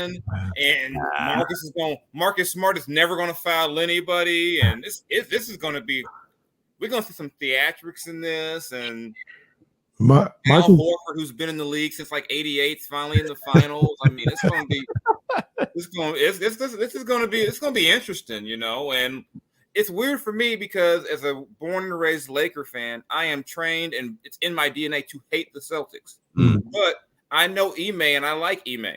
And Jaylen Brown is a Cal guy. I 9 times out of 10 never root against Cal guys. I'm like, I wish they would have traded Jaylen to a respectable franchise before the season. Well, very respectable. Just get you a little Shamrock, T-shirt, and you'd be good to go. No. Too far. No, but here's my dilemma living in Northern California. Yeah, if the Warriors win, that means Giant and Niner fan is happy. Ooh. And nothing is more annoying in Northern California than those 2 fan bases being happy. Well, not all of them. I wouldn't be happy. The Warrior fans are where they all converge. No. They converge. They meet at Chase Center to just annoy me. Is this true? No, this is not true. Like I said, I wouldn't be happy you said living in the Bay Area. So there is living in the Bay. You know how many of my Warrior friends are telling me, "Come on, Jay, it's okay, you can roll." I'm like, just don't stop trying to recruit me. No, and I like the Warriors. I like a lot of people over there. I mean, I don't have any enemies in this. Hey, Cedric Maxwell is my frat brother. I like Cedric, with Boston, but I'm like, maybe we can just cancel the finals and just go to next season, and then we just have no champion. Oh, I'd be all right with that too. I'd be fine with Boston not getting number 18. I could sleep well with that. I'd be fine with that. And I'm not. I don't like the Boston Celtics whatsoever. I don't like them. Never have. You just like Jason Tatum. Jason Tatum is Jaylen Brown. Those Jason Tatum chips are fire. Those chips are fire from Jason. That's my favorite thing about Jason Tatum is those chips. and I like the gall of Jason Tatum to wear the Kobe colored armband while wearing his. So I was like, he don't care. Oh, wow, he's really trying to pull at our hearts with this in LA. Man, he ain't tripping about that at all. So one thing that me and Damian were talking about earlier in the show was, if Boston wins, this could set something off for them, right? Like where they like, this is the first one that we get because they're that good. And that's a great point. That could be the case. But I also looked at it as for the first time in a while, the super team thing seems to be going away a little bit. And there's just a ton of competition in the league. And I couldn't think of a time where, let's just say, either one, it doesn't matter who wins the championship this year. Then we go for our 2 early predictions about who's going to win next year. You might get like 7 different answers. When has that ever been the case in the NBA? I don't want to call it parity. I just think it's a strong league right now with a lot of good teams who can make the argument to win an NBA championship moving forward. Yeah, and I think that especially the way the East has gotten so much better. For years, it was okay. The real championship is the Western Conference Finals, and we'll just kind of see, or maybe the reasoning was that the East was maybe top heavy, and then you get down to past number 4. There's a bunch of teams you don't care about. It's not like that. I mean, I could was looking ahead. I could in the West, you could say Golden State, you could say Phoenix. You could say Dallas, depending on who they get, how they come back. Clippers might come back. The Clippers might get Kawhi Leonard back one day, as long as the Lakers have LeBron and AD, and if those 2 are like healthy, they're going to be a factor. I mean, Denver has Joker, and maybe they'll get, Porter and Murray back, so Memphis, there's a lot of Memphis might be in there. Yeah, I forgot about Memphis. I mean, there's a lot going on. You go back east. The Kings? LA Kings? Yeah, they were in the playoffs this year. Yeah. Cold Yeah. world. You know what I think the Celtics have to change their parent company when they win championships. Like when you get a check from the Boston Celtics, it says like Banner 17 LLC. So if they win, don't they have to register for the trademark of Banner 18 and be Banner 18 LLC? You would think so, unless the Lakers are being petty and they got it already. Yeah, that's what I was thinking. Like, did the Lakers see that and go grab Banner 18, 19, 20, 21? Make them change to something else. Yeah, I mean, this should be a good series. This should be a good series. I mean, it should be entertaining. Are you following the draft stuff at all? Like, are you watching workout videos and the response to Jaden Ivey's pro day and everyone's reaction to all that? I have zero interest in pro days. I have zero interest in guys working out against their trainer. And I don't care. I just don't care. Yeah. I can't be, I know there are times where the Kings were like, hey, you want to come watch the end of the workout? I'm like, okay. Like we saw part of Bagley's workout. He's going to, you got guys like Bobby out there working with him. And, maybe you have a guy like Doug, but it's like, dude played a bunch of games in college. I'd rather watch that than watch a workout that's not real basketball at the workout. So I don't get, because there's guys who could, it's not the same like we're in football where workout wonders like, catch your eye the same way. But, I'm just whatever, I just don't care much for them. Because, I mean, to me, they're designed to make you look good. If you look really bad in your workout, you just may not be a good player. I mean, the workout is designed for you to look good. I mean, you can practice the workout. Dude, I'm sure like there's NBA front office execs who feel the same way as you do. What do you think they get out of that, out of watching those things? I mean, is it just due diligence, or is there something that maybe, Jerry West or somebody can see when they see a guy in those settings that they can get out of that? I mean, there's things they can get from it. I mean, a lot of times for them, it's about seeing the, especially with if you're the times you can host a guy, it's seeing how they run your drills. It's seeing how they accept coaching. It's seeing sometimes, these guys, they physically they'll kind of smudge the numbers. A 6'7" guy will be listed at 6'9", you can get the guy in person and see those type of things. And just you look at some of the kind of like the famous workouts, like the Kobe workout for the Lakers, where they're just like, we've never seen a guy dominate like this in a workout. They're like, he's going to get to Michael Cooper, who wasn't that far removed from an NBA career, and he's giving it to Coop. So they're like, so you can gain some things from it, but to me, it's only one part of it. For the teams, a big part is when they can get a guy in their building and talk to him and get to know him. And some teams will tell you, you may go to a guy's workout who you can't draft. Like the Kings aren't going to be able to draft Jabari Smith unless they trade up. But if you go there and you can like meet him, that's intel sometimes for 2 or 3, 4 or 5 years down the road, where at least you've developed a rapport. So there's definitely advantages outside of the court stuff that teams take from that. I just think I'll never understand a regular person like in the public or even media folks who like will sit down and like watch a combine or watch a workout like, oh wow, I'm like, this is boring. Like Jason just destroying all of us, just ending all of us in one fell swoop.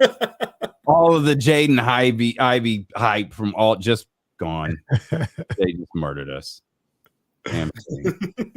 There's probably something to be said too for communicating with agents, right? Like Jaden Ivey pro day was a CAA pro day. Like that's a big deal for Monty McNair and Vivek Ranadive. Yeah, and a lot of that is it's always an opportunity to present like where your franchise is to those people. Yeah, because you may not be able to draft a CAA guy, but they may have a CAA guy who's a free agent. Yep. And there's a chance to just get in front of them and just talk to them. That stuff, that's constant. That has to keep going. You have to continue to kind of, and that was one of the arguments sometimes someone presented to me as to why, no matter, even if you like a coaching candidate, you got to interview a bunch of people. It's a chance to continually pitch what you're doing. Mm-hmm. And you should take advantage of that. It's almost time for them to practice pitching it. Mm. Yeah, the game within the game. Yeah, it's always something, It's always something. So or if you're the Lakers, you pitch the joke was you pitch it to Rich Paul and then he gets it over to them. It's not fair to Rich. I like Rich, but that was the joke. You just pitch it to Rich, he'll make sure Rob and those guys get the memo. Don't be mad that Rich is good at his job. That ain't. I'm not mad. I'm one of the weird people. I'm not mad at Rich. If anybody should be mad, it should be Rob that free agents are calling Magic and not him. Oh man. Damn. Hey, Magic, I want to come play for the Lakers. Magic was like, hold up a second. Hey, brother, we got you. We'll get you in here. Yeah. Hey, it's been a week, Jason. Do you want to, run back that statement you made at the end of the last time we talked to you? You said Kendrick is the GOAT. I'm not changing. Why would he change that? What happened in the last week that would change that? I'm not changing. He's not the GOAT. He may be on pace to being that. It's not the GOAT today. Okay. Well, he's in the conversation. Does that make you feel better? Sure. I like Kendrick. I mean, I love Kendrick. Love the album too. It's phenomenal. All his albums have been phenomenal, but he's not the GOAT. What's the difference to both of you guys between Kendrick and J. Cole? I don't feel like there's much difference. Kendrick is more. I think Kendrick has more of a personality to the way that he raps. I don't think J. Cole does. I don't think J. Cole's bad. I just think at all J. Cole isn't bad at all. He's a storyteller. He's a socially conscious rapper too. I just don't think he doesn't have a bag to dip into. Like Kendrick Kendrick takes us places that we didn't know we were going to go. Yeah. I mean, he can tell, J. Cole to me, J. Cole can just spit it with anybody. Right. And I think Kendrick can do that. They can both tell stories, but I mean, just look at this last album. There's things on there that Kendrick is doing that We Cry Together. Oh my God. I don't know how he came up with that. But it's such a great song, and I don't know what to do with it. Like I was listening to it one day and the windows were open, and I was like, do I need to turn this down? Like I can't turn it up. Like I don't know what to do with this song. I was playing that, picking up my kid from second grade. I was like, I probably should turn this off. Yeah, probably. Yeah, I probably should turn this off. But yeah, I mean, stuff like that. I mean, Kendrick does things where, that song Duckworth. I mean, where I was like, where in your brain do you come up with this whole story about your dad and top, and all these stories, It's crazy. There's levels to it. I mean, and there's great and there's just greater than great. And Kendrick can tell a story in a way that most people can't. I mean that like songs like Duckworth, that's like Jay-Z Meet the Parents, where you're just like, it's like a movie. Like Kendrick gives you movies and songs. No, I agree. I was just asking because I was listening to Cole the other, and that's a good point because he was on somebody's song and I was like, geez, Cole just rhyme like nothing else. Like this dude is sick, but there's another element that maybe is just missing just a little bit. He gets there every now and then, but not as consistently maybe as Kendrick. Yeah. Have you dove into It Was All a Dream? Justin Tinsley's book? Not yet, no. Oh, it's good. Like I'm probably about halfway through it, and he does a great job of making sure that like Diddy's ascent is worked in and Andre Harrell's ascent is worked in, how that all ties to big. Like it's better than unbelievable. Like it's a really good book so far. Okay, I'm definitely going to check it out because I'm big on the history and I'm all in the stories of how they get to where they are. And if you ever, I was in Brooklyn the Kings played in Brooklyn one season where it was the anniversary of Biggie's death. And it was just like a whole different vibe out there. The way they love Big in Brooklyn is like, it's like Mac Dre and Vallejo. It's almost like I can't even describe it. Just the way they love Big. Brooklyn is the livest place in New York City. Oh, I love Brooklyn. Yeah. If I was going to live anywhere outside of California, I'd want to live in Brooklyn. Can't afford it, but hey. Right. The thing about Big in Brooklyn is like it feels like it gets passed down, and it will get passed down. Like you're from Brooklyn, you need to know who Biggie is. Yeah. I don't care if you're 6 years old and you've been dead 20 years before. You need to know who Biggie is. You need to listen to him. They love Big so much. There's people out there who will still tell you there'd be no Jay-Z if Big was alive. Mm-hmm. They're just like, no, I think some of that's just irrational Jay-Z hate. But it wasn't like Jay-Z had no talent before Big died. But it's like I said, it's something. Just to kind of just see the way they love him to this day, and I don't think. I mean, who's been the biggest Brooklyn rapper since? I'm blanking. I mean, technically it's Jay, but But I mean, I kind of consider them peers. Yeah, same time. Yeah, I consider them.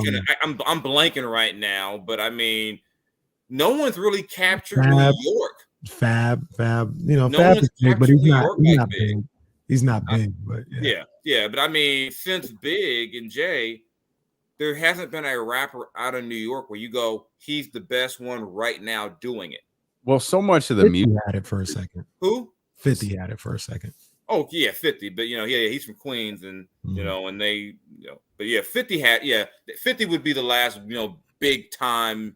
But even then, I think people don't look at 50 as a lyricist. Right. Yeah. So much of the music industry changed after they died. Like CDs stuck around for a little while longer, but then it became like downloads, illegal downloads. Yeah. Then they were like, yo, forget illegal downloads. Let's make legal downloads. Then everything. Now you go to like radio stations. If we ever actually work inside a radio station again, you go into like Big Mike's office at KSFM, you'll see a plaque for Cardi B, and it doesn't say 10 million records sold anymore. It says 50 million downloads or 100 million downloads. Like it's all about the number that's downloaded, and it's normally a song more than it is an album. Like the whole music industry is different. Yeah, I wonder how guys like Big and Pac would have. I went down to a show last weekend, the Back on Death Row tour, and I was just Snoop, East Siders, Dog Pound, all of them, and I'm thinking, wow. Rappers are really 57 years old going on tour. And I wondered what would Big have been like as an older man on tour, Yeah. What would I think Pac would have been in Hollywood. He would have been an actor. Would have been in Are We There Yet 1, 2, and 3. Yeah, Pac would have been acting. Pac would have tried to run for like mayor of Marin City or something. Right. Pac would have been all over the place. But I just kind of, it's like I wonder where would because to me, the argument against Big being the GOAT is that Big didn't get a chance to have longevity. Mm-hmm. And there's a difference between your first album being really good and album number 6, which makes Jay so impressive that there's such a wide gap from Reasonable Doubt to 444. Mm-hmm. And you can say he's making good, like my kids know who Jay-Z is. Right. They don't, my kids know Snoop as the guy from commercials. They don't really know him as the rapper. Yeah. I named my son Kendrick, so he knows who Kendrick Lamar is. I named after Kendrick Lamar. So my son knows he's named after Kendrick Lamar, and he told me he wants to battle rap Kendrick one day. Let's go. Yeah, he's 8. He says he wants to meet Kendrick Lamar because he figures with my job I get to meet everyone. Yeah, that's what I figure. So he figures one day you're going to meet Kendrick Lamar, and when you do, I'm going to battle him. And we're going to be there for it. That's Jason Jones of The Athletic. We appreciate you so much for being with us. Hit the thumbs up before you leave Twitch, YouTube, Facebook, wherever you're at. Hit the subscribe buttons as well. And make sure that you're back here tomorrow at noon on Sacramento's #1 sports station. It's D-Lo and KC, brought to you by McQueen and the Violet Fog, the smoothest gin in the world, handcrafted in Brazil on ESPN 1320. Go Gigantes. That was unnecessary. And we're done. That was unnecessary. They need all the help they can get right now. I don't care. No, they don't. Let them suffer. Dodgers are doing that thing where they don't lose again. What they lost yesterday, but they lost last night. Now they only lose when they commit an error. They only lose if they commit an error in the 9th inning. These fools won like 13-16. What are we gonna do with that? I don't care until October. I'm like, go ahead and just avoid that wild card situation. Yeah. And then, I'll worry about it in October. You know me, I don't care right now. I mean, they're supposed to be piling up wins with that lineup. And they just keep finding pitchers to go like 6-0. I'm like, who's this Anderson guy? Oh, he's 6-0. These dudes are a factory, bro. Yeah, I mean, because when they got bad under McCourt, their farm system was terrible. They couldn't predict. It was just like, where's the pitchers? Where are these guys at? Now it's like, okay, we're rolling again. We're spending money. Freddie Freeman ain't a bad player. I miss that guy. Bring him back. Give him his team back. Who, McCourt? The broke parking lot owner? No, give him his team back. Those were dark times. Those were dark times. Dark times in LA. So. Right. Yeah, it's gonna be it should be a fun one for the finals, and then, like I said, either Ime and Jalen get a ring, or Steph gets to get his fourth one, and while Kevon Looney wins Finals MVP, so fans can slander him. My favorite meme was they created a MVP light. So Steph could finally get one. That's just cold. They was like they made up an MVP just in case he doesn't get it in the next round. We got you, Steph. You finally got one. Damien had brought it up just a little bit, planted the seed a little bit. But are you going anything in Oakland or San Francisco? Any of the games? No, they don't send me anywhere. They don't need me to do that. I don't know what I'm doing, but I figure if we wanted to, you can get up in there. If I wanted to, yeah. But I mean, I don't want to go drive all the way out there and not have anything to do. Be like, hey, I'm here. Okay. We don't need you to write. Like, okay, why am I here? Take in the vibes. Nah, the vibes work very fine for the TV. You can watch Hell in a Cell there. Oh yeah, that's exactly what I would do. At this rate, though, my kids would kill me if I skipped watching Hell in a Cell to go watch the Warriors. Remember, 2 of my kids are Laker fans. The oldest one's a Warrior fan. The other two are Laker fans, and the youngest one figured out maybe Daddy will spend more money on me if I pledge my allegiance to all LA teams. Good thinking. Good thinking. Yeah. So he's figured that the 8-year-olds figured out. You know what? This is what Dad liked. Okay, yeah, Dad.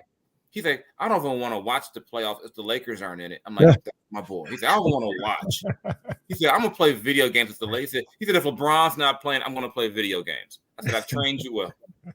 I've trained you well, son. Jason had a little tear come down his cheek after that. Between that and my oldest son asking to hear nothing but a G thing, I was like, I'm doing well with them. And then my middle son loves profanity. I'm like, these are all really my children.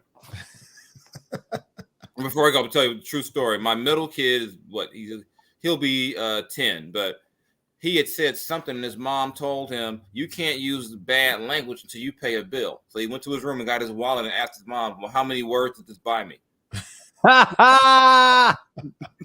That's amazing. I was like, that is amazing. Boy. I can't be mad because I was his age. I was watching Eddie Murphy Raw.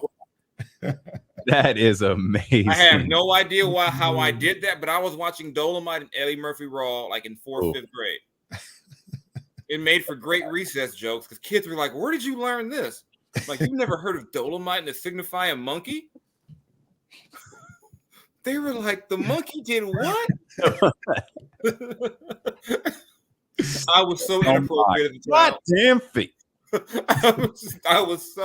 I knew the piccolo player one. The teacher had to kick me out of class over. They were like, they got you up out of the paint. Oh, they got me up out, and they told my mom one time, here's the problem. He finished his work already, and now he's making me laugh. And I can't laugh at these until the kids start. So you gotta go. I'd be up in the office chilling, talking to the teacher, talking to the secretary, like, why are you in here again? I was telling jokes. Where'd you learn these jokes? I don't know. I found this guy called Dolomite. They was like, oh Lord, you found? I'm like, yeah, I found Dolomite. He's funny. Little badass Jason Jones. That was me. They told my mom, they're like, we love him as a student. He can't be in my class. So they started giving me extra work. They said if we give him more work, he'll be busy. But I would finish and start doing impersonations. Like I could do the Macho Man perfectly as a kid. And I would start talking like the Macho Man during class. And the whole class would go crazy. Like, I would do him and Hacksaw Jim Duggan. I love doing the whole thing. She'd be like, back to the office. Bye. Oh man. Yeah. So I would. I in middle school. I was the first kid she ever gave an A for a grade and a U for conduct. She had never given an AU before. She was like, "This is the first." Like comedy. You have like a 98% in my class, but you have the worst behavior in here. Just a badass. Exactly.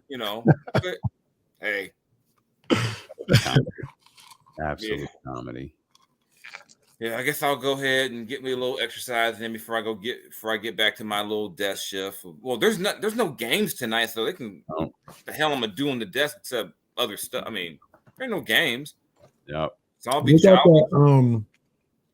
I got that M1 mixtape 30 for 30 that comes on tonight. Oh, okay. I was watching Bobby Brown last night, so. Oh yeah, I got that recorded. I watched those last night, so I watched Bobby Brown. The miniseries? Yeah, it was like a little mini docuseries. Yeah, I thought I knew everything about Bobby Brown, but a couple of things I didn't know about him in those. I didn't know he was a priest tried to molest him, and that his brother tried to go down and kill the priest. Damn. And they so I mean, there's some different things in there. The next episode gets to him and Whitney being married. Oh my! And because to this day, people still think that Bobby turned Whitney on the hard stuff. Bobby was smoking weed, and Whitney was like, "Try this. Try this. You ain't Mr. King of R&B. You don't know about this. This the rich people drug right here." Yeah, I said I'm poor. I guess weed is I'm poor. Goodness. I'll take poor over. Over that. Yeah, then you realize all people in his family that died. It's like, man, two of his kids, like his best friend when he was a kid, got murdered. I was like, no wonder he was wilding out. Yeah. Like he said, he would buy a car they go on the road. He'll buy a car from a random person and just leave it in that town. That's a rock star lifestyle right there. Yeah, they don't pay me at the Athletic to live like that. I don't get to do that. No, I ain't buying cars. I ain't buying cars. No. No, I'm already broke. I had to buy Kendrick tickets. So. We in Oakland or Sacramento? Sacramento. I haven't got Oakland ours. tickets were more expensive for worse seats. Yeah, the Cali.